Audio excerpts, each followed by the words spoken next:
construction to Nissan Stadium, the race has been moved to the Nashville Superspeedway. Tickets are still available at musiccitygp.com. UK basketballer and Olympic champion Billy Evans was born on this date in 1932. He was a gold medalist in the 1956 team. On Saturday, Todd Swoboda turns 53. Marcus Lee is 30. And Sunday, Marquise Estel turns 43. It's also the birth date of Reggie Warford, born in 1954. Warford, who died in 2022, was the first African-American basketball player to graduate from UK. And that's it for your Friday. On your Sports Edge, I'm Eddie Owen. Looking for rehabilitation or skilled nursing center? Look to Landmark of Catawba. With a 5-star quality measure rating, short-term or long-term, you will see lifelong results, physical, occupational, and speech therapy, and private rooms in a beautiful setting. Local folks giving the best care to your loved ones, accepting all types of insurance. Request a tour online. Living well at Landmark. Landmark of Catawba, Lake Bartley Drive in Catawba, and online at landmark-kt.com. Find us on Facebook. As a community, we've faced challenges. We've seen that working together as a team, we're stronger. This is Heather Riley, marketing specialist with the Edge Media Group. With over 7 decades of building customer relationships, we've learned a thing or two about teamwork. We're dream builders. Through marketing campaigns designed specifically for unique needs, we help customers grow, building today's ideas into tomorrow's legacies. This is Heather Riley. Come build a legacy with me. Find out how at theedgemediagroup.net. You've been listening to your WPKY News Edge. Find news 24 hours a day at WPKYonline.com. For a store that's as unique as you, there's simply one thing to do. Head straight to the Persnickety Pig. Broadbent Square, Katie's. Make the drive soon. You will not be disappointed. Your Weather Edge Weather Center forecast. We have a 60% chance of showers and thunderstorms this afternoon. Partly sunny skies with a high near 81 and east-southeast wind 15 to 20 miles an hour. 80% for showers and thunderstorms tonight with a low of 65, and 80% for showers and thunderstorms Saturday with a high near 76. But back to this afternoon, going to see some storms probably roll through with partly sunny skies and a high near 81 in southwestern Kentucky. Have you seen it?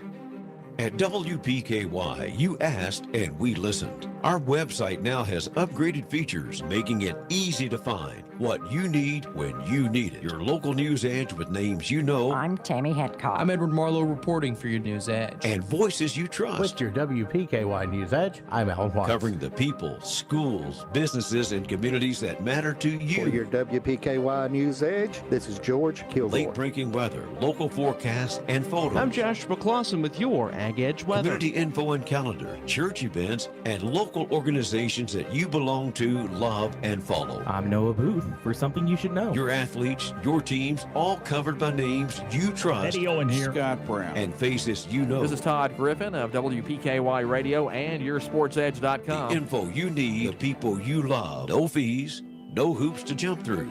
All in one place. WPKYonline.com. Upgrade your space with DJ's Flooring in Hopkinsville. Experience superior flooring and expert installation today. Visit djsflooring.com.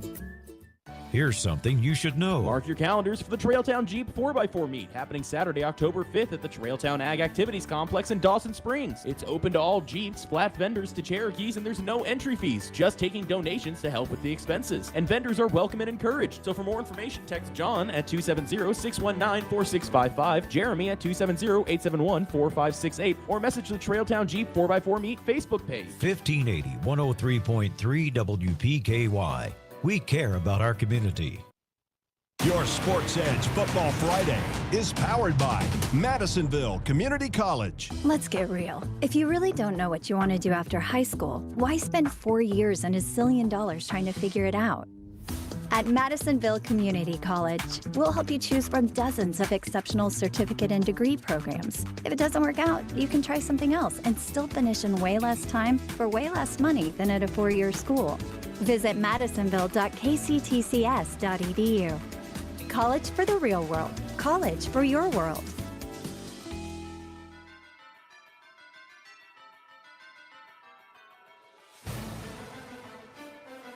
For the first time this season, rain could play a factor. Can you hear me over there? I got you on a program, so I should be able to hear you when I'm key.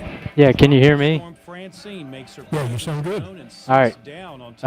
We are all set up. I got the camera set up. I got Todd's stuff set up. I mean, everything's ready to go. Sounds good. You got it recording. I see you got TeamSpeak recording. You got, I'm sure, OBS recording. Yep, I got that recording too.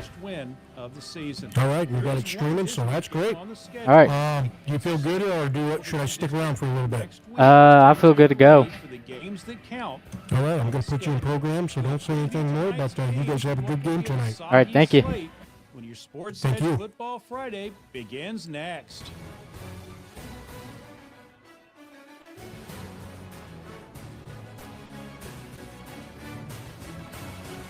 Your Sports Edge Football Friday is powered by Madisonville Community College. Let's get real. If you really don't know what you want to do after high school, why spend 4 years and $1 zillion trying to figure it out?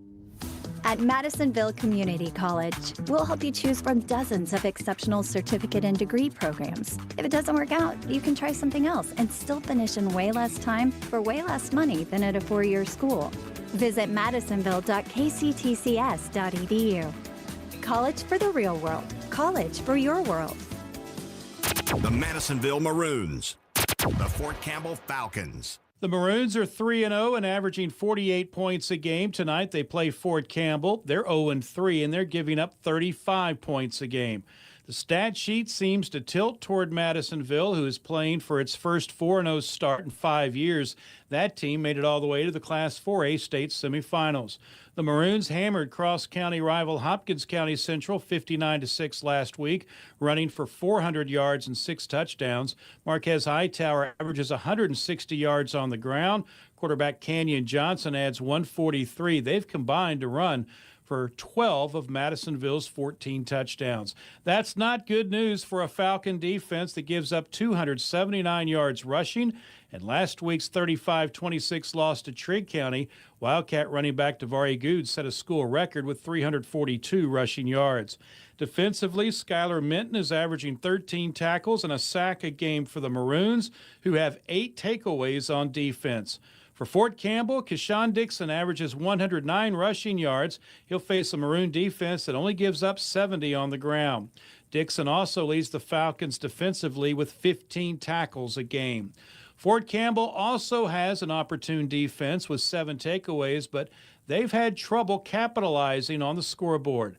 Last year, Madisonville rolled up 460 yards of offense and a 56-7 win as Hightower ran for 155 yards and 5 touchdowns. These schools met for the first time in 2003. Madisonville won that one 17-14. Fort Campbell won the next 2 in 2004 and 2005, and Madisonville has since won the last 6. They lead the all-time series 7-2. Coverage of the Maroons and Falcons comes your way following your Sports Edge Football Friday on WFMW 107.7 FM and 7:30 AM, as well as online at WFMW.net. The Caldwell County Tigers. The Graves County Eagles. After a season-opening win over Hopkins County Central, the Tigers have dropped a pair of games to Madisonville and Union County, scoring 14 points in each, while giving up a total of 92. Caldwell County gave up 16 rushing yards in its win over Hopkins Central, but has given up 400 yards in the last 2 games. The Tigers struggled to run the football in last week's 42-14 loss to Union County, totaling just 36 yards. Caldwell County coach Aaron McClung gives the credit to a good Union County team. Coach Johns does a good job. They're a really good football team. We moved the ball some, but we just didn't execute well enough on offense. We should have scored some more points, and we couldn't get that done. Turnovers bit us again a little bit. We didn't defend the run not nearly well enough. You know, we got to do a better job getting off blocks and trusting our reads. But you know, we were talking about it on the way back. You know, Union County will probably go 9-1, or 9-1, maybe 8-2 at worst. So they're a quality football team that they'll probably advance well into the playoffs. But going into the week, we felt like we could play with them, and I still feel like we played with them. Just the score kind of, I don't think the score accurately reflects how competitive a game it was. At this point last year, Caldwell County was 0-3, and even though they're 1-2 this year, McClung says the difference is night and day. Last year is like it doesn't even seem like the same group of kids. Totally different group of kids. New season, new mentality. The kids are headed in the right direction. We just got to stay with it. Just stay positive and get to work. So we're on our way, but you gotta stay focused on the goal. You can't get discouraged because you hit a bump in the road. You gotta keep on trucking. Graves County is 2-1. They beat McEwen, Tennessee last week 41-20 as Dennis Mars ran for 160 yards and 2 scores. Quarterback Caden Gregory averages 180 yards through the air, and he's thrown 6 touchdowns. Their offense pretty balanced. Mars averages 91 yards a night. If Caldwell County puts the football into the air, they'll need to throw away from Graves County's Lincoln Acree, who has 3 picks in 3 games. McClung knows Graves County is going to be another tough opponent for his Tigers. They're pretty good size up front. They have a good quarterback, and Coach Gregory used to be the head coach. It's his son. Doesn't have the strongest arm, but he throws a very catchable ball. He can run. They have a big running back, the Mars kid, the Acre kid playing receiver. He's really fast. He had a big game against Mayfield. So they got weapons. So we're gonna have to really have a good game defensively, and we're going to have to score some points. They're going to score some points even if we play well defensively. So we got to capitalize on their mistakes, and then we got to stay with them, keep the game close to the very end, and give ourselves a chance to win at the end. Caldwell County and Graves County first met in 1986. That was a 32-21 Tiger win. Graves County won last year's meeting 48-0, their only win in 4 games against Caldwell. Coverage of tonight's game in Mayfield comes your way following your Sports Edge Football Friday on WPKY 103.3 FM, 1580 AM, and online at WPKYonline.com. The Trigg County Wildcats. The Russellville Panthers. The Wildcats rebounded from a loss to Barron County with a 35-26 win over Fort Campbell, highlighted by Davari Good's school record 342 rushing yards. And Trigg County needed every bit of them to overcome a Falcon team that returned a block punt and an interception for a score. Good is averaging 165 yards a game on the ground, but more impressively, 10 yards a carry. For the first time all season, Trigg County had its entire offensive line intact for a game, and the result was 405 rushing yards. Trigg County is running for 266 yards and scoring 26 points a game, which suits Coach Chris Ezel just fine. I enjoy running the football, to be honest with you. Personnel-wise, it's kind of benefited us to throw it a little more in the past. But, well, of course, Davari, but even Joshawn and Amari can give you some carries on a Friday night. Offensive line played fairly well. And, there were some missed assignments, but at the same time, I felt like we played hard. One of the big turnarounds from last year has been the defense. Through 3 games last year, Trigg County was giving up 34 points and 387 yards a game. This year, that's improved to 25 points and 310 yards. Trigg County had 4 takeaways on defense last week, an interception and a fumble recovery by Cade Greenwood. Trigg County also had 2 defensive touchdowns called back due to penalties. Russellville comes in at 0-3. They're struggling to score, just 21 points in losses to Warren Central, Glasgow, and Logan County. Ezel said the Panthers reminds him of their opponent last week, Fort Campbell, except for one thing. I think they're better defensively. I don't know if they quite have a back that runs as hard as Dixon does, but if they get on the edge, they do have some breakaway speed. They're not going to pound you and break. You don't anticipate them breaking tackles the way Dixon for Fort Campbell did. I think they're going to try to throw it some too, depending upon the weather. I mean, if it's raining pretty heavily, I think it'd be difficult to throw the ball as much as they want to. Right now, they're about 60-40, 60% passes and 40% rushes, but some of that's probably got to do with them playing from behind also. The series at Trigg County and Russellville dates back to 1938, the first season that Ray Stadium opened. The late Ken Barrett coached 26 games in this series, 4 for Trigg County from 1967 to 1970. He won that first game in 67, but dropped the next 3. The 1967 Trigg County team, the first in school history to win a district championship and play in the postseason. After coaching stops in Marshall County and Alabama, Barrett settled in Russellville, guided the Panthers from 1976 to 1997. His teams won 162 games, won 3 straight championships, and in that time he was 13-9 against Trigg County. Tonight, the 66th meeting between the former rivals. Russellville holds a 42-22 advantage with 1 tie in 1965.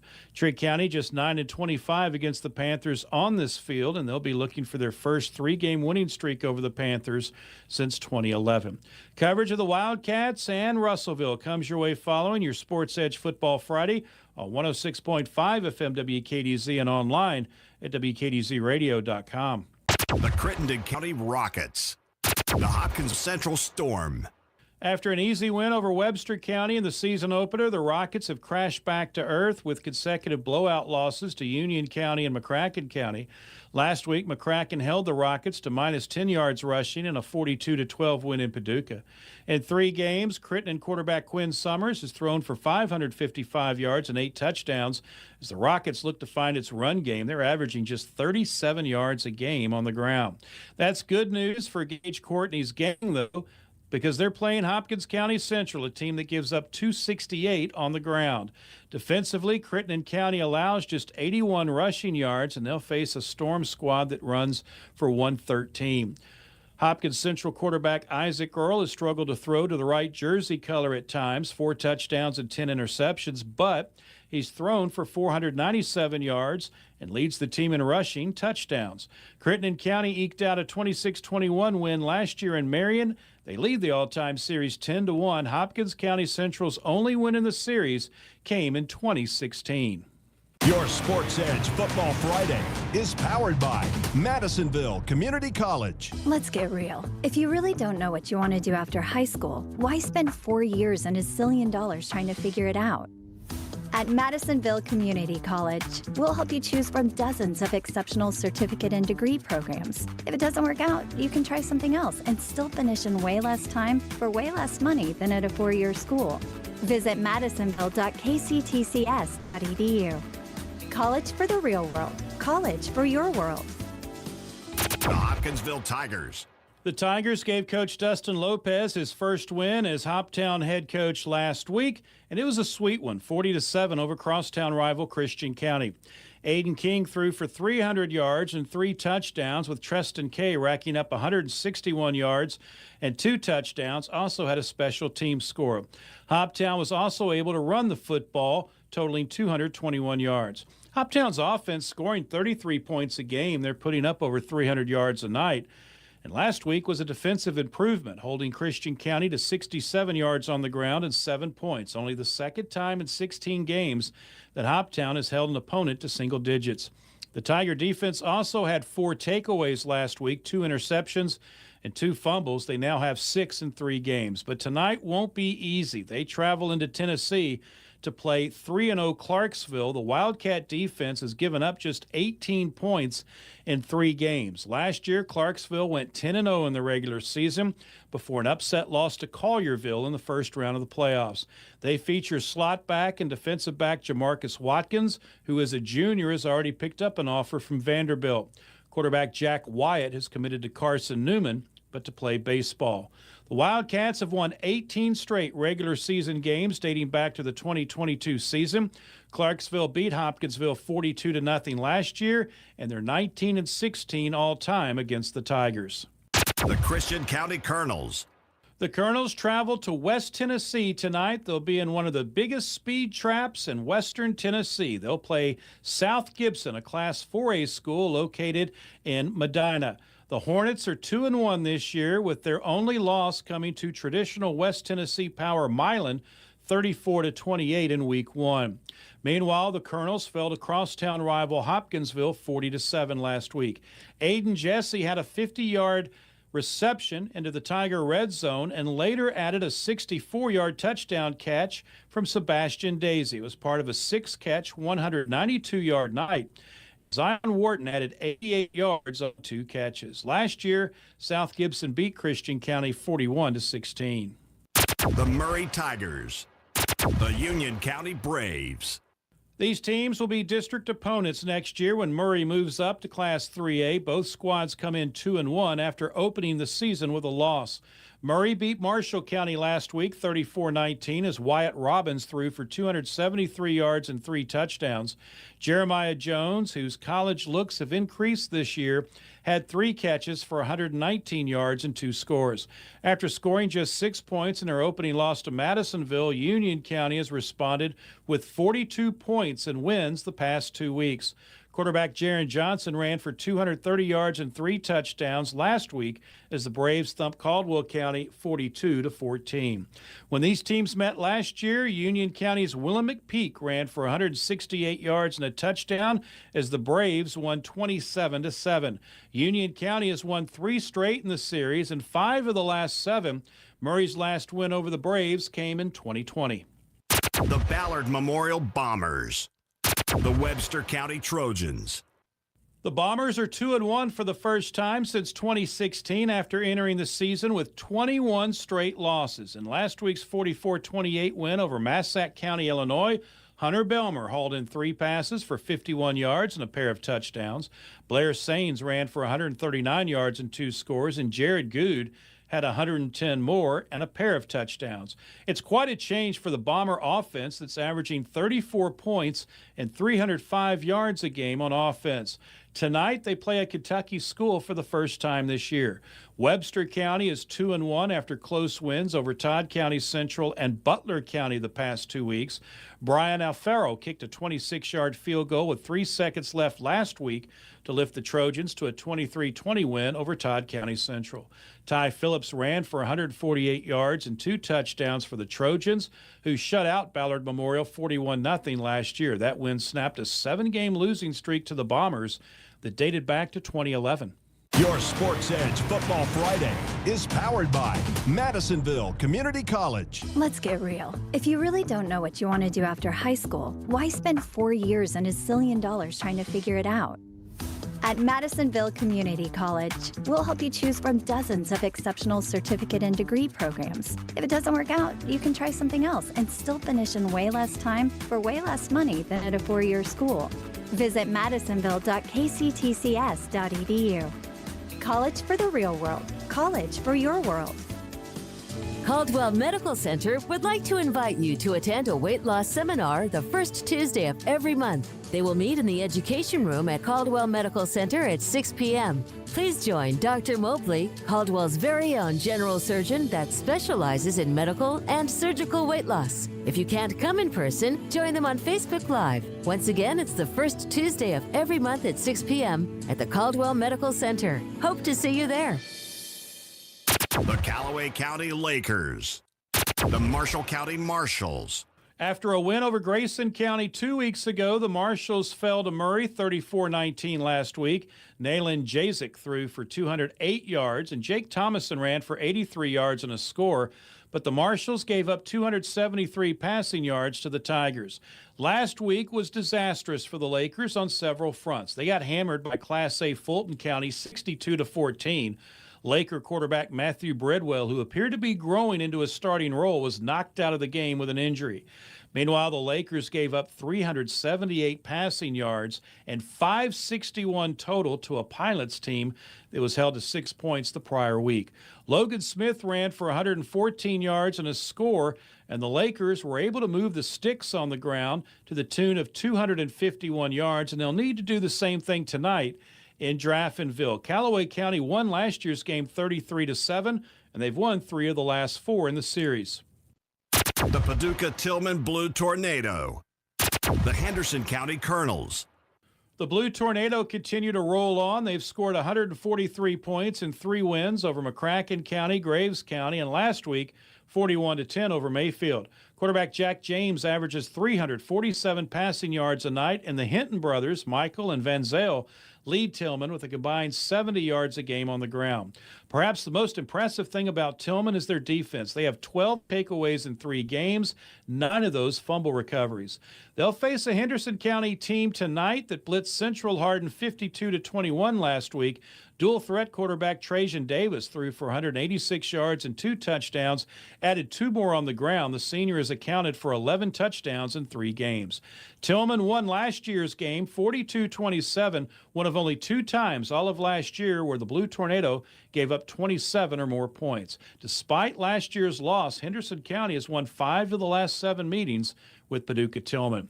You're locked in to your Sports Edge Football Friday. And other games tonight, McCracken County looks to get back on the winning track, and so does Mayfield. Those teams will meet tonight at Marquette Stadium in Paducah. Hancock County and McLean County play the first district game in Western Kentucky tonight. That's a Class 3A District 1 matchup. Hancock County comes in with a record of 3-0. They've given up just 17 points in 3 games. McLean County 2-1. They were surprised by Grayson County 14-6 last week. Battle for Owensboro tonight with bragging rights on the line, as is the City County Championship. Owensboro will take on unbeaten Owensboro Catholic at Steele Stadium. Logan County heads east tonight. The Cougars will play at Greenwood. One game was played last night. Todd County Central traveled to Tennessee to play Stewart County and came back to the Commonwealth with a 42-10 win. The game was played in the rain, but that didn't deter Todd Central from taking to the air in the first half to grab the lead, as called by WEKT's Willard Knipp. Elderbrook takes a snap, throws wide open, touchdown, B.J. Farlow from 21 yards out. Elderbrook hit him on a slant, and he was wide open. I'm not sure there was busted coverage there somewhere, but the Rebels take a quick 6-0 lead, 7:50 to play in the opening quarter. Marshawn Fletcher had 3 rushing touchdowns for the Rebels, with this fourth quarter run putting the game away. Rebels looking for the knockout blow here, if they can get it. Elderbrook, Fletcher behind him. Martin in motion, handoff to Fletcher, right side, cuts it back toward the middle, and now goes to the left, and he's going to carry it into the end zone. Touchdown, Todd County. Fletcher from 16 yards out. Todd Central now 2-2. They'll host McLean County. That game will be next Saturday. Let's get real. If you really don't know what you want to do after high school, why spend 4 years and $1 zillion trying to figure it out? At Madisonville Community College, we'll help you choose from dozens of exceptional certificate and degree programs. If it doesn't work out, you can try something else and still finish in way less time for way less money than at a 4-year school. Visit madisonville.kctcs.edu. College for the real world. College for your world. Your Sports Edge Football Friday is powered by Madisonville Community College. You only turn 130 once, and Fredonia Valley Bank is pulling out all the stops. This remarkable journey is a testament to the community and the cherished customers, so they are shouting out a huge thank you. And what better way to show gratitude than with monthly giveaways? Stay in the loop for your chance to grab some amazing prizes. Stay tuned with us. Follow Fredonia Valley Bank on Facebook and Instagram, or pop into either location for a visit. Here's to winning and celebrating together. Member FDIC, Equal Housing Lender. Are you overwhelmed when it comes to marketing your business? This is Cindy Allen Lax with the Edge Media Group. And when I started my career 30 years ago, we sold radio, but we are so much more today. We have multiple radio stations and websites. Digital advertising, well, it's a must for a business, but which direction to go in can be a real challenge. We can help you with that challenge. Let us put our team of experts to work for you. Contact us today at theedgemediagroup.net. Fortner Gas wants to wish the Tigers best of luck this year. Your Sports Edge Football Friday is powered by Madisonville Community College. Let's get real. If you really don't know what you want to do after high school, why spend 4 years and $1 zillion trying to figure it out? At Madisonville Community College, we'll help you choose from dozens of exceptional certificate and degree programs. If it doesn't work out, you can try something else and still finish in way less time for way less money than at a four-year school. Visit madisonville.kctcs.edu. College for the real world. College for your world. You've been listening to your Sports Edge Football Friday here on WPKY. Coming up, it's Caldwell County Tiger football. Listen along on WPKY 103.3 FM, 1580 AM, and online at WPKYonline.com.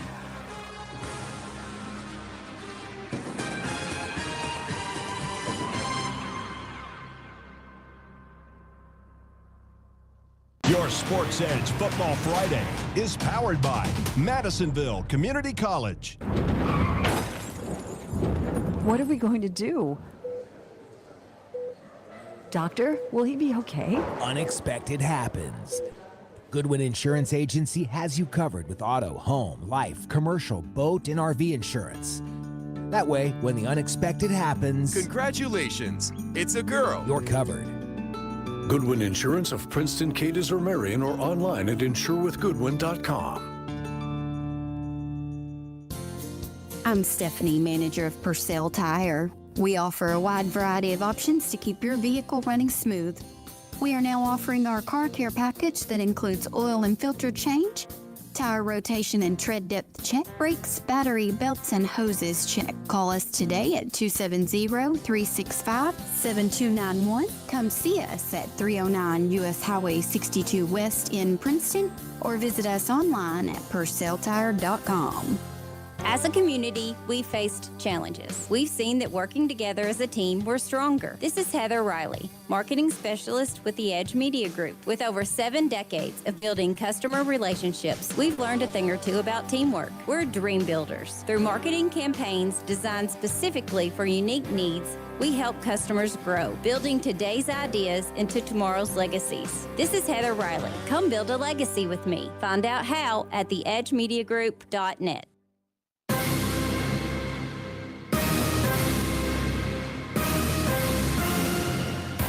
Tiger football is on the air on 1580 103.3 WPKY on your free WPKY app and worldwide streaming audio on WPKYonline.com. It's time for the Caldwell County Coaches Show on WPKY.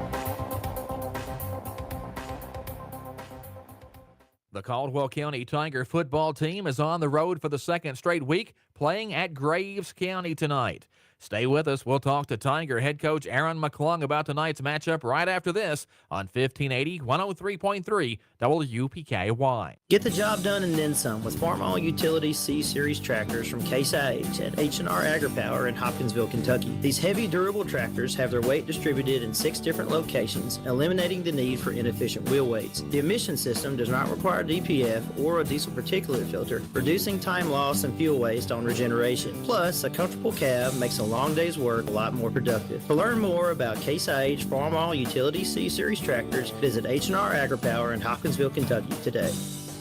As a bank that's been part of the Caldwell County communities for almost 140 years, we've seen many changes. As we celebrate First Southern's first 40 years as an organization, we know any achievements we have had are because of the customers we worked alongside. We affirm our commitment to the shared values that brought us here. We look forward to spending the next 40 years and beyond serving you. For more information, visit fsmb.net. Member FDIC, Equal Housing Lender. The Caldwell County Tigers are at Graves County tonight, the 4th game of the season. Tigers 1-2 on the season. The Eagles are 2-1. And we're talking now with Tiger head coach Aaron McClung about tonight's matchup. And Coach, the Eagles were a handful last year, and it looks like they've got another good team this year. Yeah, they got a good team. You know, they're in one of the better 5A districts in the state, and they're right there with all the other teams in the district. Madisonville, Owensboro, and Graves County are their top 3 teams in that district. So they got some good wins this year. So I expect them to be a really strong opponent. Well, if we've played somebody that kind of resembles them a little bit, maybe it is Madisonville, which is in the district with them. Yeah, I mean, Madisonville, Graves. I think that Graves beat Madisonville last year, and then Madisonville beat Owensboro. So they're going to be comparable kind of team. You know, they're going to be big in some places, and they've got some good athletes. So, you know, we played Madisonville and played with them for a half and felt like we kind of gassed in the second half. So hopefully we'll come out and put 4 quarters and compete, and just we'll see where the chips fall. Going back to last week, the loss at Union County, but the game started out great for you guys. You get the short field after they tried the onside kick, and you go down and score, and you had to be feeling pretty good about things at that point. Yeah, we felt like we could play with Union County, and we played with them most of the night. You know, we had a chance in the fourth quarter to cut it to a 1-touchdown game, and couldn't finish the drive, and then they tacked on a couple more scores at the end, but you know, that's why you play the games. You know, we had a crucial special teams breakdown in the first half that got us down 21-7, and hopefully we'll improve in that area. We spent a lot of time on special teams this week, so hopefully we can win that part of the game, and it'll give us a better chance. Last week with Union County, you knew they were going to be primarily a run team. This week with Graves County, it looks like they're a little more balanced offensively. Yeah, they are. They're more balanced. They do have a good running back, and they have a couple good kids at receiver. Veteran quarterback, Lance Gregory's son, who was the head coach there for several years, and his son is he's got a good arm. He's very disciplined with the ball, so we want to get to him. Well, and going into the season, I think the folks at Graves County were expecting to have a really good season this year. Yeah, I think they are. I felt like going into that first game that they thought this was their chance to beat Mayfield, and they did in the first game. So I feel like that they're trying to win the district. They feel like they got a team that can compete and win the district. So, we feel like we can compete in our district. So hopefully we'll take advantage of the opportunity to play a really good football team, and we'll come out and compete, and hopefully we'll put on a good show. Graves County got the season off to that great start for them. Like you said, with the win over Mayfield, 35-28. Ran into a Paducah Tillman team that's just a buzzsaw this year, and lost that one 61-7. And like I said, the folks at Graves County were anticipating having a really good year, and Tillman just kind of handed it to them.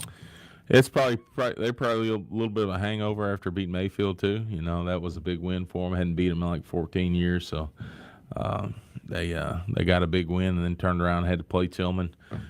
They've been more competitive with Tillman prior to this year's game, so Tillman just jumped on them early, and I don't know if anybody in this end of the state's going to be able to compete with them. Now, last week, Graves County had a bit of a drive, went to McEwen, Tennessee, but picked up a 41-20 victory there. And I'll be honest, I don't know a whole lot about McEwen, Tennessee. Well, they're a 1A school in Tennessee. I don't know how good they are. I know they beat like Gleason, which is the smallest football playing school in Tennessee. So, they scored 21 points on Graves. It was a rainy game. They moved the ball some. Graves kind of big played them early, but they competed with them. Graves was kind of in the lead and in control most of the game, but it kind of got close at times. So, maybe Graves will overlook us, and we can use that to our advantage. Well, last year's game here, again, kind of started out great for you guys. You get the interception, but then you give the ball right back, and Graves County gets on the roll, and once they started rolling with that offense, it was just kind of overwhelming for us. Yeah, that was pretty much the story of our season last year. Every time something good happened, something bad would happen. And I feel like we're a lot better football team than we were last year. Especially at the time of the year last year when we played Graves, we had a lot of other issues, non-football related, that we just didn't have our act together. And I feel like this year's team is got a lot better morale, a lot more motivated, a lot more belief and trust in each other. So, I'm not saying that the result, I don't know what the result will be, but I feel like that we're a better group, we're a better team, and hopefully we'll show it. This begins a pretty tough stretch for you guys. If there is a tough stretch on the schedule because it's all pretty tough. But you have the road game at Graves County, which is 5A. Get to play at home again next week against McCracken County, which is 6A. And then you go over to Christian County, and that's another 5A school, I believe. So it's a pretty tough stretch for you guys. It's not the beginning of a tough stretch either. Well, yeah, I mean, you've had a pretty Madisonville and then Union County and all of those. But, yeah, you start looking at the schedule and, 5A school, 6A school, 5A school. That's a pretty tough run for a 2A school. It is a tough run, but, there's nothing you can do about it. The schedule was made 2 years ago, and it's the schedule that we're stuck with right now. So we're not going to sit around and feel sorry for ourselves. We're going to go out and compete and try to win every week.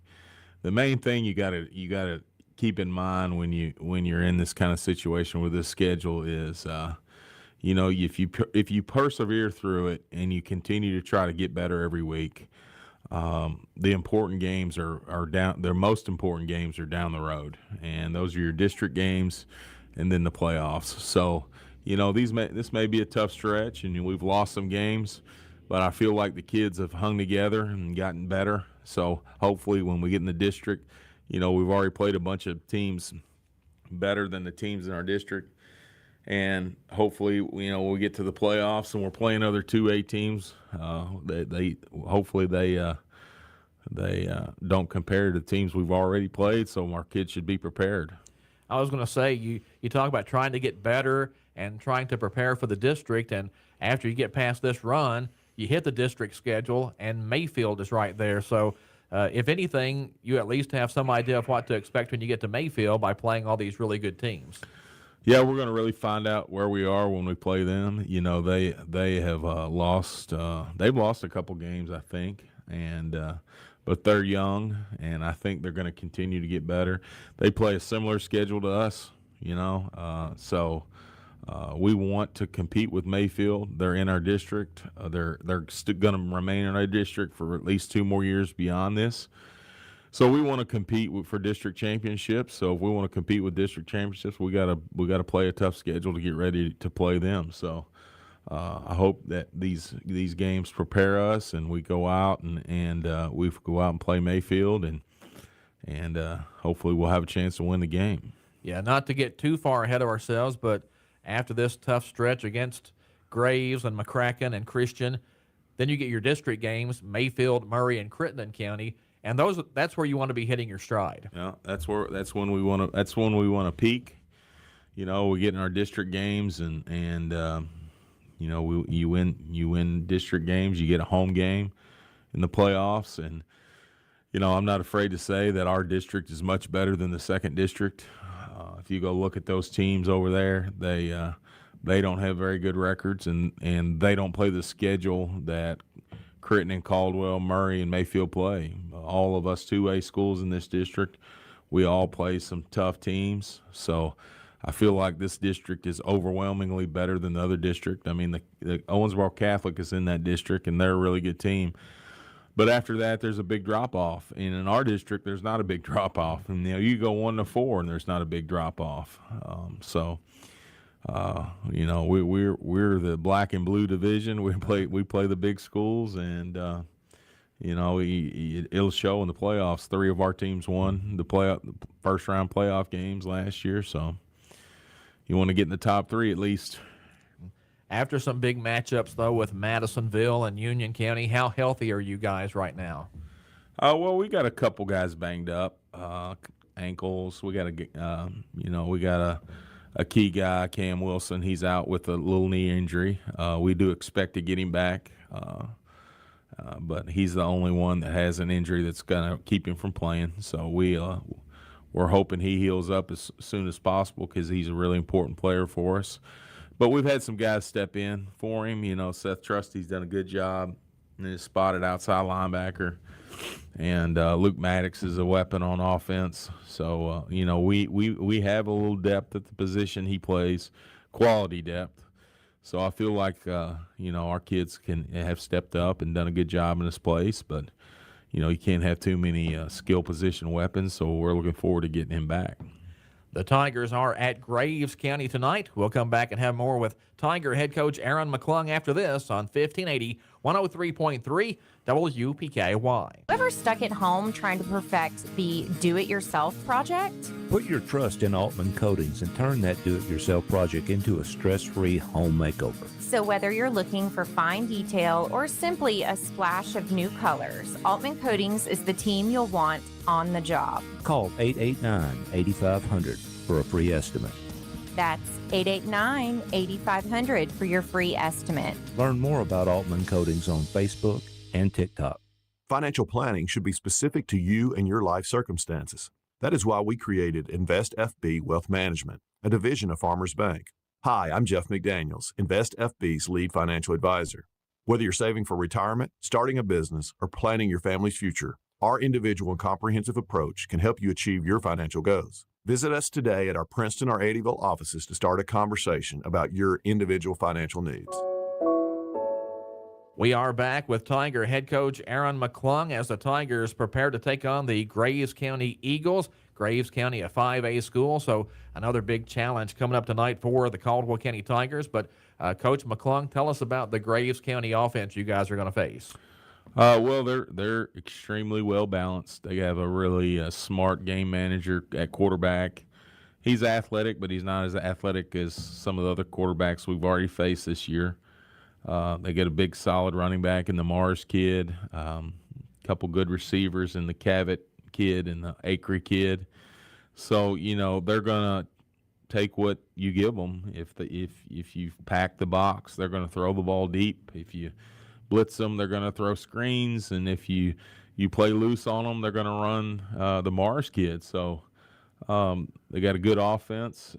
You got to be very disciplined in covering everything. And they'll be tough to stop. Yeah, the Gregory kid with 6 touchdown passes this year, just 1 interception, 542 yards, and they're averaging throwing the ball about 20 times a game. Yeah, and that's probably about what we'll see. Unless it rains a bunch, they may have to run it more. But he's a real heady kid. If he doesn't have an open receiver, he'll pull it down and run. He's a good athlete, good little athlete. So we're going to have to get to him, keep him contained, and not let him hurt us with any deep throws to the Acree kid. So, that's going to be the task. Yeah, the Acree kid's averaging 96 yards a game receiving, 4 touchdown passes. He's got 10 receptions, 4 TDs, so 288 yards. So typically he's making some big plays for them. Yeah, he's fast. He's a tall, real thin kid, but he is he's really fast. They say he run a 4.3 at some combine this summer. So, we're going to have our hands full with him. And, he plays defense too. Several of their best players play both ways. So, we're going to – if he catches the ball, you're going to want to get him on the ground quick because, he's got some wheels. Dennis Mars, the running back, 274 yards rushing this season, 3 touchdowns already. So, pick your poison in the Graves County offense. Yeah, he's a big, strong kid. We really kind of discovered him last year. I think leading up to our game last year, he'd been hurt, and that was the first game he played in. And he had a big game against us. We couldn't tackle him very well. We tried to tackle him up high. He's a big, strong kid. So hopefully we'll do a better job on him this year. Looking at Graves County defensively, what do you expect? They actually run pretty much the same defense we run. They run an odd front. They got 2 really good inside linebackers. Defensive lines, a bunch of big, solid kids. I don't know if they're better or worse than the last 2 defensive lines. They're comparable to the last 2 defensive lines we faced. They're probably not as athletic, but they're big, strong, physical kids. So, we're going to want to do some things to keep them on their heels and make them run and try to wear them down. 2 of them play or all 3 of them play quite a bit of offensive line as well. So we're going to want to put pressure on them there, and we just want to get first downs, Todd. Yeah. Last week, Union County able to move the ball on the ground, especially the first half, but you guys did a better job against them defensively in the second half. Did you guys maybe learn some things in that first half that can carry over to this game? Yeah, we learned a lot. Monday we watched a lot of the film, and the kids did a great job of really recognizing what they were doing wrong, and we made some adjustments in the game scheme-wise that worked a little better in the second half. But, one thing as a football coach, if you have to scheme everything to stop people in the game, if you can't scheme, you can't just out-scheme somebody every time. Your kids have to execute the techniques that have been taught. And that's what we weren't doing in the first half. We weren't executing some basic fundamental defensive stuff. And the kids saw that on film this week, and I think they understand exactly what they were doing wrong. I think when we watched film that they were like, oh, wow, that was terrible. That was terrible what we were doing. So hopefully they won't repeat that what they did last week, and it'll show on the field. Sometimes, though, when you're talking about the linemen, it's kind of tough to match up when you look on the other side. They've got these 6'3" or 6'4" kids, and they're great big heavyweights, and we don't have those great big heavyweights on this team. We don't have a bunch of big kids, but we do have some pretty active kids that are pretty physical, pretty relentless in their efforts. So I have faith in our kids. A lot of teams that you see competing at the state level don't have a lot of big kids. It's just how disciplined they are, how physical they're willing to be, how much effort they're willing to give.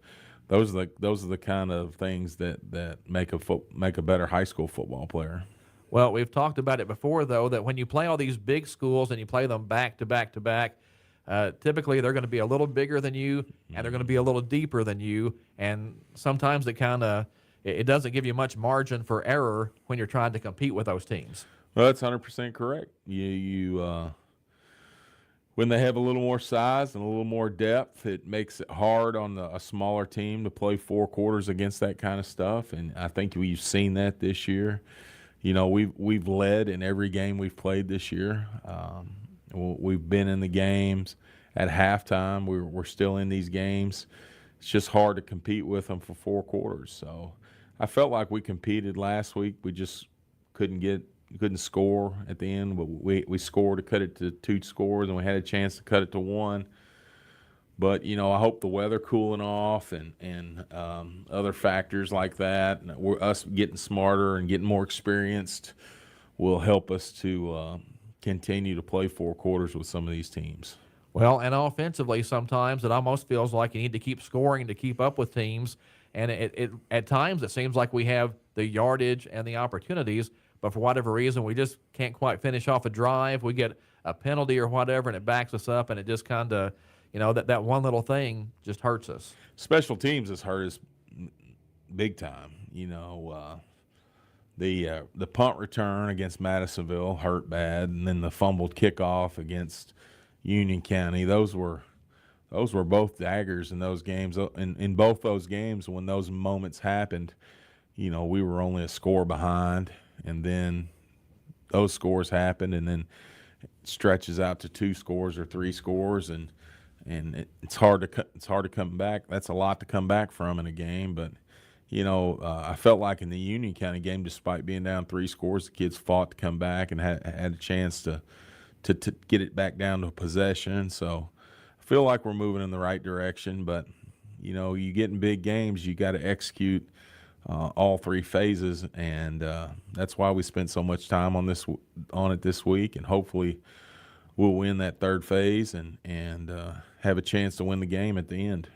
Well, as you get ready to take on Graves County, what are the keys to success for the Tigers? I think the key is ball security. I think turnovers have hurt us, and I really feel like if we play discipline and I'm going to tell the kids that we want to end every drive with a kick. We want to kick an extra point or we want to punt. I feel like if we do that, we're going to have a really good chance to win the game. We don't need any fumbles. We don't need any interceptions. It might be a wet ball tonight, so we want to make sure we take care of the ball. And I feel like if we take care of the ball, I feel like our defense is good enough to get enough stops and have a chance. All right, good luck to you guys against the Eagles. Thanks, Todd. That's Tiger head coach Aaron McClung as Caldwell County gets set to take on Graves County. Stay tuned. The Tiger pregame show is next here on 1580 103.3 WPKY. Is there anything we can do for you? Johnson's Furniture and Appliances in Marion, Kentucky wants to help. At Johnson's, we get excited when you walk in the door or call for assistance. We look forward to solving your problems and lending a hand. We carry most major appliances, including GE washers, GE dryers, and GE refrigerators. We also carry parts and offer service. Johnson's in Marion, Kentucky wants to be your appliance store and service center. Let Johnson's Furniture and Appliances in Marion lend a hand. Stop in or shop online. Your local McDonald's wants you to know that they are ready to serve you for breakfast, lunch, and dinner. Dine-in or the drive-thru is always open, and they offer curbside pickup service. To avoid the wait in the drive-thru, you can download the McDonald's app and try curbside pickup. Stop in soon and enjoy breakfast, lunch, or dinner at your local McDonald's. Proud to be a part of this community. McDonald's of Princeton, proud supporters of the Caldwell County Tigers. Holiday Hills Resort says, best of luck, Tigers and Lady Tigers.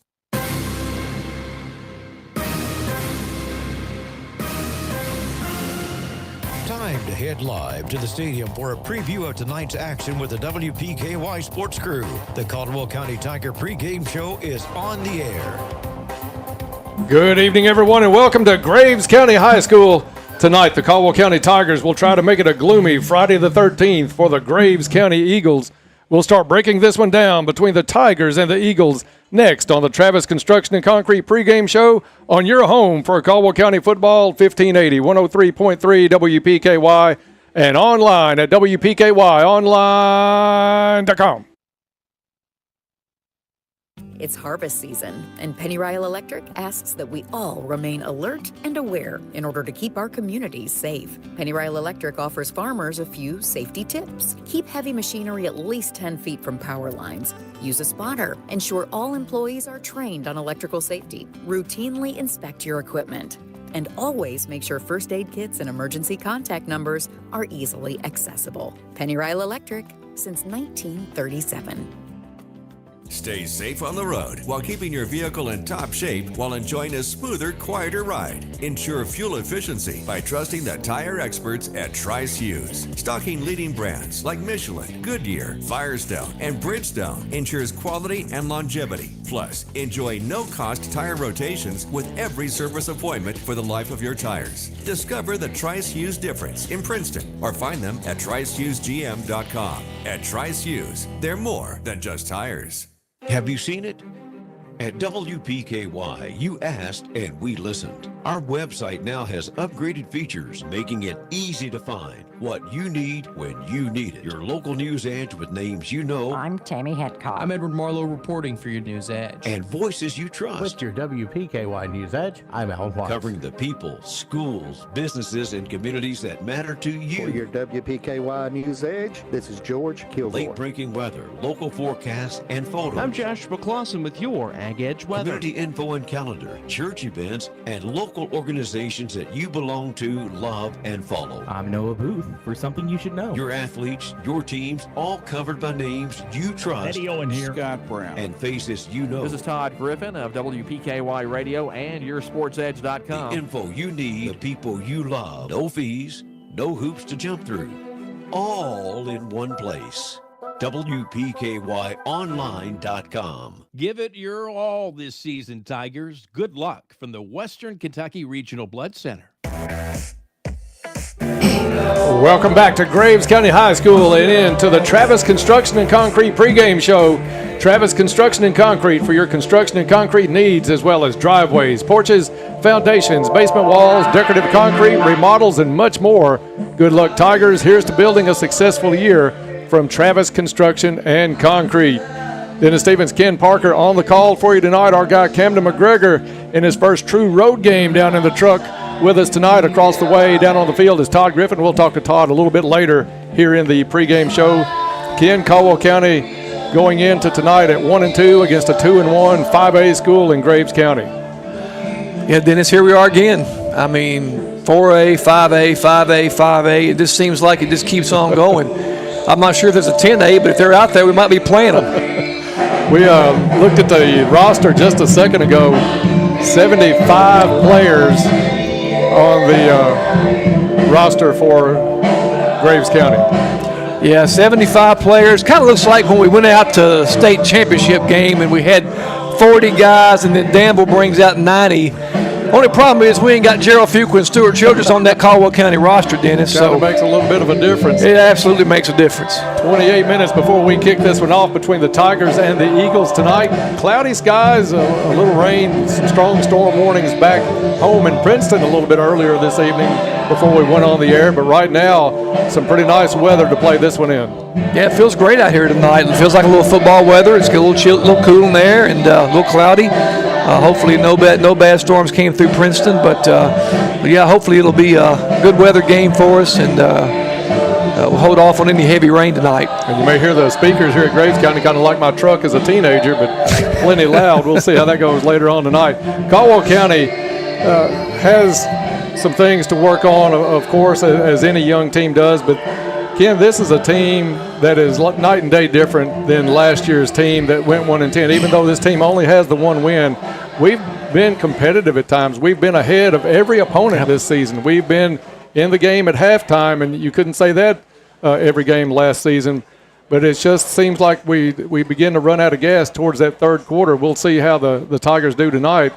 But we have some bright spots on offense, running the football and passing the football. Yeah, Dennis, like you said, we've led in every game we played this year, and we haven't played a team in our class yet. We're just a couple of plays or a couple of mistakes away from maybe winning one of those two games. Madisonville, we had the chance to take the lead going into halftime, and they get that big long pass, that 80-yarder that just killed us. The fumble kickoff last week against Union County, it was a one-score game at that point, and we lose a possession. And so against good football teams, you just cannot make those mistakes. The things I've seen for Caldwell County that we need to work on is pass protection and taking care of the football.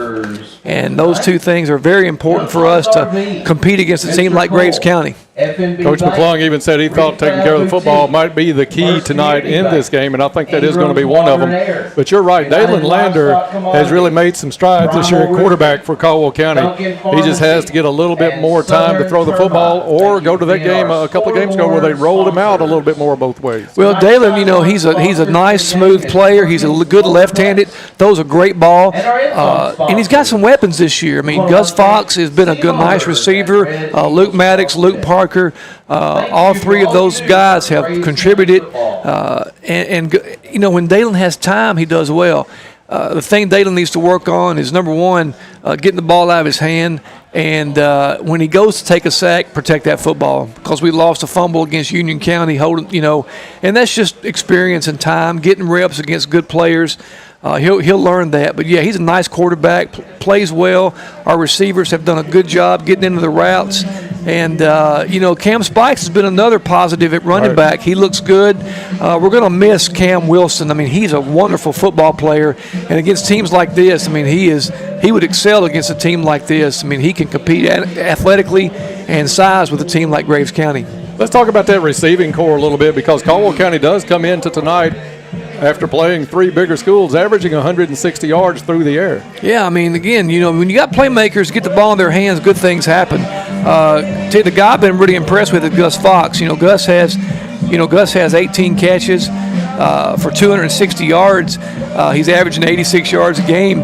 Again, he's a big target. He's able to get, open. He finds those soft spots in the zone. And Dalen's done a good job of finding him. Luke Parker, he has 10 catches for 107 yards this year and 1 touchdown. Luke, again, is a good wide receiver. He's able to run good routes. He's got a little bit of top-end speed. So, and then you got Luke Maddox, and Luke Maddox has a lot of top-end speed. When he gets in the open, he is a threat. 11 receptions for 88 yards this year so far for Luke Maddox. So, these guys are all good playmakers. And then when you add Cam Wilson to that, of course, he's out tonight. But you've got 4 guys right there that can make plays. They can get open. All 4 of those guys can get deep. So, I tell you, Dennis, I mean, if we could just play teams that are comparable to us in terms of talent, whoever made this schedule, I want to find them. And I'm sure a lot of guys do too. Maybe Coach McClung wants to find them too. But, again, Graves County, 75 players strong. They're 2-1. The one loss comes to Paducah Tillman. And a lot of guys are going to lose to Tillman. Well, Tillman's probably the second best team in the state. Best team in this end of the state this year for sure. It's not even close. I mean, if in fact, they do go up against Boyle County, that will be one heck of a championship game. Well, the only team that Tillman really is thinking about is Boyle County. Right. And Boyle County's ranked, I believe, they're nationally ranked in the USA Today rankings in the top probably 15 teams in the country. They went down to Ohio and beat the number 1 team in Ohio, number 8 in the USA Today rankings last year. So, Boyle County is, and Tillman is right there with them. And that's the only blemish on Graves County's record is Paducah Tillman. They beat a really good Mayfield team pretty handily in the first game of the season. So, hey, this is a pay the bill game. You got collect the check game, you got pay the bill game. We're paying the bills tonight. Hopefully it's just not too much. Well, we talked a little bit about how well Caldwell County is doing throwing the football, and they are much improved. But one of the fundamentals of football, if the opposing team knows all you are going to do is throw the football, then you're going to get a lot of company in that backfield. So it's got to be a big night tonight from Cameron Spikes. He's averaging 37 yards a game. Caldwell County only 90 yards a game on the season. I think that's one of the areas that Caldwell County really has to find more yardage, find some first downs, find some better field position, and not have 2nd and 11 or long yardage situations. They've really got to get some yardage out of maybe Spikes and Luke Maddox. Luke Maddox runs the ball really well. Yeah, Luke Maddox and Cam both have run the ball well this year. But, again, those statistics are a little misleading. It's a product of who you've played a little bit, Dennis. I mean, the first game of the season, man, we were opening up some gaping holes, and those guys were hitting them hard. We were gashing, Hopkins Central for 8 or 10 yards a carry. And when you can do that, man, the whole playbook's open. You can play action, you can go deep, you can go short, you can run the ball like that. But listen, hey, Madisonville and Union County were different stories. I mean, they were filling those gaps and made rushing the ball pretty difficult for us. And so then they were pinning their ears back on us when we started to throw a little bit. And then, you get a little lead, and then you can just bring the house, drop back in that zone and bring the house. And so, that's what's going to happen. Hopefully we can get a little bit of the running game established tonight. And if Cam Spice can get loose, I mean, he can break one. He can. Just under 21 minutes before we kick this one off between the Tigers and the Eagles. We're going to take a break. When we come back on the Travis Construction and Concrete pregame show, we will have the injury report and also go down for our first field report with Todd Griffin. That's still to come on your home for Tiger football, WPKY. At Trilogy Performance Sports, they believe in only the highest standards of physical fitness training. Their staff members are actively enriching the lives of their members and creating a community of like-minded people. And getting you in shape is their #1 goal. They have everything you need: knowledge, experience, and equipment. They find out what's important to you and design a customized plan that fits your needs. Learn more at trilogyperformancesports.com. You only turn 130 once, and Fredonia Valley Bank is pulling out all the stops. This remarkable journey is a testament to the community and the cherished customers, so they are shouting out a huge thank you. And what better way to show gratitude than with monthly giveaways? Stay in the loop for your chance to grab some amazing prizes. Stay tuned with us. Follow Fredonia Valley Bank on Facebook and Instagram, or pop into either location for a visit. Here's to winning and celebrating together. Member FDIC, Equal Housing Lender. Transform your brand with the power of outdoor LED digital billboards. The Edge Media Group brings your message to life in Hopkinsville, Princeton, and Cadiz, reaching thousands every day. Visit theedgemediagroup.net for more info and let us light up your business today. You look amazing. What's your secret? Oh, girl, I've been taking the shot. The semi-glutide weight loss shot. Isn't that super expensive and hard to get? No, girl. I get mine at Princeton Drugstore. My starting dose was less than $50 a week, and I lost 20 pounds my first month. And if you don't have a prescription, you can talk to their telehealth physician. Wow, that sounds great. I totally need to give them a call. Princeton Drugstore. Your journey to feeling and looking fabulous starts here. Contact them today. Bradley Furniture wishes all the Tigers good luck this season. Welcome back to Graves County High School and the Travis Construction and Concrete pregame show. Travis Construction and Concrete, for all of your construction and concrete needs, it's Travis Construction and Concrete. Just about 18 and a half minutes before we get underway here at Graves County as the Tigers take on the Eagles. Let's take a quick look at tonight's injury report brought to you by Caldwell Medical Center. Caldwell Medical Associates Orthopedic Clinic is your one-stop shop for orthopedic care to get you back out on the field. Our skilled team of providers have the experience and knowledge to treat and diagnose a wide range of orthopedic services. Caldwell Medical Associates is a proud sponsor of Caldwell County Athletics. And speaking of trainers and athletic issues, Ken Parker was going to give the injury report tonight, but he got called down for training duties, so he is going down on the field for just a second. As far as we know tonight, though, Cam Wilson, the only Tiger that will not be playing, has a little knee issue. Hopefully the chances look up to maybe having him back for Mayfield. If not for Mayfield, almost certainly you would think for Murray coming up after the bye week. So look forward to having Cam Wilson back in the lineup for Caldwell County. 17 and a half minutes before we kick this one off. Let's go down now for our first talk with Todd Griffin in the Go Green Field Report. Good evening, Todd.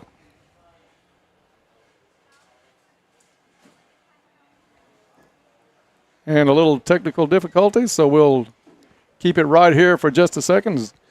Coach McGowan and the coaching staff coming through to set up top. Great night for football here at Graves County. It looks like the weather may hold off, hopefully, until a little bit later on tonight. Hopefully get the game in. They're forecasting a little bit of rain and showers between 9 o'clock and 10 o'clock or so. So maybe we'll have the game taken care of by then. Cam, we're going to take a quick break, and when we come back, we'll see if we can get down to that Go Green Field Report with Todd next. What are we going to do? Doctor, will he be okay? Unexpected happens.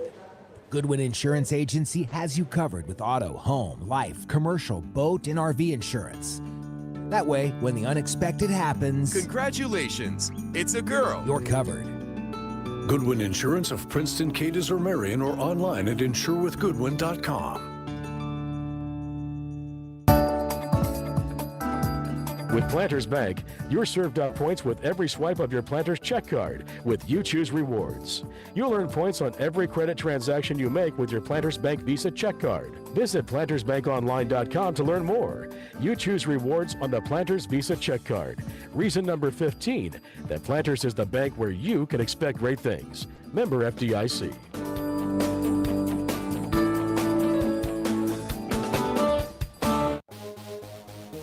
Welcome back to Graves County High School, getting set for a big game between the Tigers and the Eagles. Caldwell County at 1-2 on the season, Graves County at 2-1. Just over 15 minutes before we have that kickoff tonight. Let's try one more time and go down to the field for our first Go Green Field Report of the night with Todd. Hey, you guys got me now? Got you, Todd. Excellent. I was going to say we drove through some storms on the way down a couple of times, but we got through that. The sky is cleared, and, it's trying to clear a little bit off, I guess, to the, well, I'm turned around now, but is that the east tonight, the way the storms are coming in? Hopefully we have some good weather, and, of course, I guess tonight we're playing the Josh Young Bowl since former Tiger player and coach, now one of the assistant coaches here at Graves County. He's an assistant on the football team and an assistant on the baseball team, so be interesting to see a former Tiger on the other sideline tonight. Versus the Graves County Eagles. And it looks like they are lining up for the national anthem. Todd, we'll keep it right here so we can go right back to you after the national anthem and get some more from you from down on the field. Right now, let's pause for tonight's national anthem. And stay on your feet until they walk off the field. National Guard unit coming out for Graves County here as they approach midfield. Freddie Roque and Caldwell County will be in the white jerseys tonight with the gold pants, all blue for Graves County tonight. Flag presentation at midfield as we get set for tonight's national anthem.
Great job by Graves County High School Band with the National Anthem. National Anthem is brought to you by Morris Construction, the area's trusted name in home improvement and construction for over 20 years.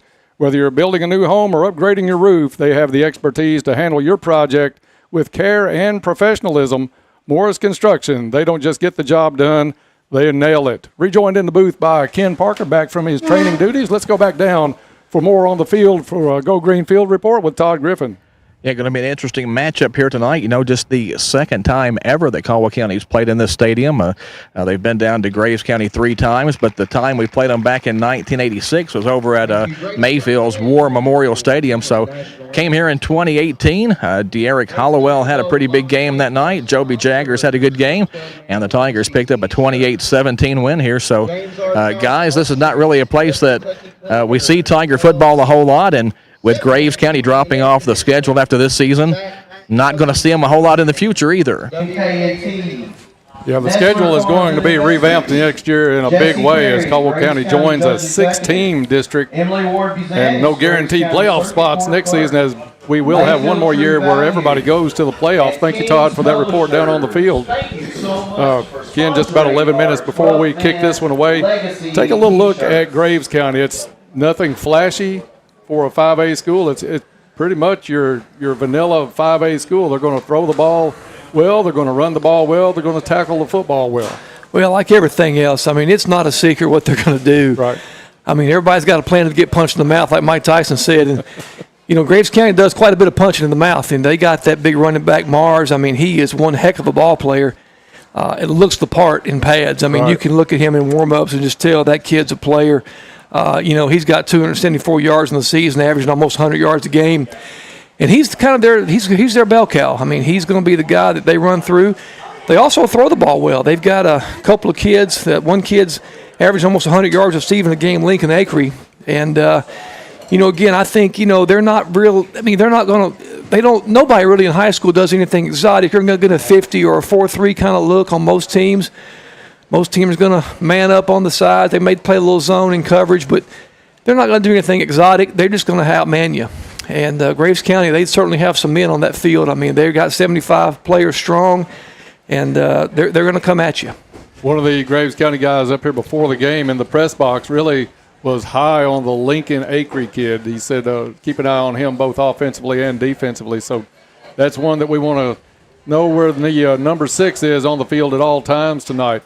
9.5 minutes before kickoff here tonight. We're going to take a quick break. When we come back, we'll look a little at that Caldwell County defense and special teams as we roll on the Travis Construction and Concrete pregame show.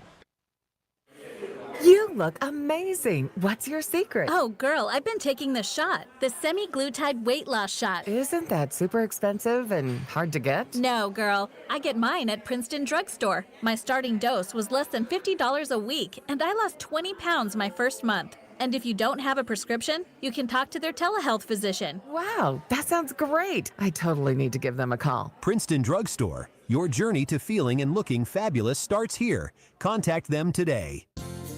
I'm Stephanie, manager of Purcell Tire. We offer a wide variety of options to keep your vehicle running smooth.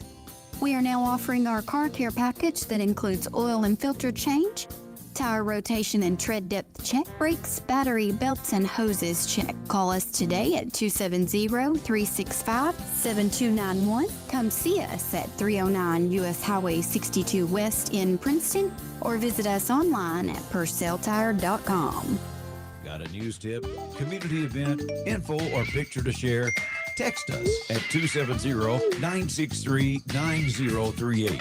1580 103.3 WPKY. Why support local? More of your money stays home. For every $100 spent at a locally owned business, $73 remains in the local economy. Compare that to the same $100 spent at a non-locally owned business, where only $43 remains in the local economy. The Edge Media Group urges you to support local every chance you get. Hopkinsville Electric System wants to wish the Tigers and Lady Tigers best of luck this year. Back to the Travis Construction and Concrete pregame show as we get set for the Tigers and the Eagles from Graves County. 7.5 minutes before we kick this one off. We're watching for the officials to go out for the coin toss. When we do, we'll go down for another Go Green Field report. And want to remind everybody, these Go Green Field reports brought to you by Go Green and also Princeton Nursery and Lawn Supply, and they are getting the mums out for fall. I know that's the big thing that a lot of folks decorate with. They had a huge sign on the building just a couple of days ago, so stop by Princeton Lawn and check out the mums that they also have there. We want to thank them for how good our fields look for all the sports all season long as well. Dennis Stevens, Ken Parker here with you as we watch for the officials to come out on the field. Ken, let's talk a little bit about the guys on defense. They are on the field quite a bit, and there's some really quality kids on the defensive side of that football. Absolutely. Cameron Spikes and Jack Roach are leading the team in tackles. Cam Spikes has 37 tackles. Jack Roach has 34. Also, Gus Fox is a really nice defensive player, playing linebacker. He will break out in coverage a lot of times, and he can guard pretty much anybody on the field. Very good job by Gus. Duke Ward is a nice defensive lineman. I'd like to see a little more sacks, Dennis. We've only got 2 sacks on the season, so we'd like to put a little more pressure on that quarterback. Hey, we got 8 interceptions on the season. You know, Luke Parker with 4 interceptions in the first game, so the defensive backfield's playing pretty well. I'd like to get a little more pressure on that quarterback, make him rush a little bit more. But yeah, overall defensively they're playing well. We just ran out of gas the last couple of games, Dennis, to be honest with you. I mean, those teams we just ran out of gas. And it wasn't anything against anybody. We just were a little bit outmanned, and once that third and fourth quarter came, those legs got a little tired. Yeah, it's 5:50 left before we kick this one off. Players are lining up, or Caldwell County's sideline is, for the coin toss tonight, Ken, but still waiting on Graves County to come out for that coin toss. Another thing that may play big tonight, we're looking to stay in the football games against some of these bigger schools, of course, night in and night out. One big key to that, I think, that's maybe overlooked a lot, we've got a kid kicking off for us named Sutton Ritchie, and he's got just about a perfect record of, not quite perfect, but almost, of getting touchbacks. He's putting it in the end zone just about every time he kicks the ball away. Yeah, Dennis, Sutton is a soccer player, and, you know, God loves soccer players on the football team because you need them. And Sutton has a chance to kick at the next level. He's that level of a kicker. We've sent a couple of kids to the next level. Blake Viverette was the Kentucky Wesleyan's Conference Special Teams Player of the Week. So, again, you know, Sutton is a weapon. We need to use him. I mean, if we're inside the 30, we're in range for him. Now, some of these games, you know, touchdowns or bust, but, I mean, he's going to be someone, and I would like to see him get some more opportunities because later in the season, we may need to win a game with him. Yeah. And he needs to be in that game kicking those field goals as much as he can. And I think he's 10 for 10 on point after, so that's big. Let's go down to the field now as the officials are walking out for tonight's coin toss with Todd. Yeah, we're going to get the team captains shaking hands on the big G at midfield here at Graves County tonight. Caldwell County with a 3-1 lead in the all-time series in this one, but Graves County got the matchup last year at Tiger Stadium. Again, team captains shaking hands, and we'll get the coin toss here momentarily. Okay, gentlemen, you've been elected the captain for tonight's game. There's 2 things. One is if we need to talk to you or you have a question, more importantly, ask me. If I need to stop the clock to answer your question, we'll do that too. The coaches have called timeout to do the same thing. But you guys have that honor tonight.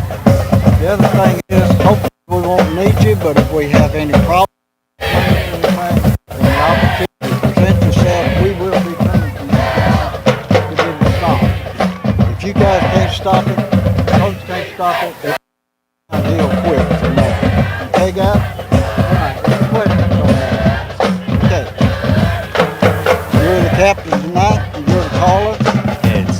Heads? Yes, sir. Heads he calls. If I drop it, we will toss again. And it is heads. Okay. All right, guys, Caldwell County has won the toss, and they will defer to the second half. So White Hats now talking to Graves County. I'm sure the Eagles are going to want the football here tonight. Guys, Caldwell County now 3-1 in coin tosses this year. All right, we're going to stat everything this season. I like it, Todd. We'll take it. The official's still talking, and you're almost certain that Graves County will want the football. Yeah, Gus Fox said heads, and it came up heads. So they're getting their respective ends of the field. Right now, I thought with the hurricane remnants coming in the forecast earlier in the week, I thought the wind and the rain would play havoc with this game.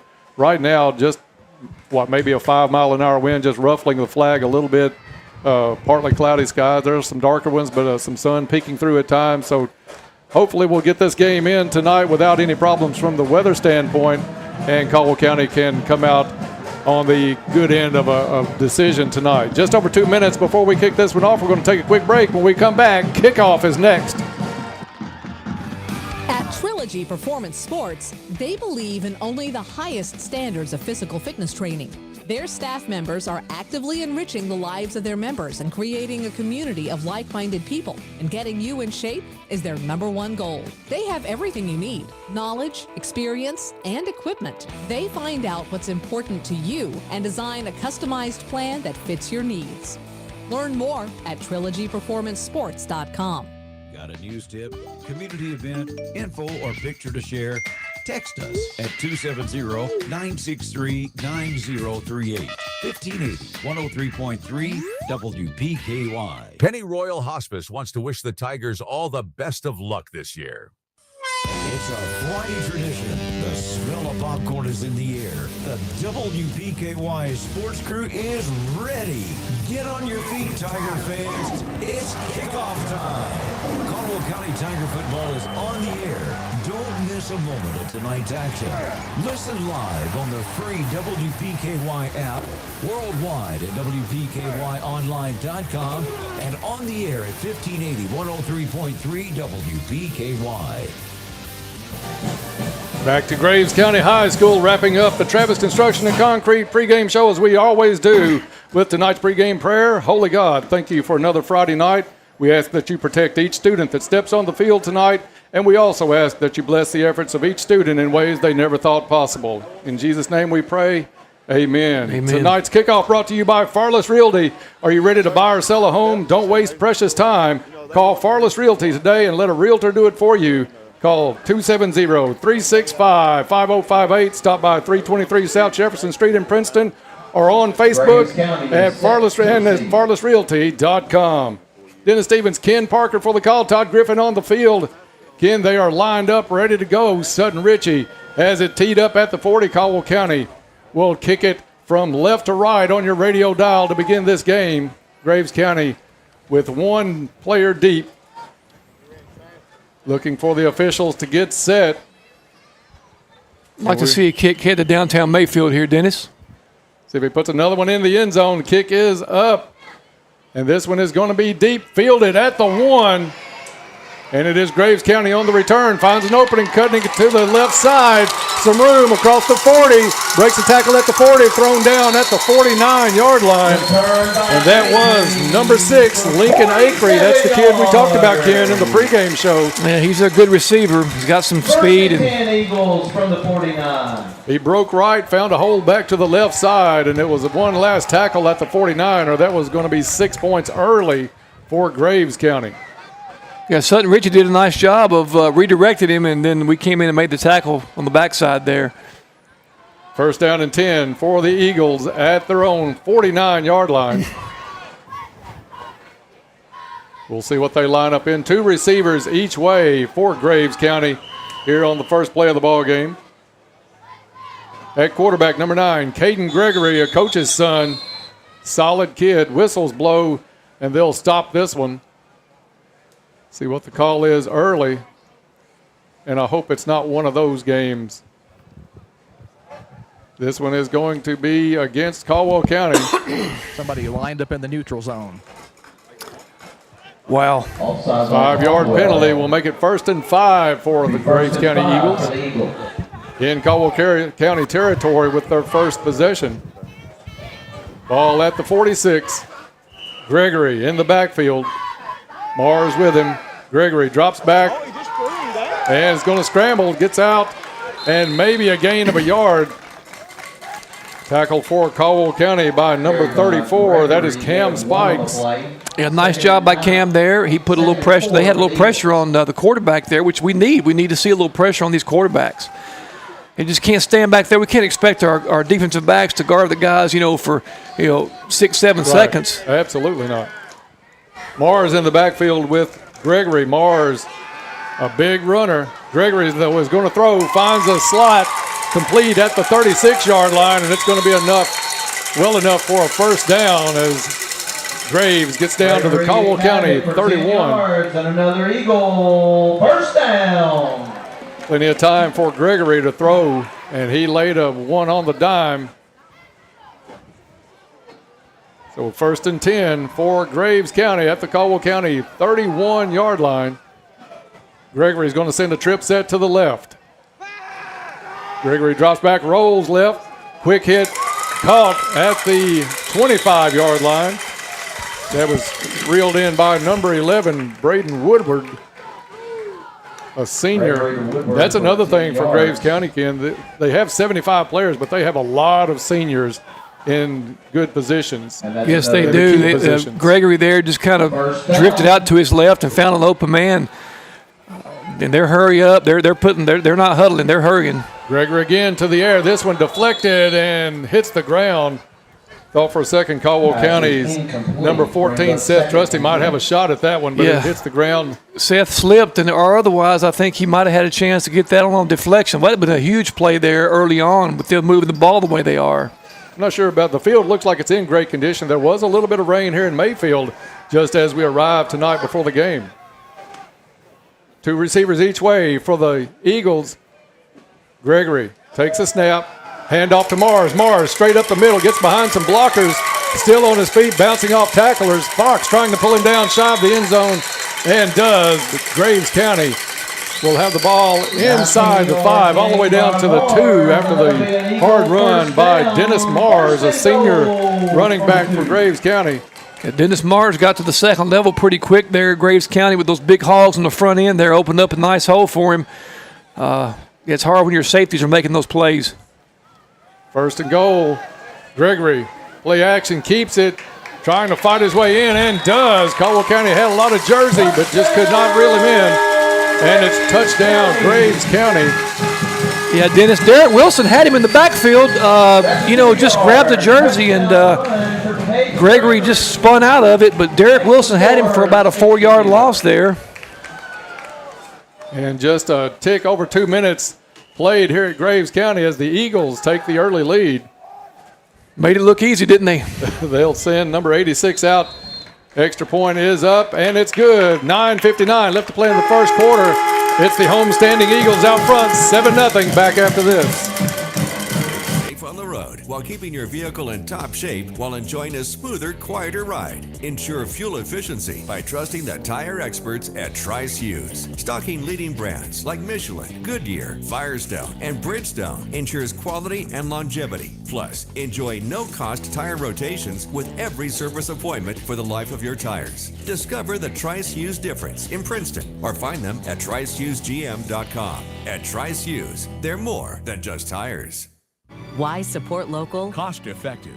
Sometimes prices at local businesses are better because they don't have the overhead that larger stores may have, and they may be more willing to negotiate to meet your price needs. The Edge Media Group urges you to support local every chance you get. Black Patch Grill says, "Go Tigers. Good luck this season." Back to Graves County High School. It didn't take long for the Eagles to get on the board. 2 minutes, 1 second. Capped off with a 2-yard run by Gregory into the end zone. Graves County now to kick it away. Ball is in the air. Caldwell County will have Farrell receive it at the 12-yard line. Looks to get to the left side, trying to get around the corner. Got some room. Still across the 40, 50, into Graves County territory, and a hard run. Shane Farrell all the way down to the Graves County 40-yard line. Well, Coach McClung talked about it in the pregame show. Our special teams need to show up a little better. And great start there. Shane took that ball to the left side of the field, got a couple of great blocks on the edge there, and cut it back inside and made a nice run. So great job, great field position for Caldwell County here. Of course, there's a flag on the field. And this I can't believe it, Dennis. I mean, every big play we've had this year has been called back on a dadgum flag. I mean, it is, and this one, the flag, we're just now seeing it back at the 28-yard line of Caldwell County. Let's go down for a Go Green report on this call on the field. I did not see the call, but we haven't seen this officiating crew yet this season. This is a first region crew. Of course, back in the day, everything used to be a WKC officiating crew down this way. Well, now there's first region crews and second region crews. Was going to mention last time we played down here, Trace Olden returned to kickoff 91 yards for a touchdown. So I kind of got excited when I saw Shane break into the open there. That was a 40-yard penalty, Todd. It took 40 yards off of our field position there. And, that's just hard to overcome, really. It's very frustrating. Instead of at the 39-yard line of Graves, Caldwell County has it at their own 18-yard line. Lander with the handoff to Spikes. Spikes lowers the helmet, gets across the 20 out to the 23-yard line. Nice run on first down by Cam Spikes. But you're right, Ken. That's kind of deflating for Caldwell County to think, hey, we're going to start almost in field goal range at worst. And then you get it reeled back in all the way back to the your own 18-yard line. Absolutely, Dennis. That's about where he caught the kickoff. So I'm not sure where that came from there. But again, it just, there was a questionable block in the back on their return, and that wasn't called. So you can just call that about every play. Yeah, the reception was at the 12-yard line, so really only 6 yards better. Spikes on another carry, gets across the 25 to the 26-yard line. Gain 2 by Spikes. Cam Spikes with a hard-nosed run. Gives Caldwell County third down and a short 3 early on here. Tigers down 7-0. Graves County scored 2 minutes into the ball game on a 2-yard run by Caden Gregory, the senior quarterback for Graves County. Now it's going to be Lander with a running back on both sides. Tight formation by Caldwell County, and I think he drew Graves County off. Good job, that Graves just got a little over-aggressive there, Dennis, and decided they would jump a little bit. So nice discipline by the Tigers not to jump. How many times you want that play to work and change that cadence and get loud on it, but this time it paid off for Caldwell County as they picked up the New Tech seed. First down. We're in a little tight formation here, Dennis. Low snap picked up by Lander, hands off to Spikes. Spikes trying to get to the outside and maybe a yard pickup. Yeah, just nowhere to go there. They just strung that out really well on defense. Those linebackers were moving good. The end strung that out. Just nowhere for Cam to go. Maybe got 1 yard at the best. That first down brought to you by New Tech Seeds. New Tech Seed growing more than just corn and soybeans. Like the Tigers, they grow success. Nikki Dunbar, district sales manager, partners with reputable dealers like Jake Jones with Farmersville Seed and Ackridge Farm Supply. So give Nikki Dunbar a call for all of your seed needs at New Tech Seeds. Another run by Caldwell County. This time it is Maddox trying to pick his way. Went to the right side, cut it back to the middle. No flags down on that. We thought maybe a face mask as Maddox's helmet spun just a little bit. But instead it's a run to the 34-yard line. 3 brings up 3rd and 7. Yeah, 3rd and 7 now, so obviously in a passing situation here, Dennis. They're in a 2-deep zone. I mean, we ran the ball pretty decent the first couple of runs there. Right. Again, we're back here in minus territory, so. Lander in the backfield, flanked on both sides by Tigers. Lander, quick hit to the left side, caught Fox. And that is a great throw and a great catch as Fox reels it in and gets thrown out of bounds at the 45-yard line, but it is another New Tech seed. First down. Yeah, Gus did a nice job there. Short side of the field. Gus ran a little flare, a little out, and, Dalen found him. Nice job by Gus. 1st and 10 for Caldwell County at their own 45-yard line. Nice little drive developing here for the Tigers. Fox in motion, sets up as a blocking back. Hand off to Maddox. Maddox hits the line and stopped. Forward progress of maybe a yard. 2nd down, and let's call it, I think they gave him 2 on that one, 10. 2nd down and 8 coming up for Caldwell County. 8 for the Tigers. Lander looking to the sideline. He's going to keep Maddox and Spikes in this formation. It's Spikes to the right, Maddox to the left of Lander. 2 receivers to the right side. Parker has one-on-one coverage on the outside. Lander looks up, keeps it himself, and is going to get thrown down. No gain on the play. Yeah, Dalen, I want to see him secure that football a little better, Dennis. You know, once he decides to run, hey, just tuck that thing up, high point that football, get that thing up in your side of your side there, and just run it.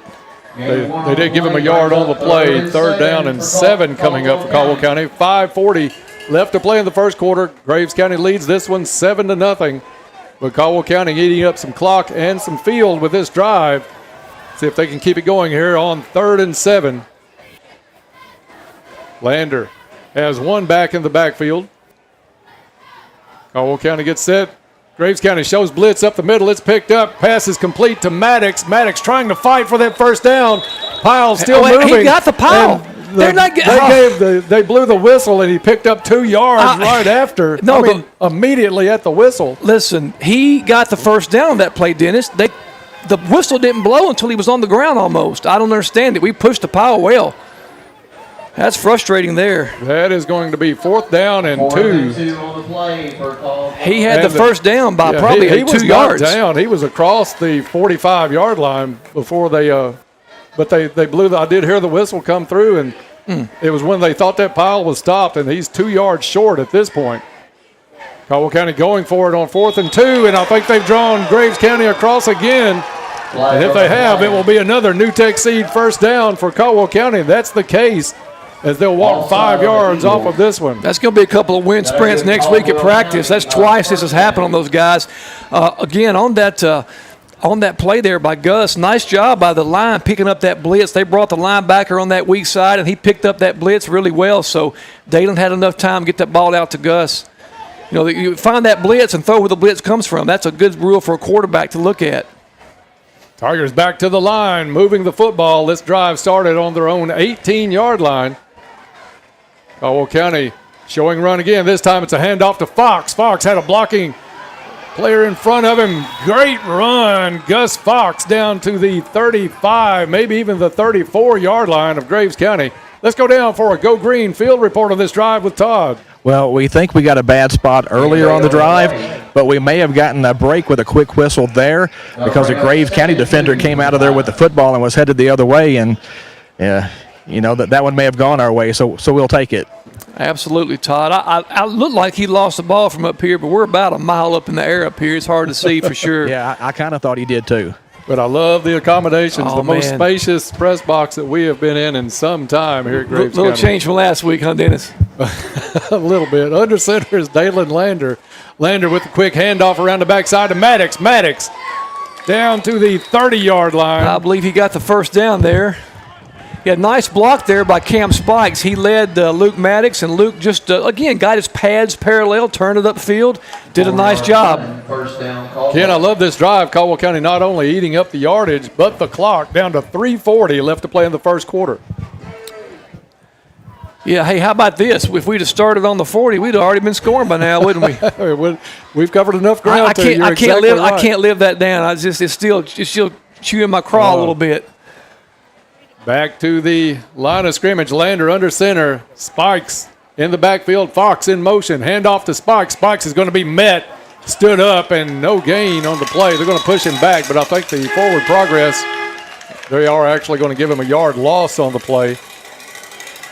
Yeah, we're in a little bit different formation. We haven't seen this year. A little bit of a squeeze-type formation. Most of the guys are on the line. We're not spreading it out like we did in the last few games. So look for a little wrinkle on that. Maybe a little play action, get a guy on a quick out or something there. So, and those are a little easier outs to throw because the line is squeezed in, so you don't have to throw a 30-yard ball. You can just, it's a little easier out to throw there. And maybe you start getting Graves looking for the run a little bit. Good time to throw that ball. Yep.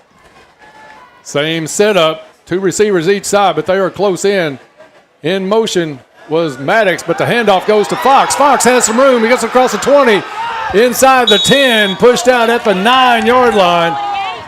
Yeah, a little misdirection there, Dennis. Had the man in motion. Gus came in and took it around the little trap side there. Nice job by the line, opening up a hole. And, of course, Gus knew what to do with it when he got there. Took it to the sidelines and had a great gain there for the Tigers. Great job by Luke Maddox as well to sell that play. Absolutely. Because it looked like the little flick was going right to Maddox, but it was a handoff. And Fox with another first down, New Tech Seed first down for the Tigers. Ball is spotted on the 10, so it's 1st and goal. They'll lay the flags down. First and goal for the Tigers with 2:25 left to play in the first quarter. We got to finish this drive, Dennis. Lander. Pitch out to Maddox. Maddox picking his way, and he's going to lose at least 2 yards, maybe 3 on the play. That one nowhere to go for Maddox. Read nicely by Graves County. Yeah, Dennis, it's key and vital for the Tigers here to try to finish this drive. You know, we've had about, the last 2 games, we've had about 4 different occasions. We've been inside the 20, and we've came away with nothing. A holding penalty, a sack or a fumble. We need to try to finish this drive. We're taking some time off the clock. We're keeping their offense off the field. Probably as good a drive as we put together all year, in my mind. Over 8 minutes gone on this drive by Caldwell County. We took over with 9:59 left to play in the first quarter. Maddox is going to be one of the receivers on the far side. Lander drops back out of under center to the shotgun. Whistles blow, and I think Caldwell County got a timeout. They didn't like what they were looking at. Play cop was about to go down on us there, Dennis, so we had to avoid a penalty. Camden, we're going to keep it right here and tell our folks about our fine sponsors for timeouts this season. That's my buddies at U-Ride, a quality pre-owned vehicle you can trust from people you can trust. Contact Lee Hughes or Tommy Harrison for an appointment. U-Ride, your used car dealer before, during, and after the sale. Caldwell County huddles up on the sideline during their timeout. Let's go down for a Go Green Field report. Todd, join in on this one while the teams are in the timeout. Yeah, I was going to mention that it's a bit of a homecoming for Coach Aaron McClung, who is from down this way. And not only that, but here's a situation you won't find very often.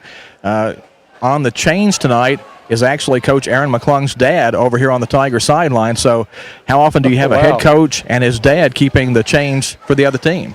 Man, that is a pretty cool stat there. Pretty unique thing. I've met Coach McClung's dad, and he's a great guy, funny, and I love being around him. Met him at a golf tournament this summer at the golf course. Lander out of the timeout, throws to the end zone. That one broken up at the last second. Lander had number 12 for Caldwell County, and Eli Stevens. Yeah, he had to lob it a little bit because there was coverage on Eli, but it gave time for Graves County to get one of those defensive backs back in the neighborhood and put a hand on it. That was a weak side safety, came over Dennis. He made a heck of a play on the football. I mean, he just, Dalen could maybe get that ball out a little quicker, but that was a great play by that safety, number 11. Pretty good pass by Dalen. I thought Eli might just catch that ball there, but great play by their safety. It's going to bring up a big 3rd down for Caldwell County. 3rd and goal from the 13-yard line. Hand off to, is that Spikes? Spikes inside the 10, but well short of the goal line. I think I might have thrown the ball there, Dennis. I mean, we got to go 3rd and goal. I mean, let's put some points on the board maybe here. 6 yards is what separates Caldwell County from a touchdown. They are not going to bring out Richie. So it is 4th and goal for Caldwell County. A minute left to play in the first quarter. Nice drive by Caldwell County, time consuming. But Ken, this is going to be big here unless Caldwell County can get the ball in the end zone. Stevens wide out to the far side. Parker one-on-one here in the near side corner. Lander rolls out, looks to the end zone. Now he's got some pressure, has to scramble. Throws to the end zone. This one up for grabs. Got him. And it's touchdown, Tigers. See who got that pass. That was a great pass. Gus Fox goes up, pretty much a jump ball situation. Fox running out of room and out of time as he was pursued to the sideline. Looked like Joe Montana rolling out with Ed Tuttle in his ear and Dwight Clark in the back of the end zone making that big catch there. Great job by Dalen and even a better job by Gus Fox on the catch there. Setting Richie up with the extra point. And it is good with 37 seconds left to play in the first quarter. Caldwell County ties Graves County. That touchdown brought to you by Goodwin Insurance. Goodwin Insurance, a locally owned independent insurance agency capable of handling all of your insurance needs. Goodwin Insurance is a proud sponsor of Caldwell County Athletics. Good luck, Tigers, from Goodwin Insurance. We'll take a 30-second break and be right back. Picture this. You're sipping coffee, admiring the home of your dreams with a fresh, vibrant coat of paint. At Altman Coatings, we bring this vision to life. faster and more efficiently than you ever thought. If you're ready to take the next step, a free estimate is just a phone call away. Call 889-8500 for a free estimate. That's 889-8500 for your free estimate. Learn more about Altman Coatings on Facebook and TikTok. Herb Hayes Furniture wants to wish the Tigers best of luck this year. Welcome back to Graves County. Caldwell County on the board with a 13-yard pass from Lander to Fox. Yeah, that drive was the Gus Fox drive. He had about 3 or 4 catches and ran about 3 or 4 times. So Gus is making an early case for player of the game right now, Dennis. Kickoff by Richie. That one came a little bit off his side of his foot. That one's going to go out of bounds. I'm not sure if he meant to do that or what he was doing there, but he certainly didn't look like he got the bulk of that kick, Dennis. I think with his leg, that was almost certainly unintentional. Kind of like one of my wedge shots on the golf course. It came off the wrong way. And it's going to give Graves County the football at the 35-yard line. Some scores to update you on. Let's see, it was Madisonville over Fort Campbell early in the first 8-7. Of course, Todd County Central and Stewart County, Tennessee played last night trying to escape what we thought was going to be a lot more weather. Todd County with a big 42-10 win last night over Stewart County. Back on the field. County. Graves County. Caden Gregory has Mars in the backfield. Trip set to the far side. He's coming Gregory over here. The pass has time. In and out of the hands. I mean, right there at the hands at the 48-yard line. I mean, Shane Farrow, he's covering him. I mean, he had a big cushion, and I tell you, the quarterback looked this way the whole time, Dennis. I mean, you saw where he was coming. That was Woodward in and out of the hands, bringing up 2nd down and 10 for Graves County. We got lucky on that one. 2 receivers set each way for Gregory. Handoff in the backfield. That is number 10 on the carry, and number 10 is Brady Roselle, a sophomore. My buddy Duke Ward slamming that gap there and made a nice play, keeping it to a 1-yard gain. 3rd down and 9 coming up. I like Duke Ward. I tell you, he's a good-looking little player. I really didn't know who the kid was when the season started, Dennis, but he's really made some nice plays this year for Caldwell County. Graves County will not get the play off. Coaches from the sideline saying do not snap it. After 1 quarter of play, we're tied at 7 in Graves County. We'll take a break and be back for 2nd quarter action on WPKY. At Trilogy Performance Sports, they believe in only the highest standards of physical fitness training. Their staff members are actively enriching the lives of their members and creating a community of like-minded people. And getting you in shape is their #1 goal. They have everything you need: knowledge, experience, and equipment. They find out what's important to you and design a customized plan that fits your needs. Learn more at trilogyperformancesports.com. Are you looking for a job or career change? We have more opportunities than ever before listed on our Find a Job page. Click on each to learn more about the job description and how to apply. Visit Find a Job under the Contest Deals Jobs tab at WPKYOnline.com. Kentucky Fried Chicken wants to wish the Tigers all the best of luck this year. We are back at Graves County High School getting set for 2nd quarter action. 2nd quarter brought to you by our friends at Cozy Living Interiors. Cozy Living Interiors celebrating their 6th anniversary under the ownership and management of Pam and Hab Haberlock. So stop by and see Cozy Living. Cozy Living, everything a home should be.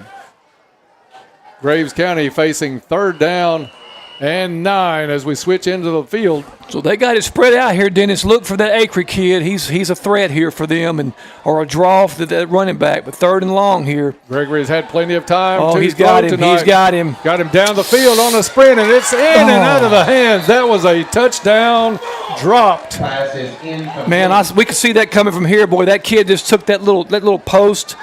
And our safety didn't get over there in time. And Bodie Vucekovic. Boy, I tell you, we need to shore that up. I mean, that's something that the defense coordinator is going to have to say, guys, listen, get over there. Oh, that kid wants that. That kid was spoken highly of by some of the coaches here at Graves County before the game as well. We'll call him Bodie. Vucekovic, I think, is what it's. Sounds like a Northern Ohio kid somewhere, Graves County brings out the punt unit.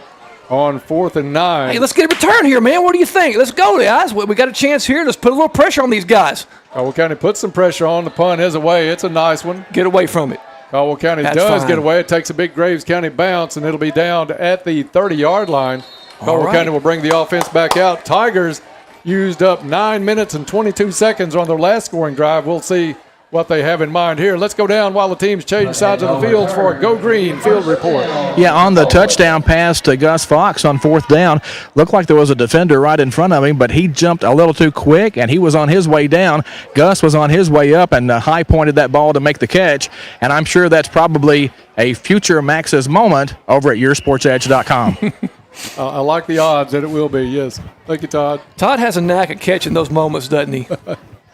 Caldwell County really bunching that offensive setup right now. Lander under center, fake the handoff. No, does give it to Spikes. Sparks thrown down after a gain of, looks like 5 on the play, out to the 35-yard line. Yeah, Cameron did a nice job there, Dennis. He planted his foot, cut back against the grain there, and got another 3 or 4 yards on the play. Nice job by Cameron. Actually, 6 on the play by Spikes gives Caldwell County 2nd down and 4. These are the downs that Caldwell County hasn't had much this season, where you can do a number of things. You can run the football, you can take a shot down the field, you can throw for the first down. You know, in football, 2nd and 4, 3rd and 3, those are so much more manageable downs than 2nd and 10, 2nd and 15, you know. So, yeah, good job by the Tigers. Lander again under center. Spikes in the backfield. Maddox goes in motion. Misdirection by Caldwell County. Didn't fool him that time, did it? Graves County brought everybody. And it's going to be a 3-yard loss by Caldwell County. Loss of 3 on the play. 3rd down and 7 coming up for the Tigers. Well, look for another hard count here. If we play by the averages, I would go ahead and do another hard count and maybe try to run a play as a play clock expires. Get the play in a little sooner so you can get up there and get that hard count going. It looked like Graves County anticipated with that setup by Caldwell County offensively in that formation that passing was out of the question. They brought everybody on that one. Something to look at later on, fake that, maybe hit a pass off of it. Lander drops out of the under center into the shotgun. Moves Spikes over. Lander rolls. Is met by blue jersey. He's got a player downfield, and Parker just overthrows him to the sideline. Parker behind 2 defenders at the 40-yard line of Graves County, but the pass over his head and out of bounds. Yeah, Dennis, throw that ball just a little bit earlier. When Luke made the break, he was open there, and if we got that ball out a little earlier, I think Dalen had a little pressure on him. He couldn't step in the throw the way he wanted to. But, boy, that was a golden opportunity there for Caldwell County. Had him pretty open there. I think Dalen wanted to roll to the right side a little bit. He turned around. There was a blue jersey right in his face. Had to alter that and threw his timing off just a little bit. Parker will come out. Punt formation for Caldwell County. Good snap back to Parker. Gets the ball up. End over end kick's going to bounce. Picked up at the 30 by Graves County. And he'll take a knee at the 31. Saw a lot of gold helmets. He said, I don't like my chances. That was number 6, Lincoln Acree, the kid that had the big return earlier. Well, I wouldn't have minded another 9-minute drive there, Dennis. That would have taken pretty much the whole second quarter out. That was an impressive drive in that first quarter. 9 minutes, 22 seconds is what we judged it as here. Graves County back out on the field offensively at their own 31-yard line. 7-7 tie right now, and even 10 minutes left to go in a very quick first half here at Graves County. Mars in the backfield with Gregory. This one fouled. Ball's on the ground. Gregory able to pick it up, but he's going to lose yardage on the play. I'll tell you, Dennis, Graves looks like they're out here just going through the motions right now. Drop passes, jumping on the line. Look, we have an opportunity here. Let's take advantage of it. If they're going to take us lightly, let's take advantage of it. Ball spotted at the 30 or 25, excuse me. And Todd, you can correct me if I'm wrong on this, but I think Coach McClung said something in the coach's show that maybe they would overlook Caldwell County looking ahead a little bit. Gregory sets up in the shotgun at his 20, drops back, gets good protection again, throws over the middle, wide open at the 40. It's a completion, and that was the Acree kid, Lincoln Acree. There's too much time to throw the football, Dennis. He just stood back there and Acree takes it out of bounds, stopping the clock with 9:17, but it is a first down for Graves County at their own 46-yard line. Yeah, those long crossing routes take time to develop. We got to put a little pressure on this quarterback here. he can't sit back there and eat a rowdy rib sandwich from Huck's. You know, we got to put a little pressure on him. Or the joint. Handoff to Mars. Mars breaks the tackle at the line of scrimmage, gets into that secondary, and he's brought down at the 41 of Caldwell County. Another first down. That kid is a load. He is strong, he is fast, and he is quick. In the game of football, those three things make a pretty good player. And another thing I don't think we really alluded to a lot in the pregame, Ken, that is a good-sized offensive line for Graves County, which you would think with 75 kids, you're going to find 5 or 6 kids that have some size. I mean, timeout called on the field. A U-Ride timeout with 9:02 left to play in the first half. 7-7 tie here at Graves County. Back after this. I'm Stephanie, manager of Purcell Tire. We offer a wide variety of options to keep your vehicle running smooth. We are now offering our car care package that includes oil and filter change, tire rotation and tread depth check, brakes, battery, belts, and hoses check. Call us today at 270-365-7291. Come see us at 309 U.S. Highway 62 West in Princeton, or visit us online at purcelltire.com. Kay's Kitchen wants to wish the Tigers and Lady Tigers best of luck this year. Out of the U-Ride, timeout. 9:02 left to play in the first half. 7-7 your score here at Graves County. Let's take a quick Go Green field report with Todd. Caldwell County doing a good job of hanging in this one, guys. I kind of thought this would be a tough one for Caldwell County to match up with. And, you know, you always look up front. Graves County with some big old boys up there, but I like the way the Tigers are battling. Graves County will set up with Gregory at quarterback. Acree in motion. Flag goes down. Procedure was called. Offsides called against Graves County. False start. First and 15. I'm not sure about the move Acree made. They put Acree in motion, and as soon as he started, I don't know if he took a step forward and then turned back. I couldn't tell if one of the linemen jumped. I couldn't tell what happened there, Dennis. Gregory out of the shotgun. Mars behind him. Mars takes a handoff, hits the left side, finds a hole. Big run across the 35 down to the 34-yard line. And that was a big hole, all right. I believe you or I could have hit that one, Dennis. They got the left side of their offensive line. Really did a nice job there. Score update, Trigg County and Russellville playing tonight. Trigg County with a 7-0 lead after 1 quarter of play in that one against Russellville. You talk about a history of 2 teams playing. We heard Scott Brown talk about that in the regional roundup tonight. Those teams have been at it for a lot of years. Yeah, Russellville's had some hard times lately. Second down and about 3 coming up. And I'm not sure if this was that an injury timeout where they're bringing 2 new, Graves County is bringing 2 new players in. Number 4 was sent off because his knees were not covered. Oh. It's a high school thing. It's got to be because college is basically wearing shorts these days. I wish it was a college thing. A run on a handoff off a high snap. Number 10 on the carry for Graves County. And that is Brady Roselle. Enough for a first down for Graves County. Yeah, Seth Trusty did a good job there breaking down, but unfortunately it was about 6 yards later when he made first contact with him. So a game of drives here as Graves County is on the move now with 8:08 left to play in the first half. 7-7 tie here at Graves County. The Eagles snap it to Gregory. Gregory with the handoff to Mars. Mars breaks the line of scrimmage, and he's got some room, and he's going to shake a tackle at the 15 and walk into the end zone from there. Eagle touchdown gives the lead back to Graves County. Yeah, that kid is just hard. You're not going to arm tackle Dennis Mars. We're getting the jersey a lot and getting hands on him. You better hit him low is all I can say. I think number 21 will hit him low next time, I believe, because that was a pretty much of a run over there. That kid is a strong kid.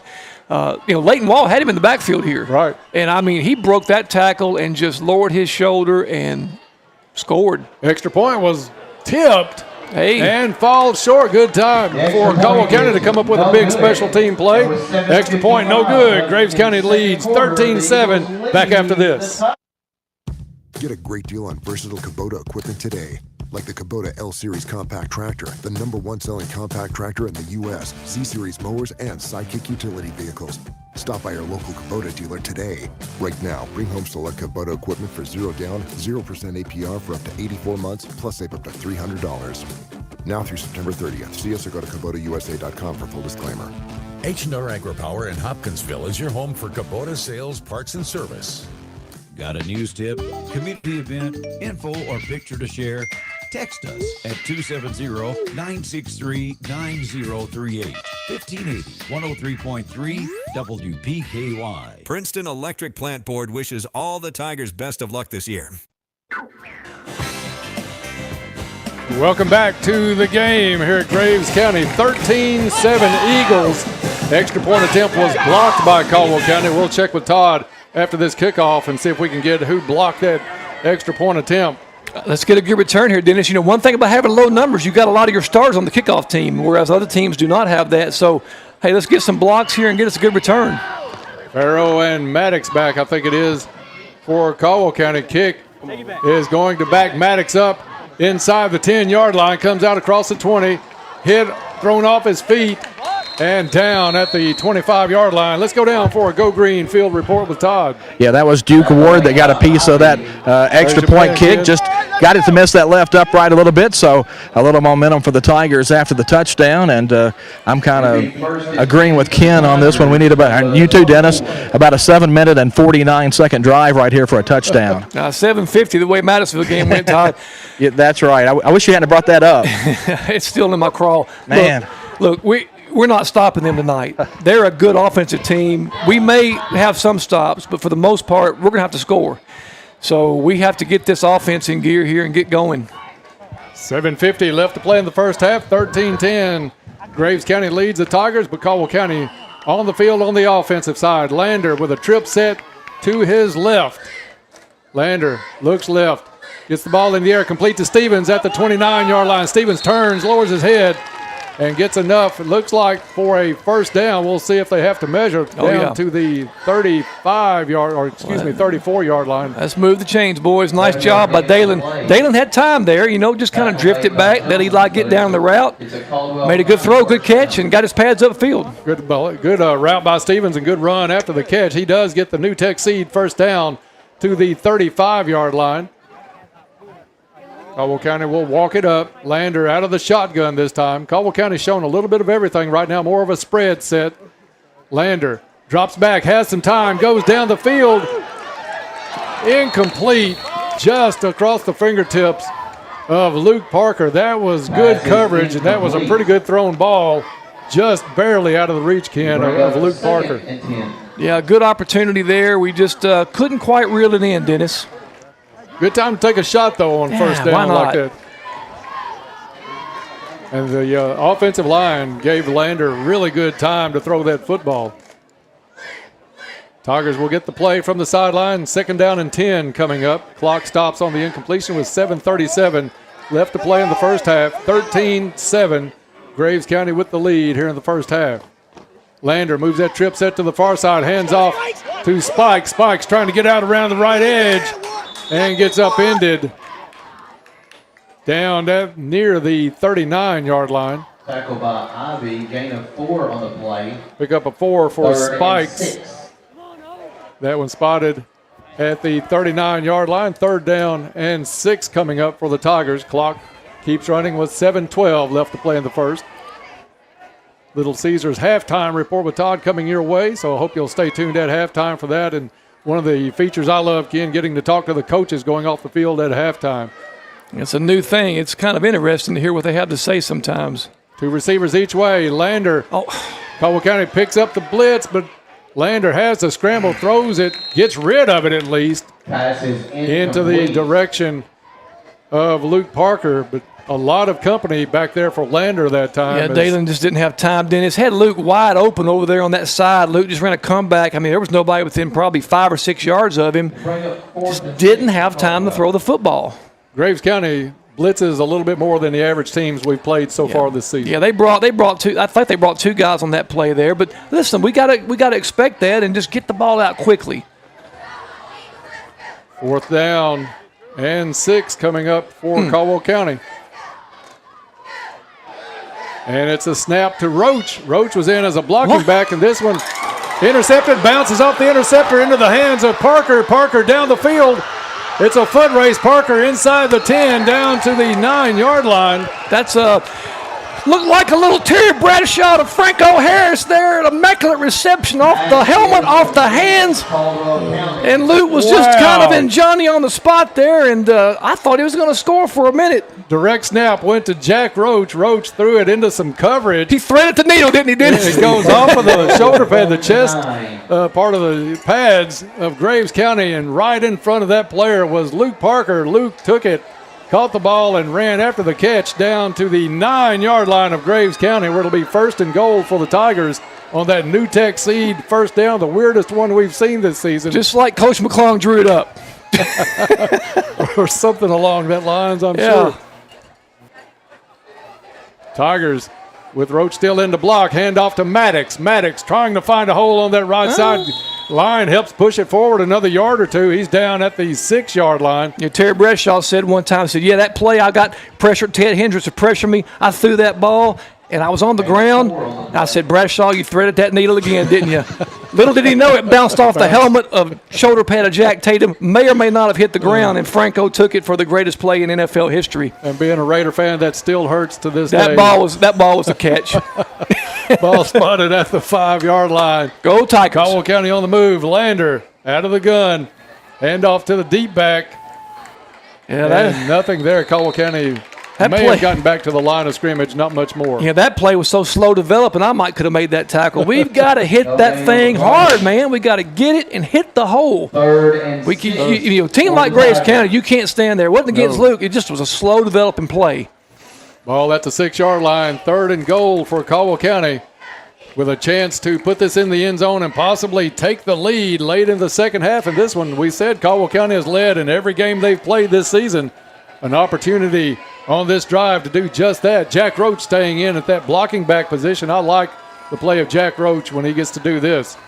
Lander has Maddox in the backfield. Lander drops back, throws to the end zone. Oh, did he get it? Caught by Caldwell County, but outside. Oh, we're right on the 1-yard line. It is Parker with the catch. A good catch by Luke, but man, we just right on that 1-yard line there. What a close play there. And we'll see where they spot this one. It is going to be on the 1-yard line. Come on, boys. Caldwell County with 4th and goal from the 1. 4:50 left to play in the first half. 4th and 1. See what the Tigers come out with on this one. Graves County putting everybody in the box. Caldwell County back in a tight formation. Maddox goes in motion. They fake the pitch. Mongo! And it's to Jack Roach. 1-yard run. Touchdown, Tigers. Touchdown, Caldwell. Mongo like short yardage. Our guy, man. Wow. 1-yard touchdown. 1-yard run by Jack Roach. And Caldwell County is a Sutton Ritchie extra Look point at here. Kick away. Big Goodwin Insurance touchdown by Caldwell County on that play. We got to get our holder out on the field. I think he's a little excited. I think we all are right now. How about that? 4:33 left to play in the second quarter. Oh, what about it? Who's leading now, Dennis? It is Caldwell County with the lead. 14-13 over Graves. 4:33 left to play in the half. Back after this. We all have our vision of what our dream home looks like. At Altman Coatings, it's our specialty to share that vision with our customers. Part of our responsibility is to make sure that dream can become a reality. That's why at Altman Coatings, your dream home is just a phone call away. Call 889-8500 for your free estimate. That's 889-8500 for your free estimate. Learn more at Altman Coatings on Facebook and TikTok. What is a tornado watch? How do I prepare for severe weather? What's the best way to get watches and warnings on my phone? Visit the Weather Alert page under the News tab at WPKYOnline.com for answers. Sponsored by Penny Ryle Electric. Raider Auction Company is excited to cheer on all the Tiger athletes this season. Go Tigers from Raider Auction Company. We have a good one going in Graves County tonight. Caldwell County with a lead in their 4th consecutive game as the Tigers will kick off leading this one 14-13. Ritchie gets a foot under, kicks to an up back, fielded at the 21-yard line. Across the 30, still on his feet, slung around and shy of the 40-yard line. Now, that was intentional. I'm not sure why, but it was intentional to do that. We could have kicked it out of bounds and got it on 35. So I'm surprised Sutton's not trying to boom it back there in the end zone there. Yeah, I'm surprised we're not going for the touchbacks at this point. I think that returner is very good. And so it's that receiver they have, Acree. He's a very good returner. Yes. And so they're probably trying to keep it out of his hands. Better on the 40 than a touchdown, Absolutely. Gregory takes the handoff. It's to the deep back. That is number 10 into Caldwell County territory. Once again, Dennis, they're absolutely gashing us on that run. Brady Roselle, a sophomore, with a big run for a first down for Graves County. So listen, let's get a stop here if we can. We're getting the ball at halftime. If we can just get something, a penalty or get them in long yardage situation, that would be really helpful for us. Otherwise, they're really gashing us on that run. In Caldwell County territory, snap back. Mars takes the handoff. And that kid is a load. I think he's close to another first down inside the 40, down to the 38-yard line. Let's take a quick Go Green field report with Todd. Well, the fake punt was one of the craziest things I've ever seen. It looked like Graves County had the ball intercepted, and, from down here you're thinking they're about to return it for a touchdown. It pops out of his hands. Luke Parker's Johnny on the spot sets up the Tigers, and, a couple of fourth down touchdowns tonight, and the Tigers lead 14-13. Gregory. To Mars again. Mars hits the left side. Much better job by Caldwell County. Corrals him after about a 3-yard gain. Hit him low, Dennis. Hit him low. That's the only way you're going to bring this kid down. He's a thick, strong kid. And, he runs hard, man. He runs really hard. Yeah, if you reach out and grab jersey, you're going to miss a tackle. He looks like someone that could probably play at the next level. I'm not sure he's a running back. I'm not sure what he would be, but he's an athlete. I think at least small college back. Oh, absolutely. He's got all the qualities. Graves back to the line. Gregory wants to throw, has time again. All day long. Now he's going to scramble a little bit. Looks downfield. Great coverage downfield by Caldwell County. Gregory keeps it. Brought down from behind inside the 30-yard line at the 26. We had 2 of our guys that just hit the ground. It looked like that the Graves County line just pulled 2 of them down there. I can't believe they didn't call a hold on that. I think Coach McClung is actually saying the same thing here. I think that's what he's doing, pleading his case. Man. As Seth Trusty made the tackle at the 26-yard line of Graves County. Timeout's been called on the field. U-Ride timeout with 3:24 left to play in the first half. Tigers by 1, back in 30 seconds.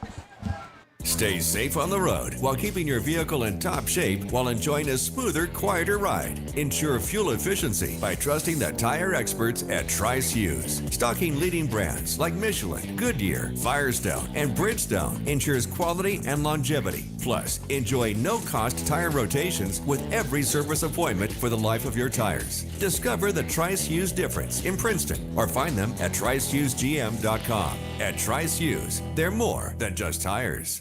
La Potacina Mexican Restaurant would like to wish the Tigers all the best of luck this year. We are back to Graves County High School after the U-Ride timeout. 3:24 left to play in the first half. Caldwell County with what some would call a surprising lead here, 14-13 late in the first half. Graves looking to spread it out. Gregory drops back, throws over the middle, and almost intercepted by Maddox. I don't think Gregory saw Maddox. Gregory was going down the field to Ty Cavett. Yeah, Luke Maddox took a weird angle to the football. It looked like he slipped and kind of got his balance again. Dennis, I think if he hadn't slipped, he might have intercepted that ball and had a run back on it. You're right. Todd, let's go down for a Go Green report. Want to check out the field conditions. Is it slick out there tonight? Maybe just a little bit, but all in all, the field's in pretty good shape. McClung definitely took that last time out, though, to go talk to the referees about the holding. Mars with the hands off, wanted to go left, turns it back up the middle, and it's a big gain into the red zone now, down to the 18-yard line. Todd, I agree with you. On that quarterback scramble, 2 of our linemen got tackled, and I know in football you can't tackle a D lineman. That's holding. So, that's a little frustration right there in front of the white hat, too. I mean, that's a call he probably will make next time, hopefully, since Aaron's been in his ear a little bit. Mars, the tailback, stays in the block, now goes into the offense. Throw into the end zone is a touchdown. Maddox delivered a shot to Cavett, but Cavett able to hold on, and it's touchdown Graves County.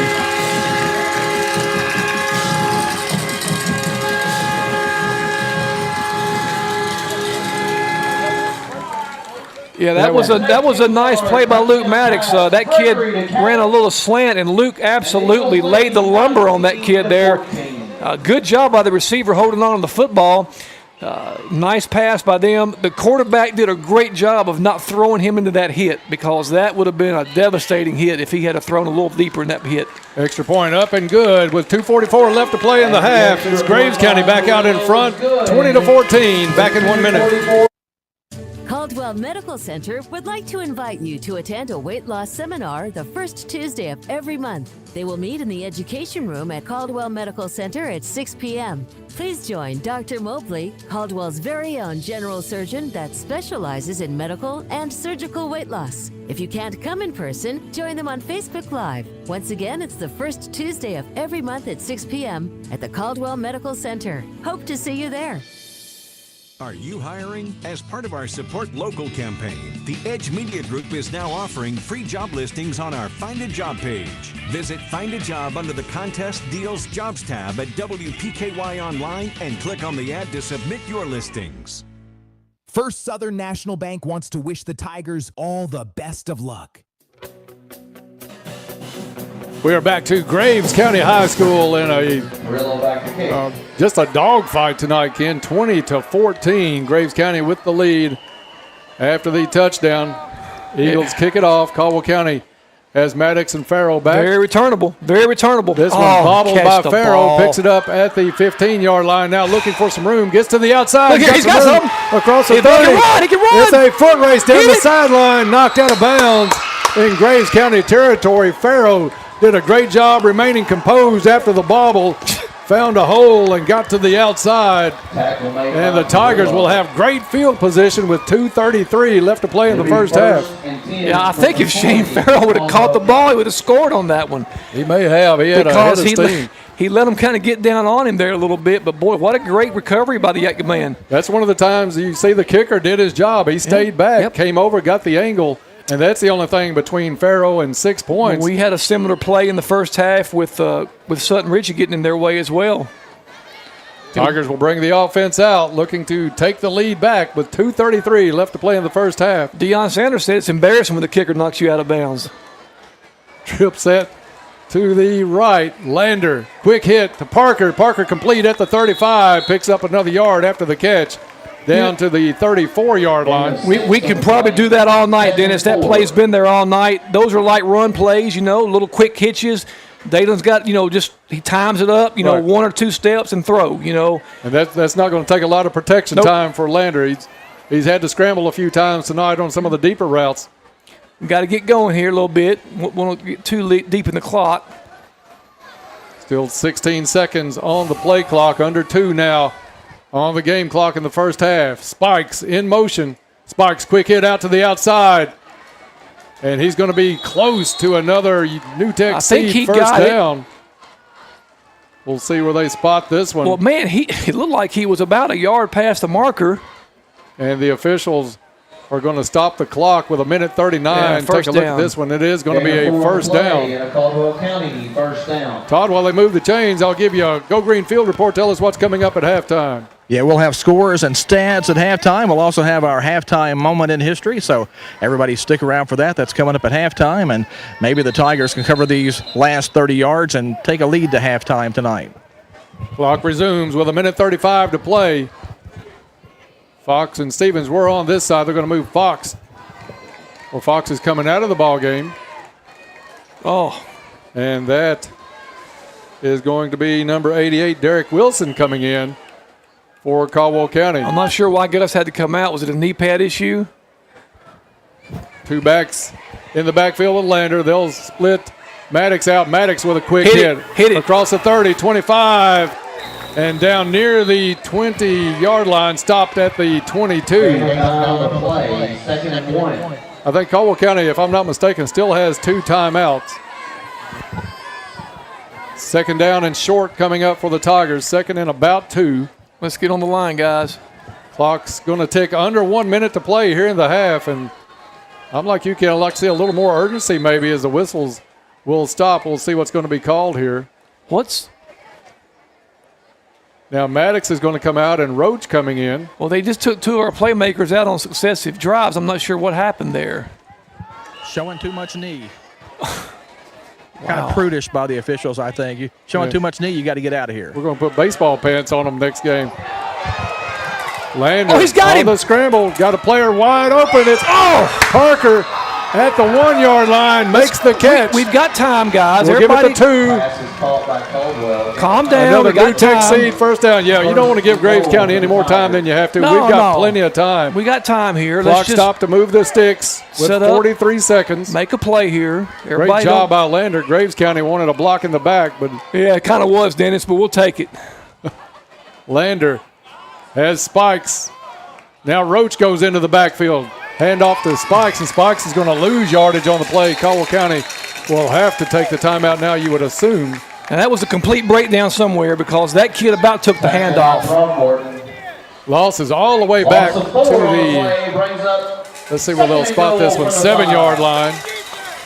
We've got 2 timeouts, I think, right? 20 seconds left on the clock. Lander set for the snap. Drops back, looks into the end zone. That one thrown up and incomplete. Had a couple of Tigers in the end zone. I don't think we have any timeouts, Dennis, because we would have called one there if we did. You would have thought.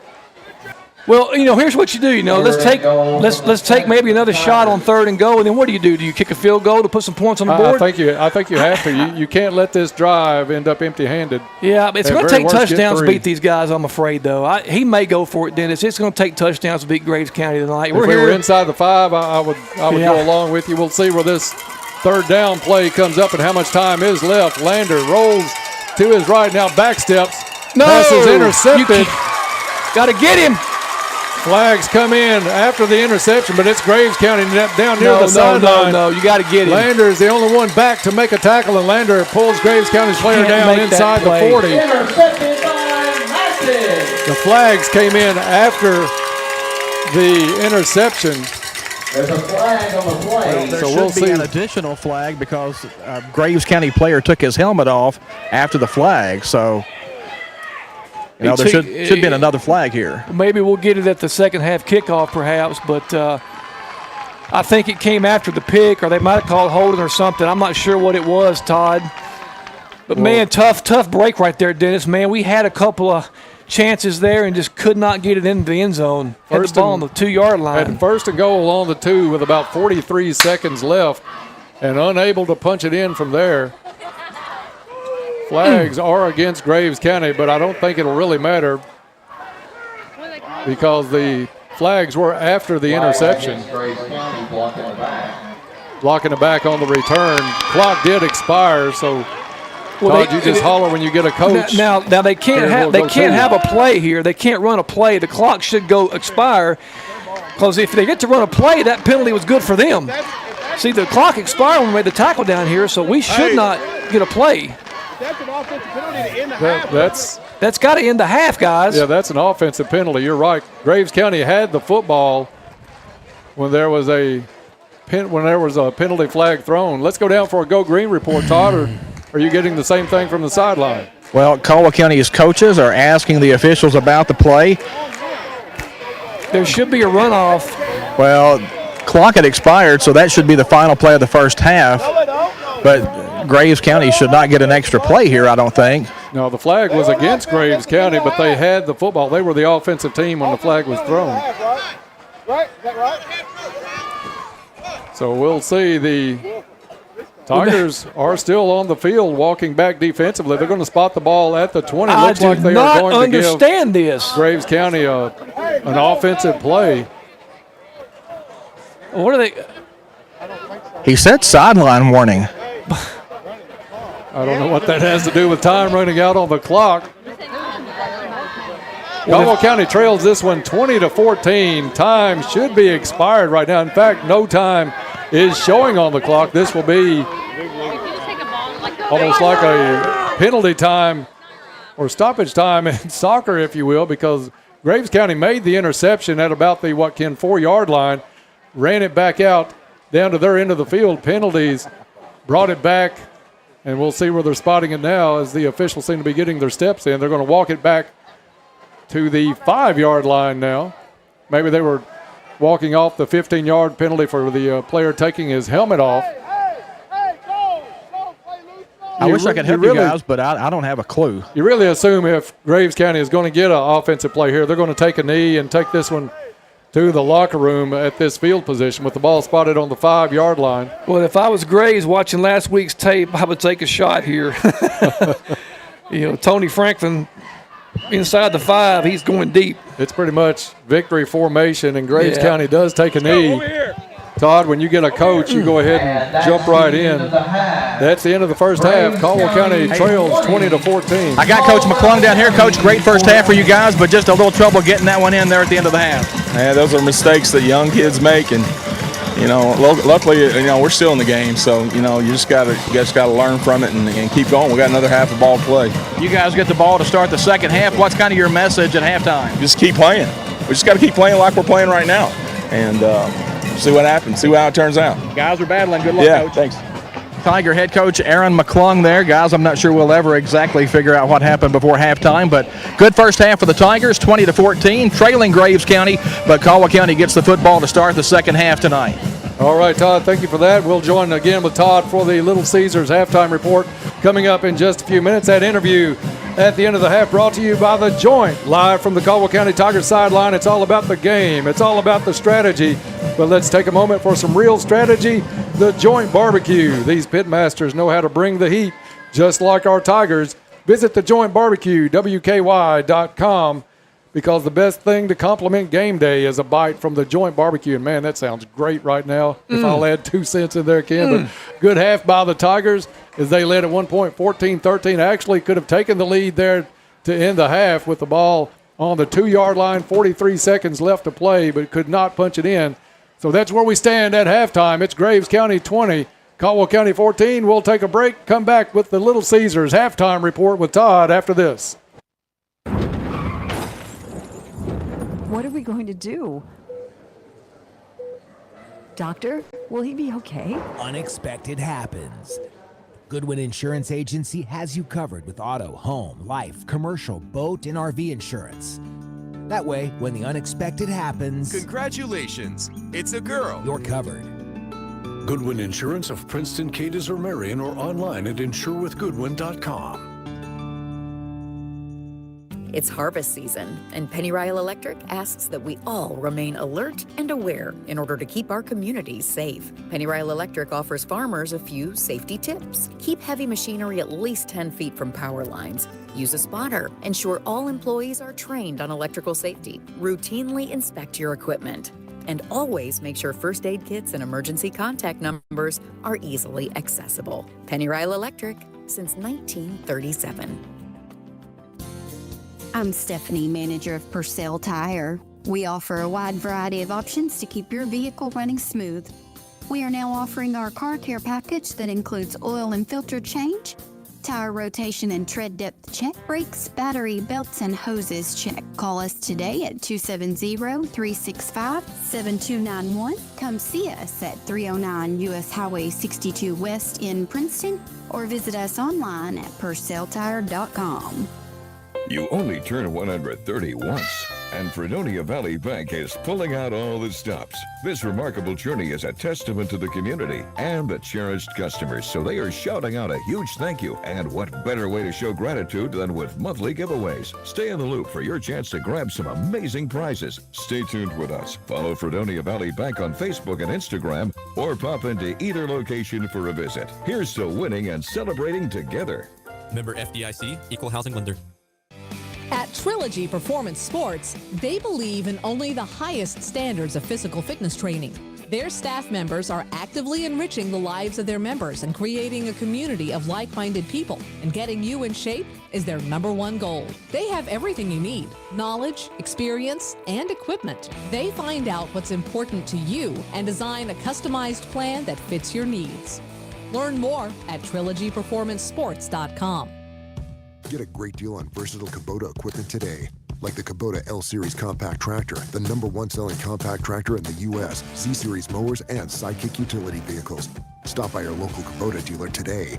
Right now, bring home select Kubota equipment for 0 down, 0% APR for up to 84 months, plus save up to $300. Now through September 30th. See us or go to KubotaUSA.com for full disclaimer. H&R AgriPower in Hopkinsville is your home for Kubota sales, parts, and service. You Ride hopes you'll ride with the Tigers and Lady Tigers all season. Cozy Living Interior and Boutique wishes the Tigers all the best luck.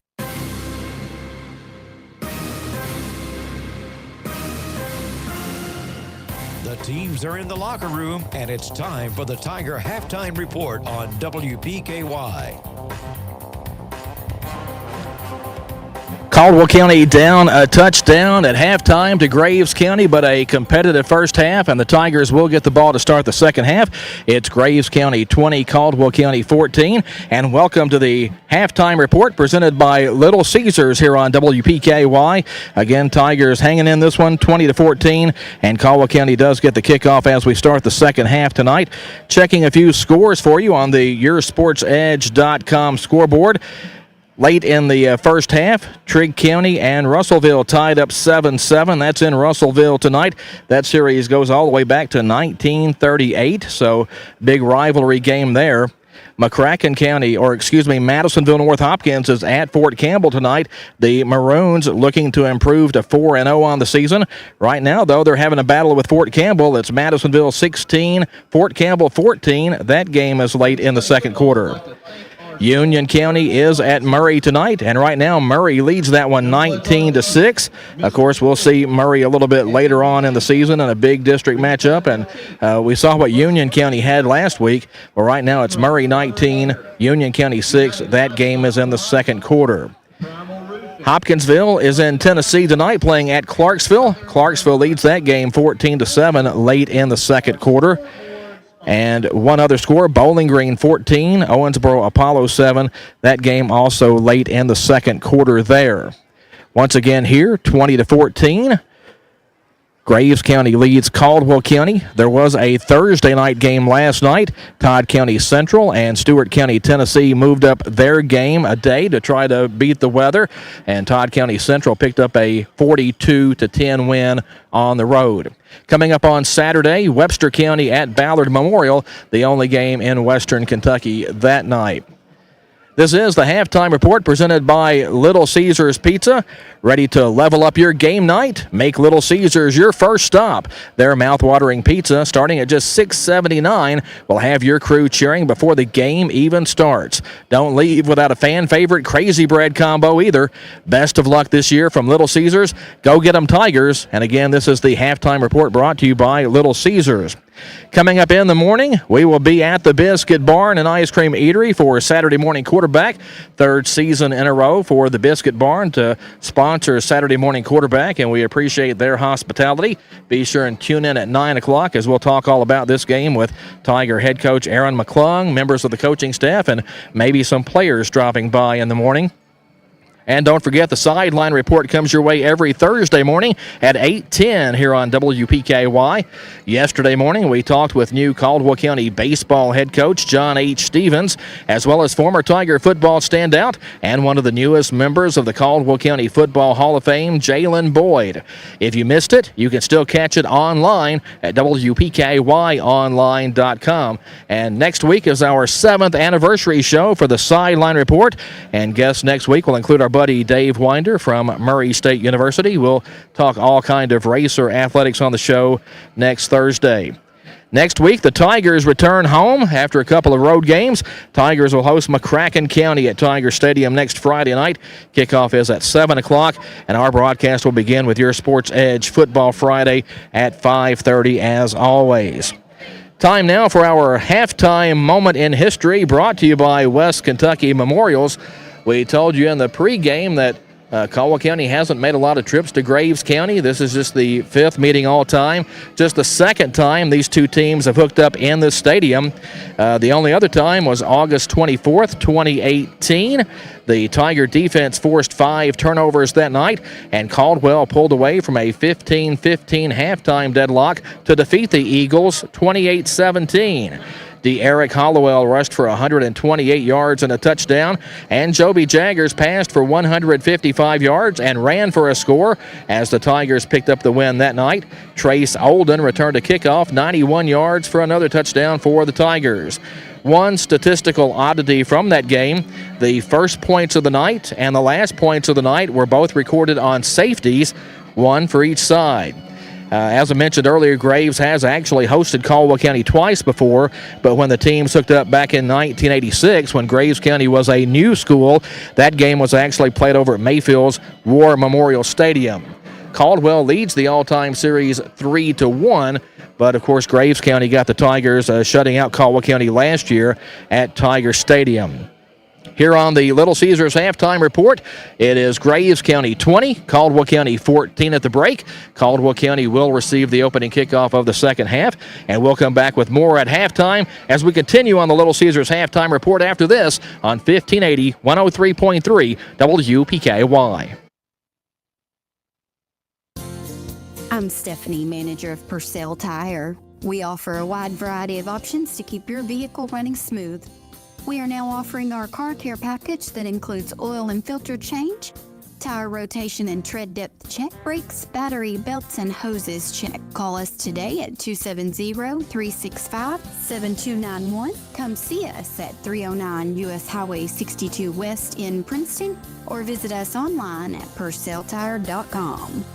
Get the job done and then some with Farm All Utility C-Series tractors from Case IH at H&R AgriPower in Hopkinsville, Kentucky. These heavy, durable tractors have their weight distributed in 6 different locations, eliminating the need for inefficient wheel weights. The emission system does not require DPF or a diesel particulate filter, reducing time loss and fuel waste on regeneration. Plus, a comfortable cab makes a long day's work a lot more productive. To learn more about Case IH Farm All Utility C-Series tractors, visit H&R AgriPower in Hopkinsville, Kentucky today. Cozy Living Interior and Boutique wishes the Tigers all the best luck. Our sideline sponsor, This is the Little Caesars halftime report on WPKY. Caldwell County down by a touchdown at Graves County tonight, but a good first half for the Tigers. It's Eagles 20, Tigers 14 here at halftime. And as we mentioned, the Tigers will get the ball to start the second half tonight. A very competitive first half. Some big plays for the Tigers in that first half, so let's hope Caldwell County can keep that going in the second half. Appreciate West Kentucky Memorials for bringing us our halftime moment in history. And time now for halftime stats, also brought to you by West Kentucky Memorials. West Kentucky Memorials with locations in Princeton, Cadiz, and Hopkinsville. Proud supporter of Caldwell County football. West Kentucky Memorials offers quality handcrafted granite memorials.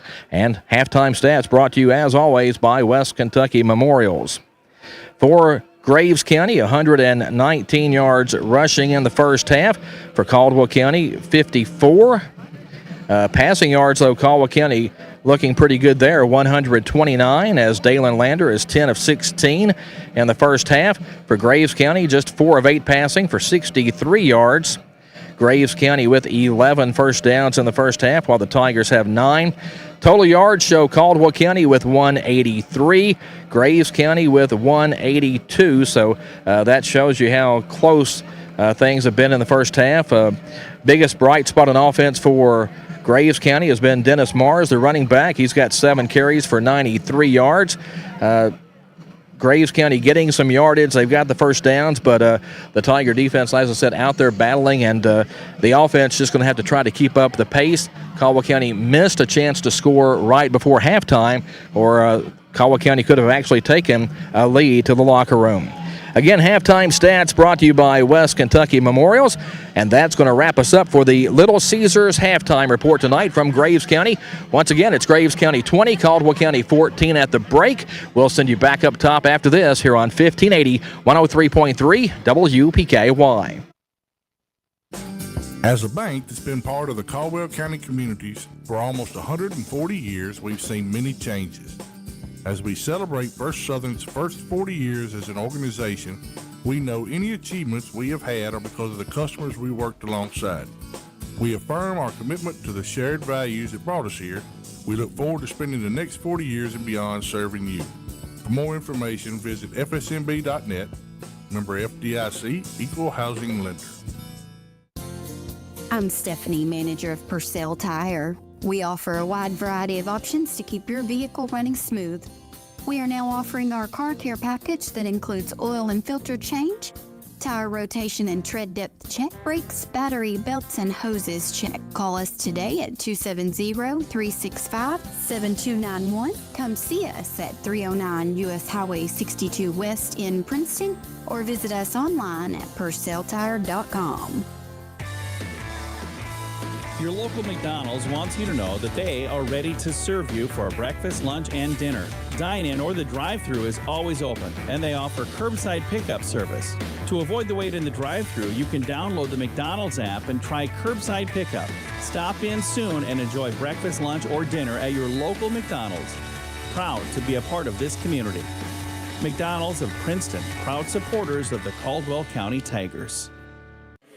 You look amazing. What's your secret? Oh, girl, I've been taking the shot, the semi-glutide weight loss shot. Isn't that super expensive and hard to get? No, girl. I get mine at Princeton Drugstore. My starting dose was less than $50 a week, and I lost 20 pounds my first month. And if you don't have a prescription, you can talk to their telehealth physician. Wow, that sounds great. I totally need to give them a call. Princeton Drugstore. Your journey to feeling and looking fabulous starts here. Contact them today.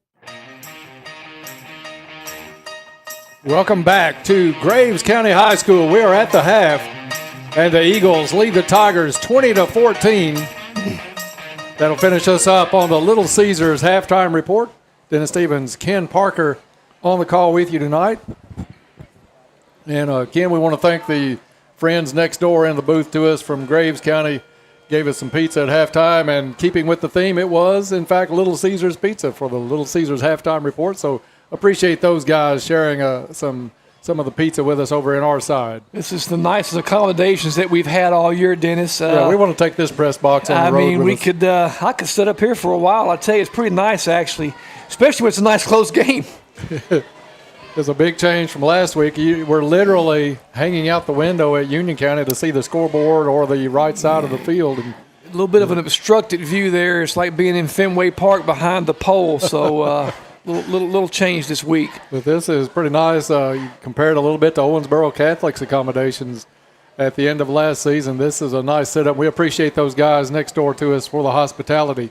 At the half, Caldwell County trails by 6. Ken had a chance with 43 seconds left, first and goal on the 2, but just did not have the timeouts. I apologize. I was wrong on that. We had to stop the play clock, stop the penalty a couple of times, and that's where those other 2 timeouts went. Yeah, Dennis, I mean, man, it's deja vu all over again. I mean, we're broken record the last, 2 games we've had. We've been right there at the half. I mean, Madisonville ready to take the lead, and, here against Graves County ready to take the lead. I mean, 2 really, really good football teams. And here we are with all 35 of our guys ready to take the lead in both those games. Now, here's the difference. Let's try to finish a half here. Let's try to finish on a good note. Right. Win or lose, let's just try to keep this game close. And then at the end, the team is supposed to blow somebody out. The longer you stay in the game, the tighter that backside gets a little bit. Absolutely. Next thing you know, we get a bounce here or a bounce off the helmet there, a little timely penalty, and who knows what happens. I like what Coach McClung said in the post-game interview on the Joint Barbecue, post-half interview with Todd. So what do you tell the guys? And that's keep playing. Keep doing what you're doing. We're having success tonight. You can't look at the scoreboard and think, oh, we're down. You can't have that kind of mentality. I know it's been a tough season and a half roughly for a lot of these young men, but you've got to go in the half knowing you made positive things happen tonight. Well, this team defeated Mayfield handily. Yeah. This is a good football team. I mean, it's a good football team. They've got some really good high-quality players, but you know what? We do too. And for a smaller school with smaller numbers, we've got some good playmakers out there, and we can just give Dalen a little time and just get some timely breaks. We got some good breaks in that second half. You had first half. Gus Fox on that fourth down, Dalen was rolling out and just kind of threw a little bit of a wing and a prayer there, and Gus came down with it. Then, of course, on that fourth down play where the punt was deflected off the helmet of the Graves County player, and then, of course, Jack Roach popped it in there out on that play. But, we've left a little bit on the table here. It's hard. I agree. Hard to come back when you leave it on the table against a team like Graves County. So, the message to McClung that's going to give the team at halftime, hey, come out in this first half. We're getting the ball. Let's sustain a drive. Let's try to put some points on the board. Caldwell County did defer off the coin toss win, and they will receive the football here to start the second half. Graves County leads this one 20-14 as the teams come back out on the field getting set for this second half. And Ken's going to step away. Camden, if you want to slide over, you may be called in a little bit on this one. Ken has to do some trainer duties as well. Doing double duty this season is Ken Parker, and says a lot about Ken. He can do everything. Taking this job on as well as doing some training things for the sidelines for the Tigers. So Ken headed down the way and across the field. Caldwell County will get the ball first. Farrow and Maddox back to receive for Caldwell County. Let's start off the half with some sparks. Let's get this half going with the touchdown or something that the Tigers can build on this half. That had to be a positive locker room at halftime as Caldwell County had a chance to take the lead late in that first half. Couldn't punch it across, but they can here with this first possession. Caldwell County had a 9-minute, 22-second possession in the first quarter tonight that ended in a touchdown. Kick is away. It's going to be a line drive kick that's going to go into the end zone for a touchback. So Graves County and Caldwell County will bring the offenses and defenses out. Tigers will have it 1st and 10 at the 20-yard line, trailing this one 20-14. Madisonville and Fort Campbell in a good game tonight. Madisonville, I think, maybe getting a little more of a surprise out of Fort Campbell than they figured at the half. It's Madisonville 24, Fort Campbell 14. Caldwell County brings the offense out. Dalen Lander will get set. Spikes will be in the backfield. One receiver to the far side, to the right side for Lander is going to be Luke Maddox. A trip set including Spikes just out of the backfield on the left side. Lander has Maddox in motion. And whistles are going to blow this one dead. Exact start that we had to the first half. Flag on the play on the first play. Actually, it's not Dalen Lander. It's Luke Parker taking the snaps. Come on, oh! So a little different scenery at quarterback to start the half. And that may be a good catch on that one. Camden may be what Ken had to go down to the sideline for as Lander not in the ball game. It is Parker at quarterback. Stevens now the lone receiver to the far side. Zy Rollins into the game for Caldwell County at receiver, taking the spot of Luke Parker. Parker takes it, drops back, gets rushed, flushed out of the pocket, tries to get to the sideline, turns his head up the field, and is going to lose some yardage on the play.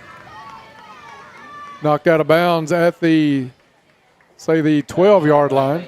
Usually at that backup quarterback position, it's usually Jack Roach, and usually in Caldwell's warm-ups, Jack Roach is taking the other spot. So a little bit different scenery here with Luke Parker being the quarterback, but I expect a little bit more running game than there is passing game. Luke's got a good arm, but his legs are what makes him a good receiver. Trip set to the right side for Parker. Parker with the screen complete to Fox. Fox at the 15 pushes the pile out near the 19-yard line. Let's go down for a Go Green report and see if we have any update on Dalen Lander's condition. Ken is over talking to Dalen right now. Understand he might have had some stomach issues at halftime, so he's on the sideline right now. Luke Parker in the game at quarterback. Looking to see, Dalen's still over here on the sideline, so I don't think we're going to see him this series for sure. Thank you, Todd. Parker gets the call from the sideline. 3rd down and 12 coming up for the Tigers. Just about a minute gone in the third quarter. Dennis Stevens now and Camden McGregor on the call with you. Parker handles the low snap, looks it over, wants to throw, and can't get rid of it. He's going to be pulled down for a sack inside the 10-yard line. Wanted to get it down the field to Maddox, just about a half a second too late to get the ball out. And Parker has to hold on to it and go down with it. Luke will stay in to take care of the punt, but Caldwell County with a less than stellar opening possession here to start the second half. Looking across the sidelines, we do see Leyland Lander near midfield on the bench. So hopefully that young man will be able to get back in the ball game maybe on the next possession. Parker to kick it from out of his end zone. This one away, a high kick. Decent kick's going to hit and go out of bounds. We'll see where they mark it out of bounds at. Go, defense! Looking to the sideline for the official, past the 30 and up to the past the 35, and getting the signal that they'll put it down at the 38-yard line of Caldwell County. So great field position for Graves County here to start the second half. The Eagles lead this game 20-14. 10:09 left to play in the third quarter. Official spot is at the 39 of the Tigers. Gregory in the backfield with Mars. Mars has been impressive in the game tonight so far, Camden. Yeah, he has, and the Tigers' defense hasn't really had a huge stop on them yet, so hopefully this defense can do something here. Gregory with the completion at the 34-yard line. That is number 11 for Graves County, Braden Woodward. Another senior, and it is enough for a first down. Gregory has had plenty of time to throw tonight. Caldwell County just rushing 3. Yeah, and this offense Caden Gregory has been able to stand back there most of the night. I mean, this offense is a really good offense, one of the best offenses in Western Kentucky, so a lot on the Tigers' defense tonight. Gregory wants to take a shot into the corner, one-on-one coverage. It was caught. We'll see if he stayed in bounds. And they're going to talk it over. The officials are in the corner. If it's good, if he was in bounds, that's a touchdown because the pylon is down, but we'll see what the two officials come up with. That was number 2, and they're going to call him out of bounds. A big break for Caldwell County. That's Ty Cavett that almost came down with 6 for Graves County. Good coverage on that side by the Tigers. That was a well-thrown pass, too. Ken Parker joining us back in the press box. And Ken, we'll give you a chance to catch your breath because there's a lot of steps. It's almost like a miniature version of the Stadium of Champions getting up to the press box. But we'll let you get caught up, and you can give us an update on Landers. He sits on the bench just across the way near midfield on the bench. Well, I think he'll be able to go back in. He just got a little nauseated there for whatever reason. I don't think it was from a hit. He said he's had a little stomach ache, so hopefully we can get him back in the game soon. Graves County, second down and 10. Gregory rolls right, has some pressure, lets loose, and it's complete. Ball's dropped, and they're going to say incomplete. He had that ball, Ken. I tell you, it sure looked to me like he had that ball and was being pulled to the sideline by a Tiger defender, and the ball came loose. Yes, I thought he probably caught that ball, but they said incomplete. They see it. He may have been a lot bobbling. closer than we do. It was hard to see from here. His back was to us while he was getting pulled towards the sideline, but it looked like he had possession and it came out. Instead, it's an incompletion, bringing up 3rd and 10 for Graves County from the Caldwell County 28-yard line. Incompletion stops the clock with 9:46 left to play in the third. Trip set out to the right for Gregory. Puts Cavett in motion. Cavett thought he was going to get the handoff instead. Gregory keeps it, takes off up the middle, still on his feet inside the 20. And he's going to be short of a first down. But at this field position, you kind of expect Graves County to go ahead and go for it. Absolutely. They're 4th down and a long one. They're going to, what they used to say, fire up that diesel. I'm settling out on number 4 right here, man. I'm sending everybody on number 4. I'm settling out here. Look, we did it. And Caldwell County jumps. I was getting ready to say, don't jump. So the Tigers hand the first down to Graves County. Offside. Eagles will have 1st and 10 inside the 15 down to the 13-yard line. Just got to be more disciplined than that, Dennis. You know, on those 4th and shorts, you got to say the first thing, don't jump, guys. Don't jump.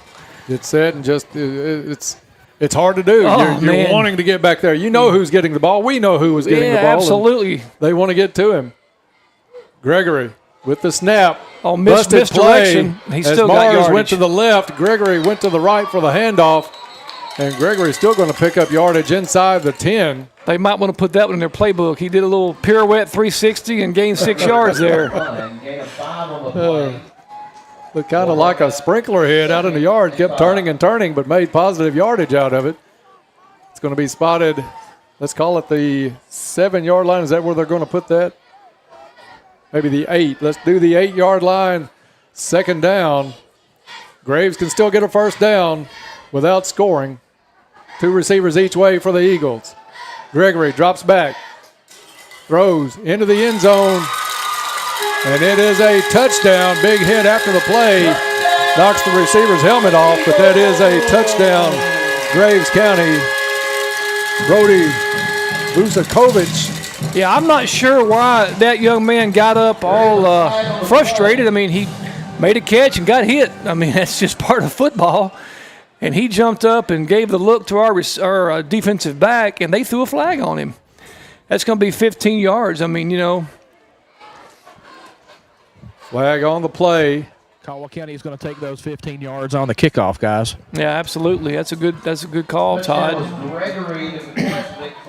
Again, this kind of magnifies the inability for us to score at the end of the first half and close it up to maybe even have a lead. Now 26-14. Yeah, we've really lost the third quarter in the last 2 games, and that trend continues tonight, Dennis. So, you know, hopefully we can have something positive on the next drive here. Graves will go for the extra point. Gregory is the holder. Snap is back. Kick is up and no good. 8:28 left to play in the third quarter. It's Caldwell County now down 26-14. Back in 1 minute. With Planters Bank, you're served up points with every swipe of your Planters check card with You Choose Rewards.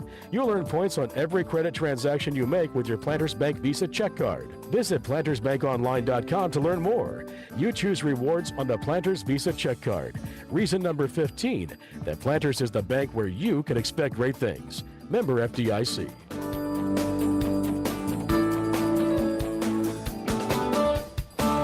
Is there anything we can do for you? Johnson's Furniture and Appliances in Marion, Kentucky wants to help. At Johnson's, we get excited when you walk in the door or call for assistance. We look forward to solving your problems and lending a hand. We carry most major appliances, including GE washers, GE dryers, and GE refrigerators. We also carry parts and offer service. Johnson's in Marion, Kentucky wants to be your appliance store and service center. Let Johnson's Furniture and Appliances in Marion lend a hand. Stop in or shop online. Back to action as Caldwell County will have Graves County kick it off from their 25-yard line. They'll enact the 15-yard penalty on the play, on the touchdown play.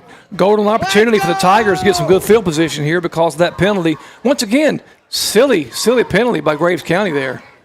Maddox and Farrow back, likely to have a return opportunity. Move up, boys. This one, a low kick. Oh. Gets through the hands of Farrow. He has to go all the way back to the 8-yard line to pick that one up. Takes off back up the field, and he's going to be gang tackled at the 25-yard line. So a missed opportunity there for certain, Ken, as that one was it's going to be fielded right above his helmet, but it got through the hands. Yeah, first step needs to be back on that play. He came up and just went right over his head. That was a big loss there for us. That would have been a nice field position because that was a returnable kick, that line drive. I mean, he outkicked his coverage. Those guys were nowhere near in the zip code there. But, hey, here we are, 25, 24-yard line. Let's see what we can do here, Dennis. Ball spotted. Looks like Dalen's back in the game. At the 24, and Dalen Lander is back in the ball game. Watch Gus Fox on this slot here. He's kind of hidden back here, Dennis. Maddox in motion, comes across to the left side, and a whistle again.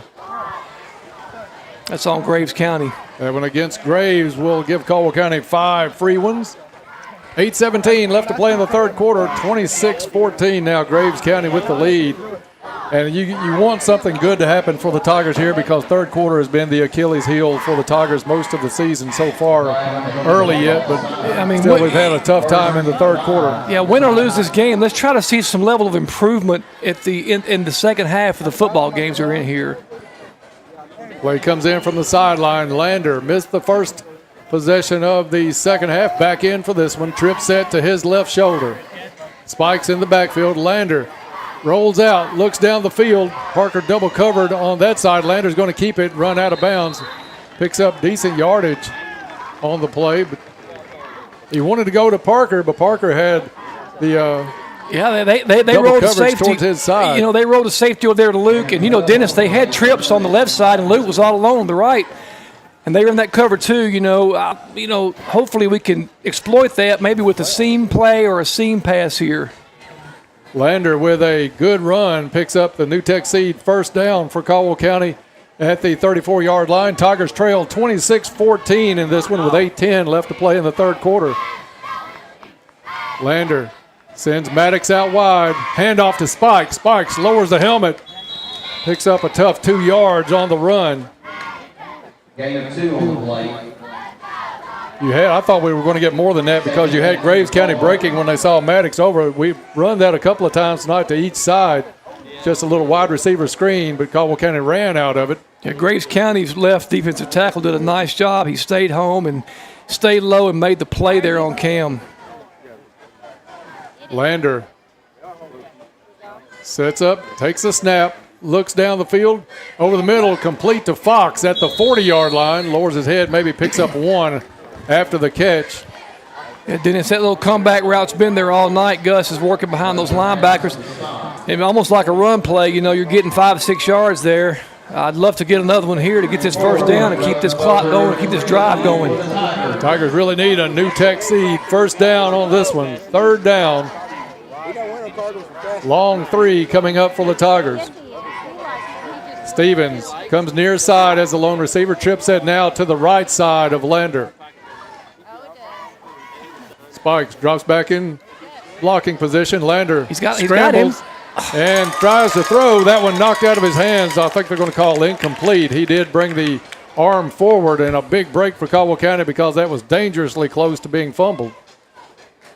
Yeah, I'm not sure you don't go for it here, Dennis. I mean, they got a 2-score lead on us, and we had players open there. If we can just run a similar play, if Datum will just set that foot and just get rid of it, man, just get rid of it. I know it's hard because he's getting rushed from all angles, but hopefully he'll have a lane to throw the football in here. 4th and 3 for the Tigers. Trip set this time, moves to the left. Lander looks left, wants to go. Incomplete, off the hands, threw into double coverage over the middle of the field. That one off the hands of Fox. And it'll be a turnover on downs for Caldwell County. Graves will take over at the 41-yard line.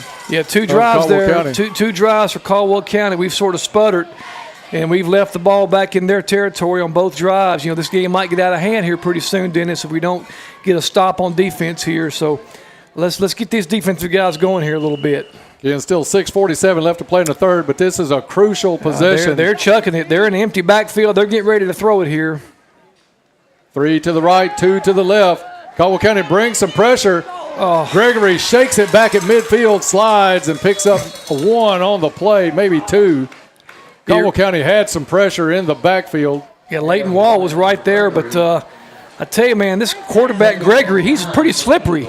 He's hard to bring down. He's got a good lower half, and he's a slippery ball player. And very smart. Son of a coach, so he knows. Yeah, he knows just what he's about doing. all you can know at that age. Gregory again empties the backfield. This time the trip set moves to the left. They're Gregory five wide again. Stands at midfield, now has to scramble. Throws, it's complete at the 35-yard line. Caldwell County with the hit. And down at the 33-yard line. Complete, but flag on the play. Flag down on the field. Maybe see a hold here, perhaps. Duke Ward wasn't real happy. That catch was by number 10, Brady Roselle, who's had a big night for Graves County. That's going to be a hold on Graves. That's a big penalty for them. That's going to put them in 3rd and long there. Well, they mark this off. Let's go down for a Go Green field report with Todd. Yeah, that's going to be 1 out of about 10 that they got, but we'll take it. And maybe this will give us a chance to make a stop here and get back in this game. You know, seems like every game we've gotten off to a pretty good start this year, and we get a little bit farther into the game looking pretty good. So made it just a little bit farther tonight. We need to try to get that momentum back on our side and close the gap a little bit and make it 2nd and long. Yeah, you're right, Todd. You're taking up Bob Hayes' slack tonight, Todd. Ball spotted at the 50. 2nd down and 18 coming up. I'd look for a run here, Dennis. I mean, this guy's been gashing us pretty good. Gregory drops back. Little screen to Mars. Mars right up the middle on the short dump off pass. Gets it across the 45 down to the 44-yard line. Yeah, nice job by Duke Ward recognizing it and getting back there and bringing that big guy down from behind. Boy, he's a load. How much does that kid impress you week in and week out? That's Duke Ward. Duke's a hustler, man. I like the way he plays. He doesn't physically impose you, but he's not a physically intimidating presence. But boy, he hustles and he really makes some things happen there on that interior line. The unsung guys on the line. Still 3rd down and 13 for the Eagles. Get a little pressure. Gregory has time, looks down the field. Get it, Luke. Throws into double coverage. That one's going to be picked off, and Parker adds to that interception total. And Caldwell County with a crucial stand here midway in the 3rd quarter. You know, Luke back there playing center field. You know, Graves County took a shot. They got some athletes. Let's throw a 50-50 ball up, and 50-50 went our way this time, so we'll take it. That's a big stop, even though it pins Caldwell County deep. It's better than giving up the completion. Caldwell County will bring the offense out at their own 2-yard line. Oh, man. 5:10 left to play in the 3rd quarter, 26-14. Eagles with the lead over the Tigers. How about a 98-yard drive here? Is John Candy in the stands anywhere? I mean, hey, there's John Candy. How about the 49 or 98-yard drive here? Oh, we need a good one. They had a long drive in that 1st quarter, consumed 9 minutes, 22 seconds of that 1st quarter clock. I would love to see it. I just want some positivity in this 2nd half for this team the last couple of games here.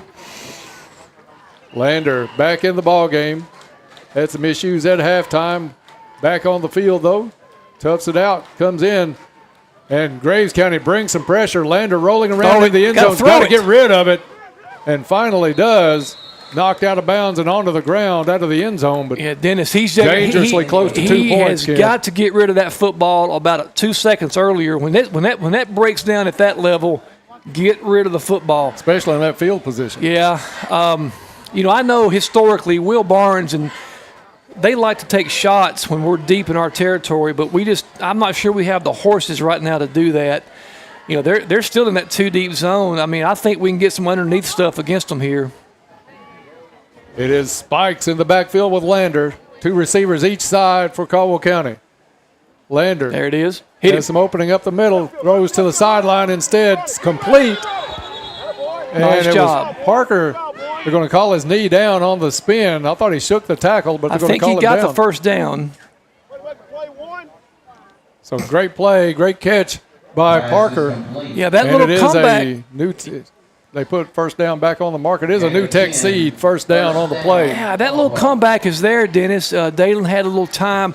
It's been there all night. And, nice job by Luke breaking the first tackle and getting the first down. I do think it's there, and maybe we can, feint that one time and then hit a guy, Gus going in the slot, going deep on a fade or something there. We'll see what we do there. We got it out of our own territory, out of our own end zone at least. Maddox and Stevens to the left side. There it is again. Complete to Stevens. Nice catch. Had a player on his back. Yeah, Eli Stevens. I'm sorry, Dennis. Eli Stevens is such a smart kid. He was able to run that route in a good position. And just, again, another nice pass by Dalen. Yeah, that was great position. I liked what you said about Eli. He turned, put his back to the defender because the defender was there trying to get a hand in. But good job by Stevens to haul that one in at the 18-yard line. Second down and short. A little box out like in basketball, Lander's going to set up with his trips to his left shoulder. Drops back, looks over the coverage, throws down the field, and that one was to Fox, but it was almost outthrown. Gus Fox did a good job just getting his hands on it. Well, that's an interception at the 40. That was a dangerous play there, Dennis. You know, we're really running some deep patterns here. I tell you, one play to look for might be that crossing route that we ran against Madisonville. Gus Fox run that post, and Luke Maddox or Luke Parker come underneath on that crossing route. That was a play that almost had a chance to go last week. Injury timeout on the field as Graves County still has a player down. 4:11 to play in the third quarter. 26-14 Graves. Back in 30 seconds.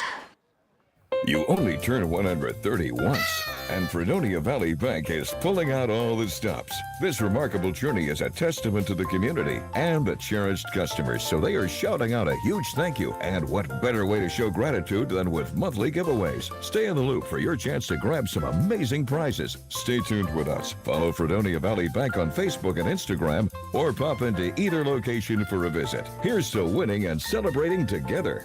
Member FDIC, Equal Housing Lender.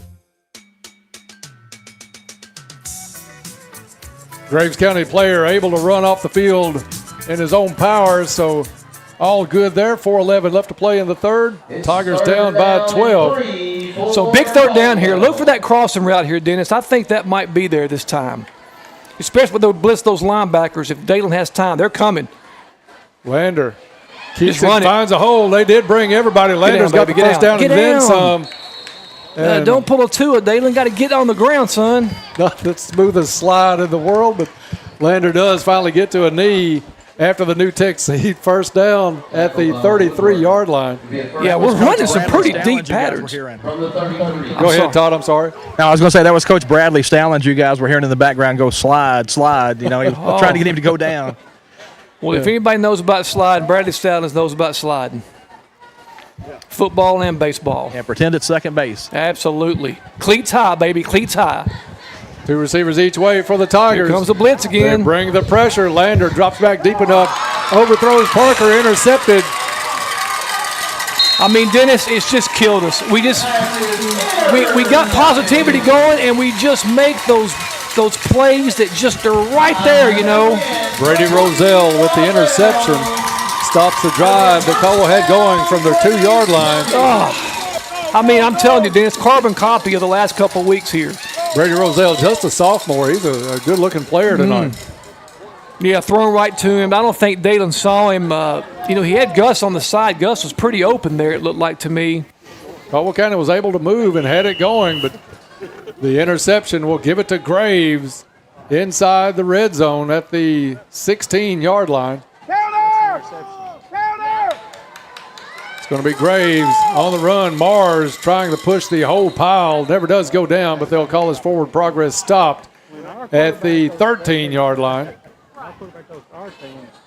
Caldwell County, again, Ken, you hate to say any play is crucial in the third quarter with so much football left, but this is a team that I don't think Caldwell County can get 3 scores behind. Oh, no way, Dennis. I mean, we have to hold on to the ball and keep it within a score. I mean, this team's explosive, and they got playmakers, and we've given every possession they've had, Dennis, has been in our territory for the second half. You're exactly right. That's hard to cut. That's hard to overcome as a school our size playing a school this size.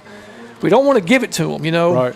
Timeout on the field with 3:19 left to play in the third. 26-14, your score. Graves County in the lead. Let's go down for a Go Green report with Todd. Yeah, Ken, that's one of the points I've been kind of making for a couple of weeks now is, you don't want to complain about your schedule, and you don't want to play the, woe is me card every week. But when you're playing 5A and 5A and 6A and 5A every week and you're a 2A school, the numbers are going to get to you at some point. And, that's kind of why we start out well every week. And at some point, the bigger school with the bigger kids up front and more numbers just kind of wears on us and wears us down by the time you get into that third quarter. Absolutely, Todd. And, we've been a little bit of a self-inflicting issues as well, with that, a couple of turnovers there. That was a tough break for Dayton. He's been playing really well in this game. Back out of the U-Ride timeout. Graves County with the football. 2nd down and 7. And off to Mars. Mars tries to get to the outside, cuts it back to the inside. Mars barrels his way inside the 5, down near the goal line. I think it's going to be First and goal from the 1, if we're correct. Clock running as we go under 3 to play in the third quarter. 12-yard run by Dennis Mars. Yeah, we had him in the backfield, and he just kept those legs churning, and he got a nice gain there, Dennis. Yeah, Leighton Wall had him wrapped up in the backfield, it looked like, and Dennis Mars just took it to the house almost. I'll be surprised if it's not Mars again, Yeah, and it shocker. is. Just runs right up the back of his lineman into the end zone. Touchdown, Graves County, as they start to blow this one open. That one with 2:37 left to play in the third quarter. Mars on a 1-yard run. 32-14. And Graves County will again go for the extra point. A little bit shocked with the Mars kid that you don't use more 2-point attempts, but this one, kick is up, and it is good. 2:37 to go in the third, 33-14. Graves County with the lead. Back after this.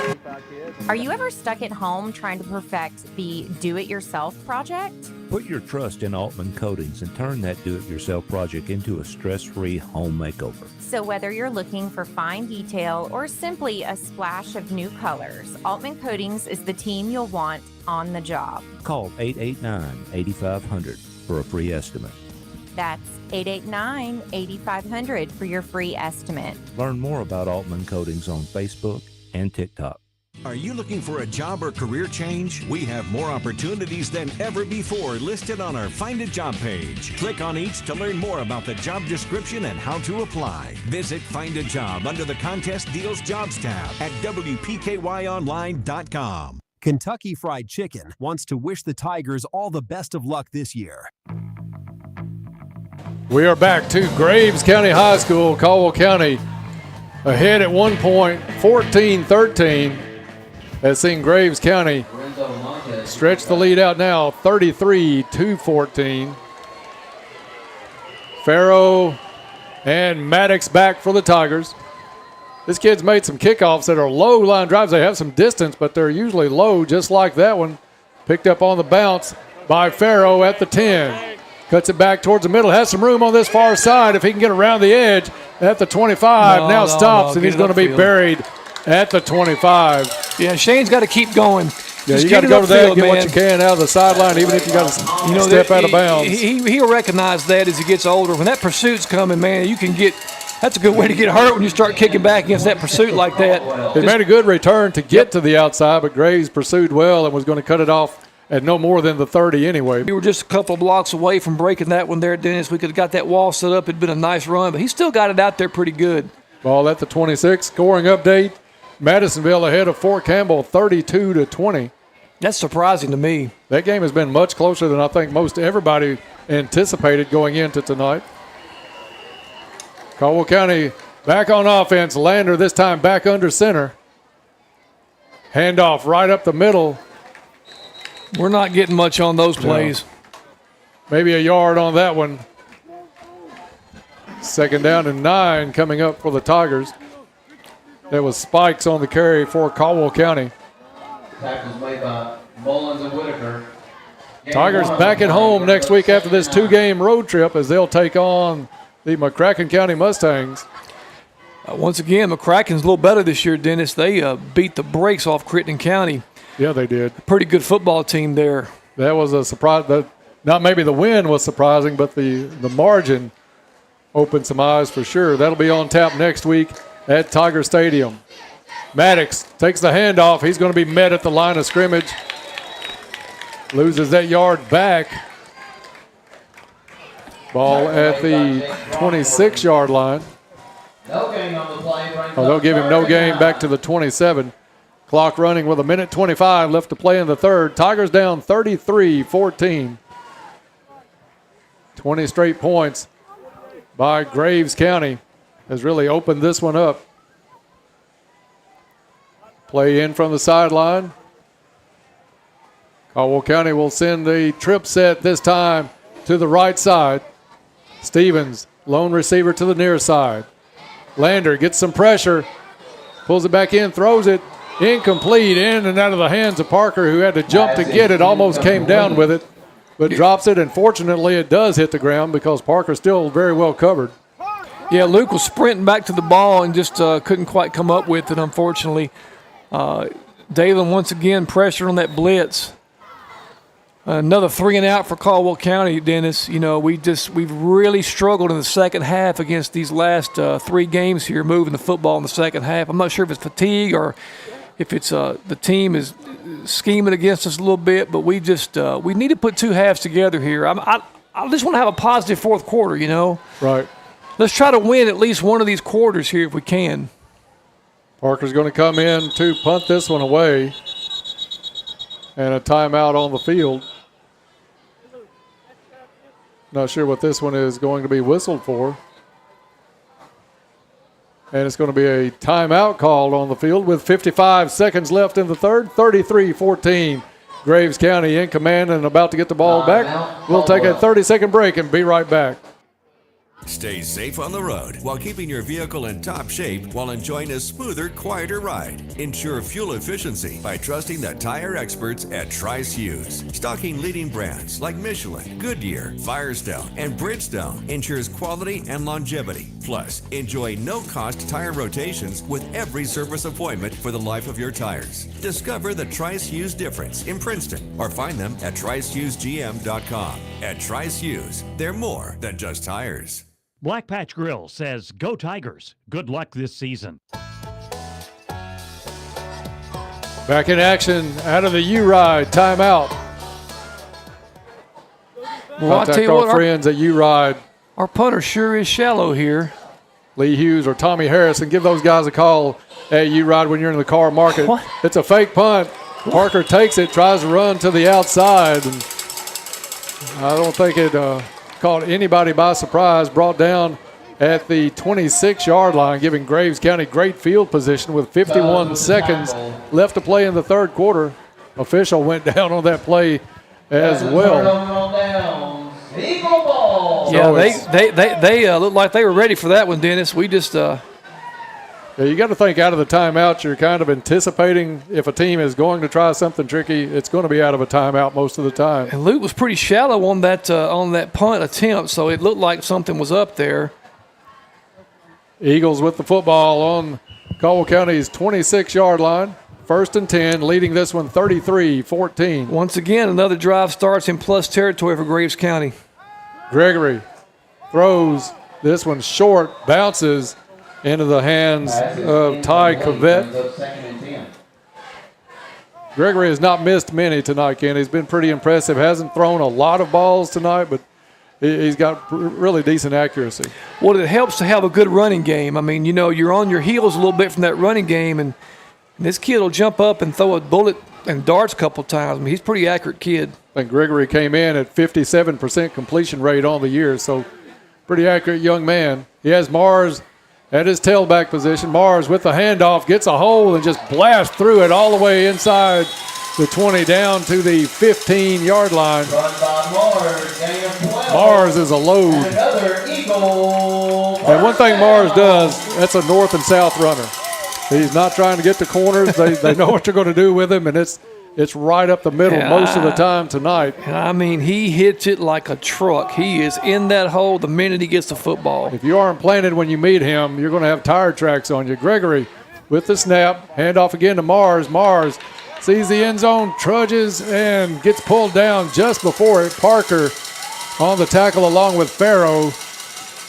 Stay low, boys. Stay low. They'll move the chains. 1st and goal from the 1-yard line.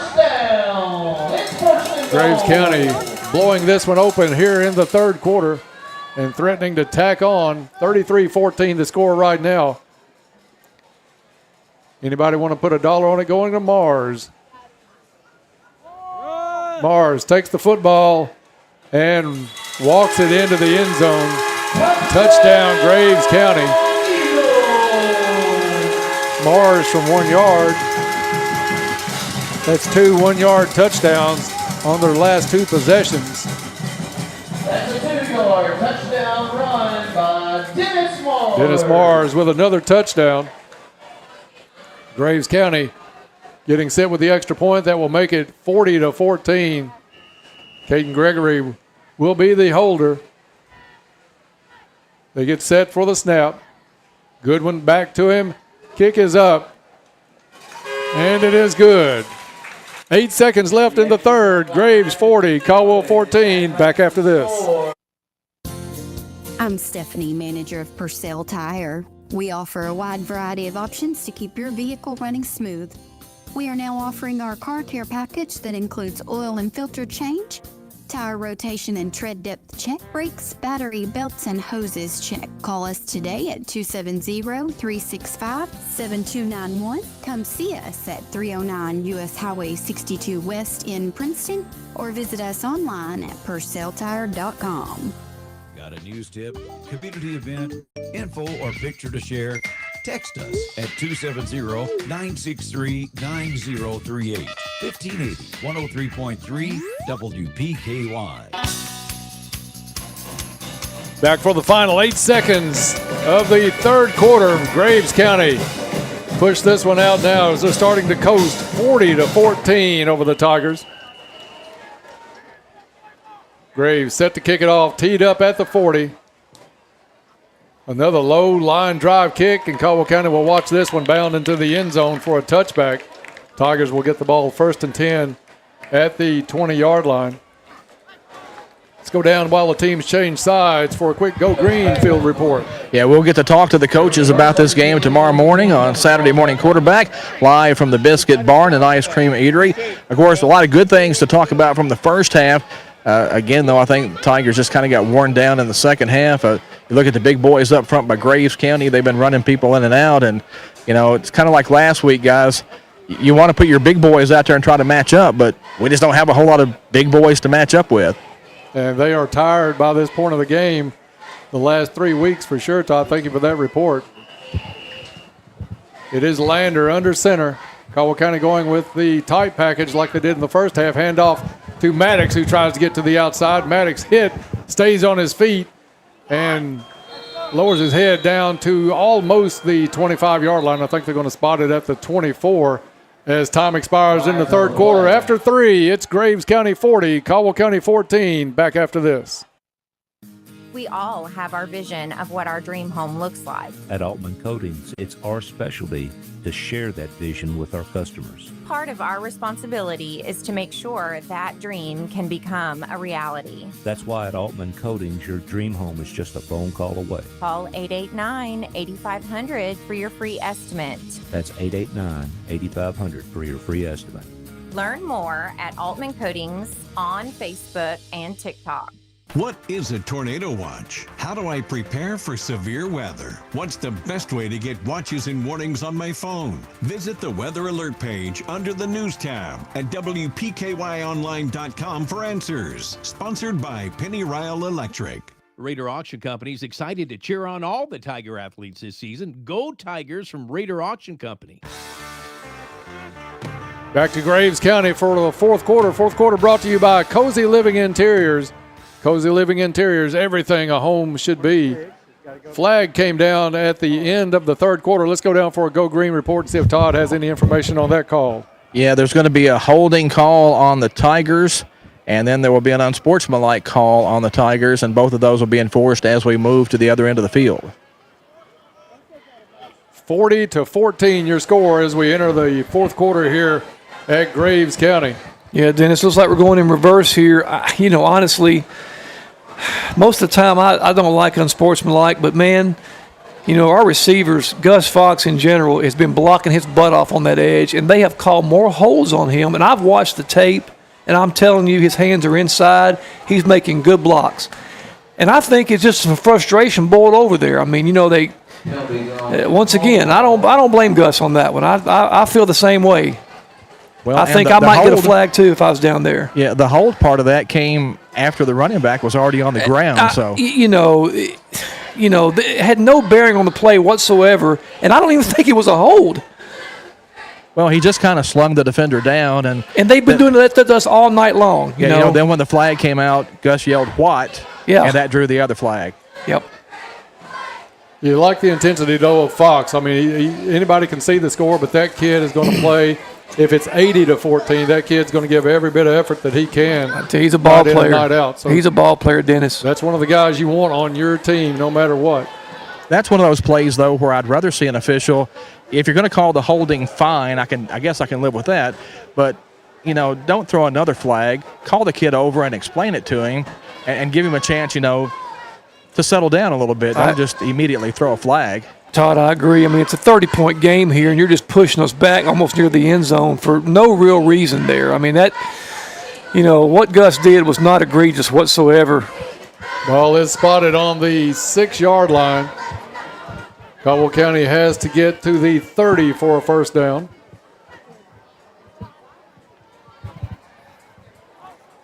And still some discussion amongst the officials before they get set to blow the whistle to start play. Lander under center. Fox in motion, takes a handoff, tries to turn it up the field, hit, and brought down after about a 2-yard gain. Second down and still a country mile long for Caldwell County, trailing this one 40-14. And Ken, you think back to the time Caldwell County had a 14-13 lead. Graves County took it up to 20-14, but Caldwell County with that ball on the 2-yard line, still 43 seconds right before half. It seems like just like a game earlier this season, right there at the half, you're close. You feel like you're in it, and then something bad happens. Yeah, it's a carbon copy of Mattisville almost. They just didn't score at the very end. But, man, we had our chances here. We really had our chances. Fox in motion. They fake the pitch. Pass to Parker is incomplete. That was a lot of moving parts of that play, kid, and a lot of traffic. Parker still almost came up with the catch. Yeah, I tried to set a little screen up there, but it was just traffic jam in downtown Mayfield here, I think. Incompletion stops the clock with 11:07 left to play in this one. Tigers get the play in from the sideline as Lander comes back. See what Caldwell County does on third down. They've got it officially 3rd and 22 on the scoreboard. I mean, let's chuck one somewhere. Lander drops back out of under center into the gun. Graves County rushes forward. Lander comes outside, complete to Parker at the 13.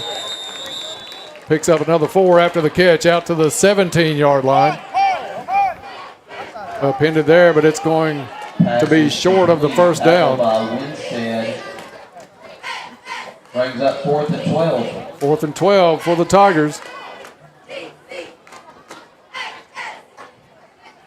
A first down here, you're not going to win this game. I think we're all in on that. But Caldwell County setting up in punt formation. They had some pressure. Partially I don't know if that blocked. one was tipped. Ball's going to go out of bounds shy of the 40-yard line. And Dennis, once again, I think he got a tip on the ball. He did, and once again, Graves County is starting inside the 40-yard line. They've had every possession. I mean, we just got to get better at this. We've got to put the other team in a little bit more difficult position offensively. But, when you're playing a team explosive as Graves County and they're starting every possession inside the 40, there's no way you can win. You're not exaggerating.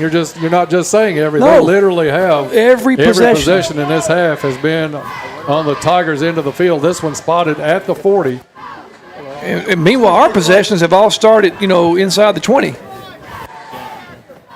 Graves County still bringing the starters out in this one. Caldwell County hurrying Spikes back out onto the field. Gregory lines it up, only a single receiver each side. Extra tight end in for Mars, who takes the handoff, goes to the right side, gashes a hole across the 25 down to the 24-yard line. 16-yard run on first down by Dennis Mars. 16 on the play, and that's an Eagles first down. 10-13 left to play. Once again, one of our warts this year is stopping the run, and we have not stopped the run tonight, Dennis. He's really been getting, just chunks of yardage on us here. Back to the same formation. No, 2 receivers set this time to the left. Mars takes the handoff, comes to the left side.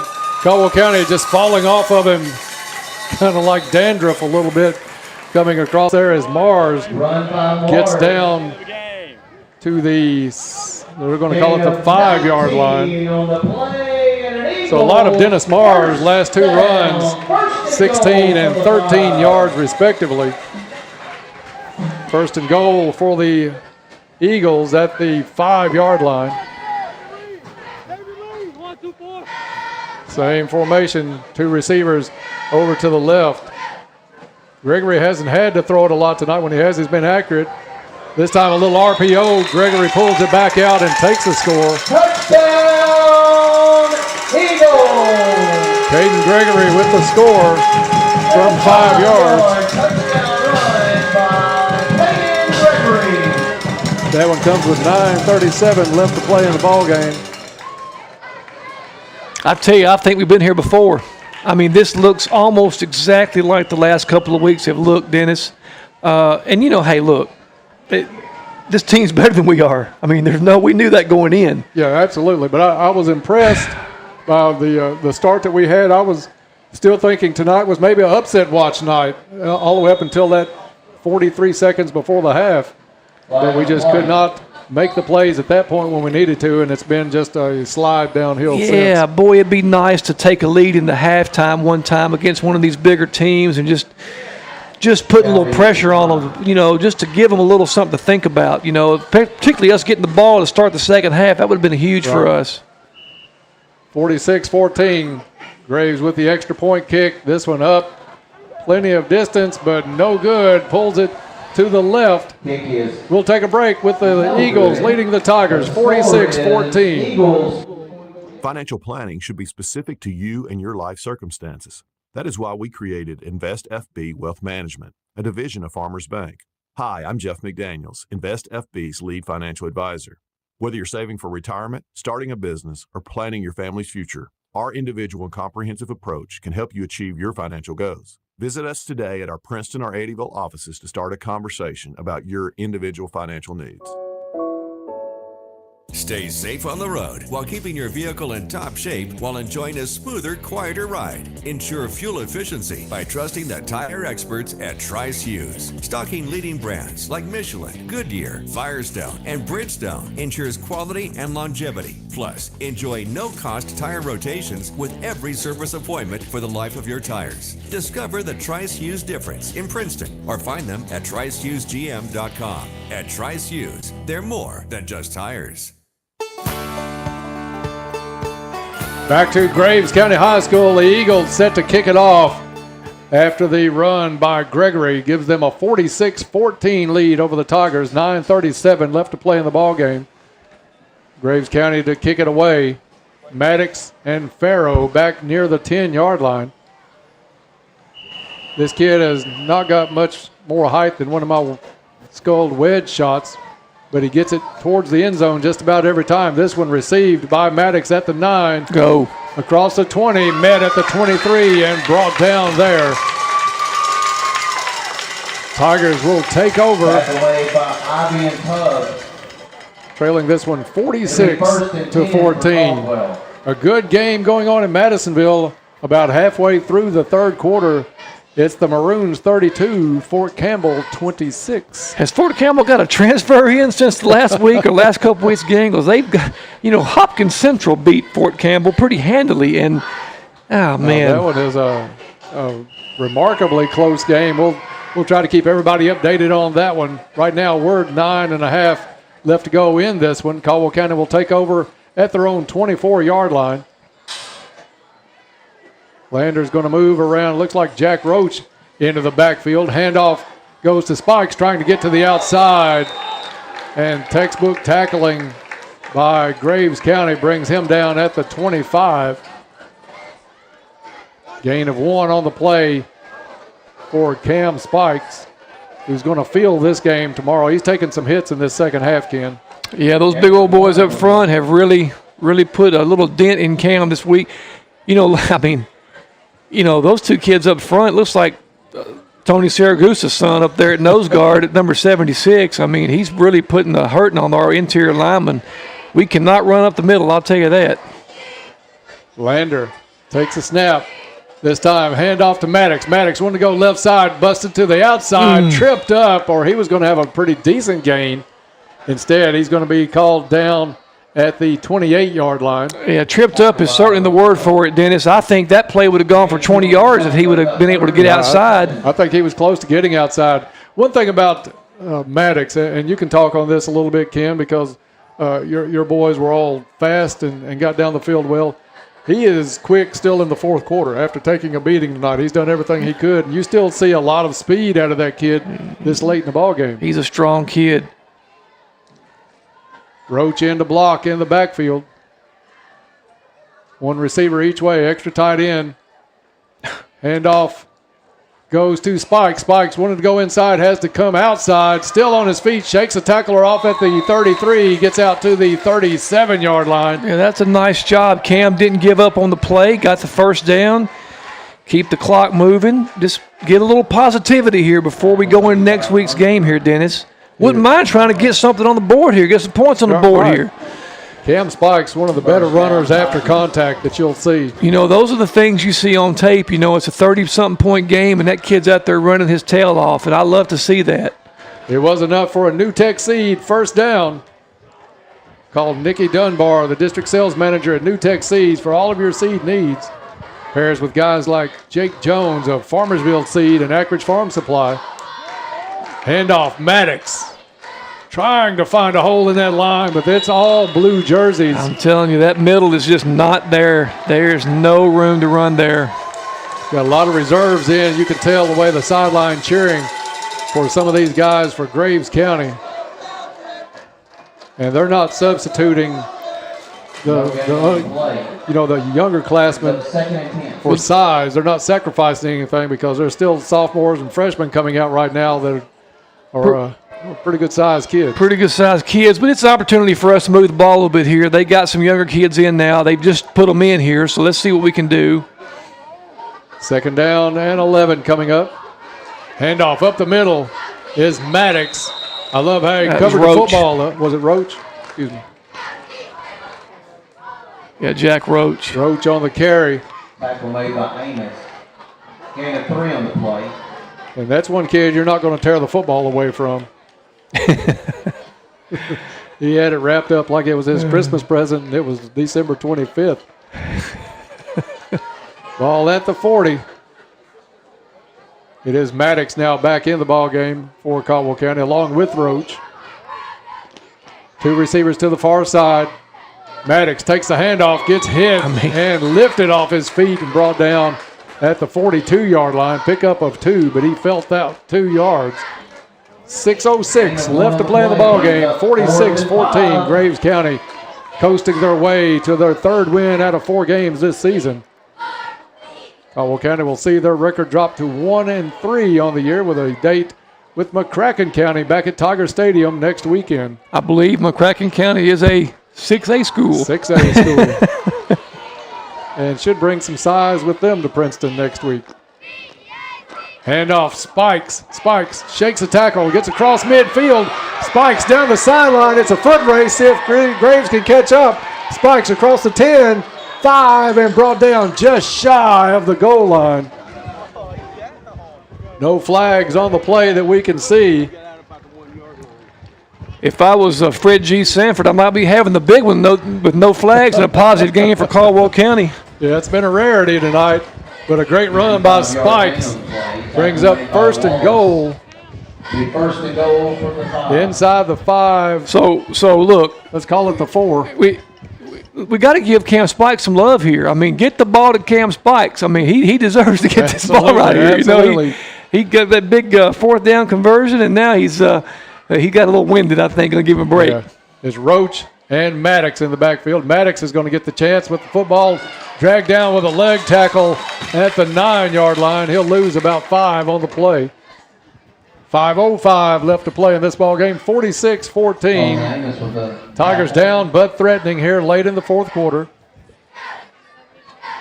Spot that one at the 7-yard line. So not as big a loss as we thought. Second and goal coming up for the Tigers.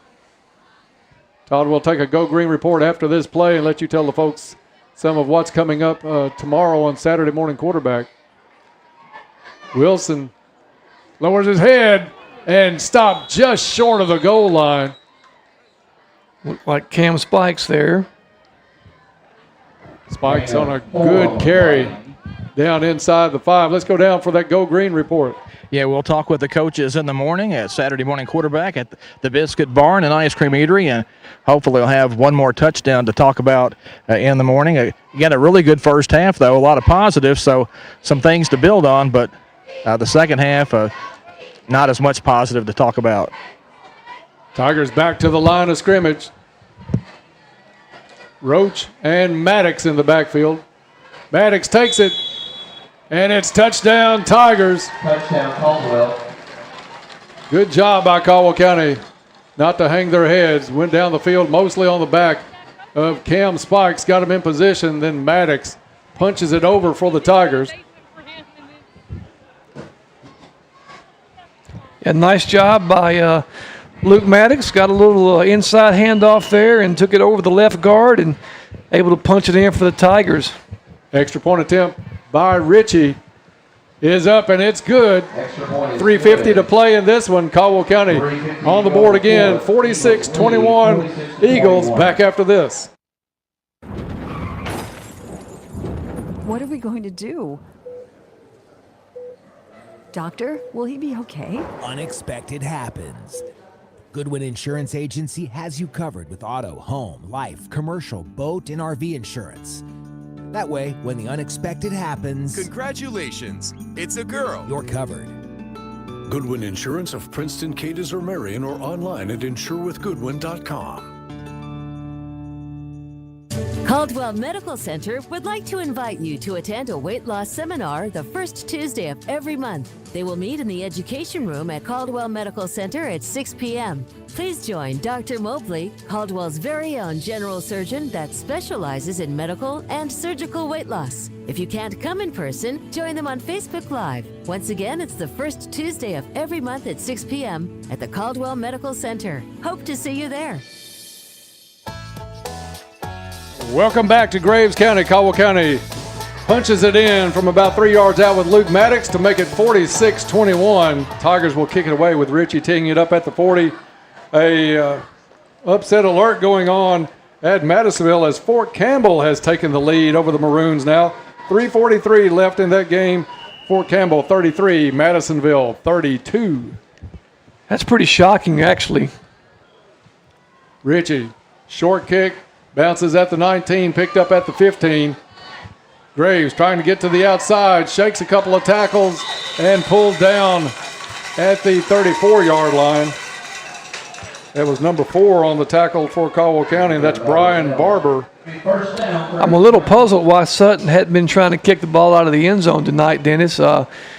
Maybe he's got some leg issues. I don't know anything about that, but he's really just been kind of just pooching it out there a little bit. Yeah, I know you had the deep return guy for Graves County a little bit, but I think Ritchie has reached the end zone in the air several times already this season, so I'm a little puzzled by that myself. But Graves County with a big lead, and it's a handoff to the deep back. We'll try to get these numbers. At quarterback now is number 8 for Graves County. That's Reagan Mathis, a sophomore. Also in the backfield with him is going to be Coleman Winstead, a junior. Graves County basically running the clock out. Yeah, we're getting some JV guys in now, Dennis. Let's just stop them. Let's keep them from getting 50. Let's just try to do something here just to hold these guys down just a little bit. Reagan Mathis calls for the snap. Mixes up on the handoff. A little confusion. Goes the wrong way. Mathis just steps out of bounds. So the coach is going to tell him, first of all, turn the right way, and second of all, for goodness sakes, man, stay in bounds. Right. That will be the 2 topics on his report. Yeah. I'm sure tomorrow morning. Post-game meeting, Reagan. Another good-sized kid in that backfield. I'm a little check and see what class he is in. Number 26 is Kiek Cole, a junior. And he's got about the size of Mars, maybe a little bit shorter. With Cole in the backfield. Graves throws. It's complete at the 40. And tackled at the 45-yard line. I'm surprised they're throwing the football there, but pretty good throw by Mathis. Gain of 11 yards. That'll be a first down. I think he hit Hayden Violet.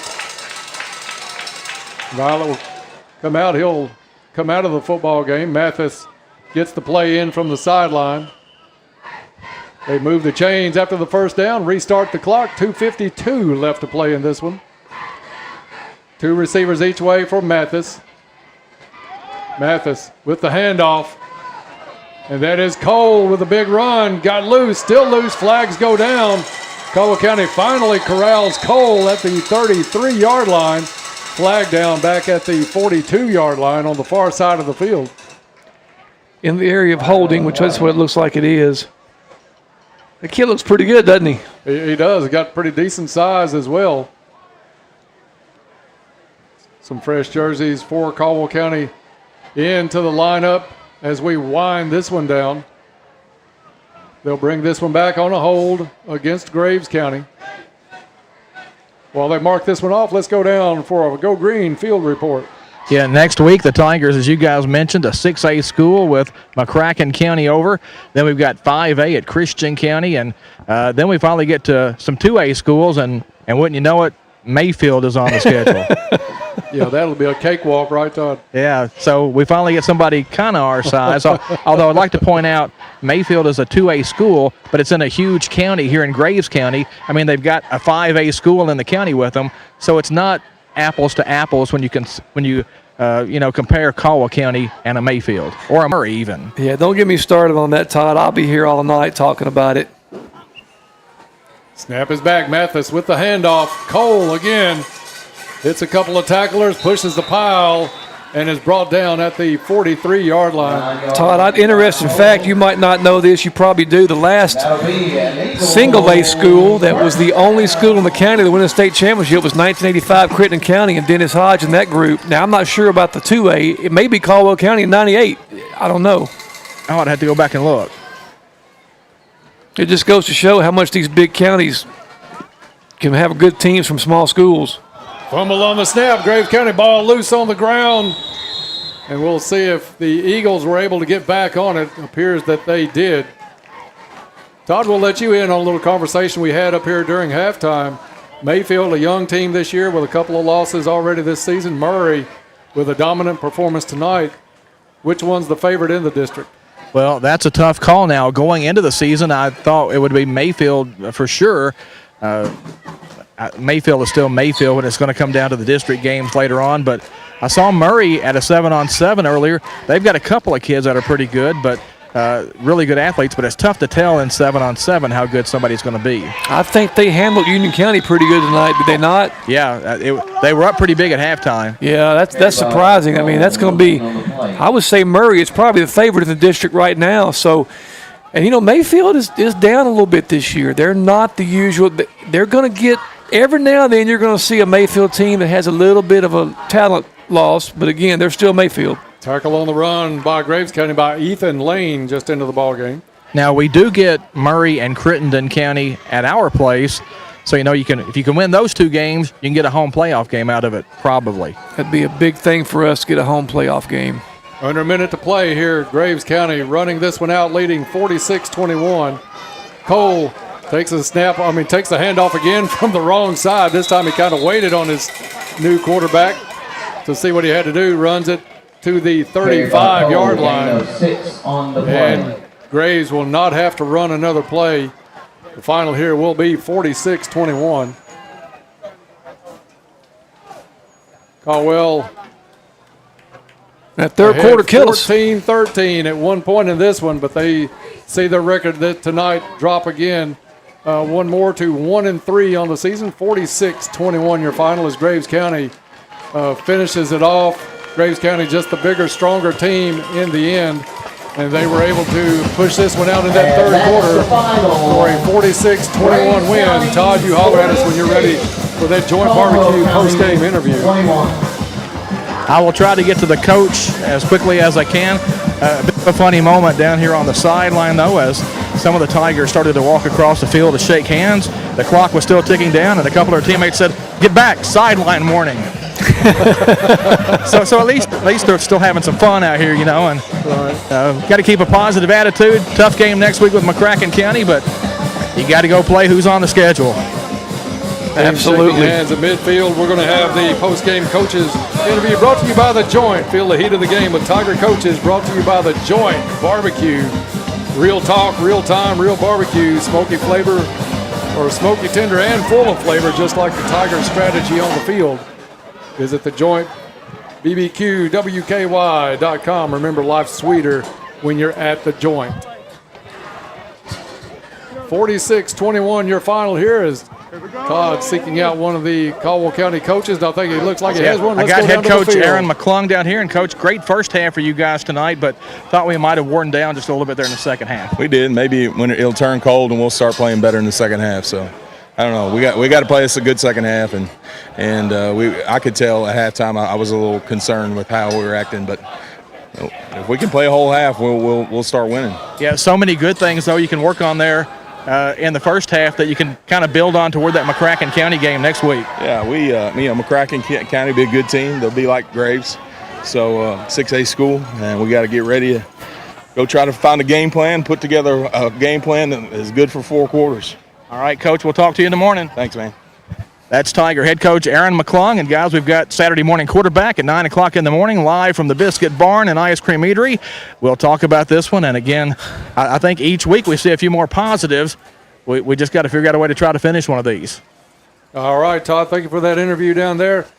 And I agree with you. Caldwell County is showing some good forward progress, but we've just got to carry it past a half of football in one of the games coming up. And I suspect this team will do that when we start playing some of the smaller schools about our size. But good job by the Tigers tonight in that first half, but Graves County wore us down, and the Eagles come away with a 46-21 win. Before we take a break and get ready for the Trilogy postgame report, I want to give you another score update from Madisonville. 43 seconds, well, at a minute 40 left, Madisonville scored, was ahead of Fort Campbell 40-33. 43 seconds left in the game. Fort Campbell back on top, 41-40. Over Madisonville. We'll try to get you that final in the Trilogy postgame report. Stay tuned for that. It's next here on WPKY. Have you seen it? At WPKY, you asked and we listened. Our website now has upgraded features, making it easy to find what you need when you need it. Your local news edge with names you know. I'm Tammy Hetcock. I'm Edward Marlowe reporting for your news edge. And voices you trust. With your WPKY News Edge, I'm Alan White. Covering the people, schools, businesses, and communities that matter to you. For your WPKY News Edge, this is George Kilgore. Late-breaking weather, local forecasts, and photos. I'm Josh McClawson with your Ag Edge weather. Community info and calendar, church events, and local organizations that you belong to, love, and follow. I'm Noah Booth for something you should know. Your athletes, your teams, all covered by names you trust. Eddie Owen here. Scott Brown. And faces you know. This is Todd Griffin of WPKY Radio and YourSportsEdge.com. The info you need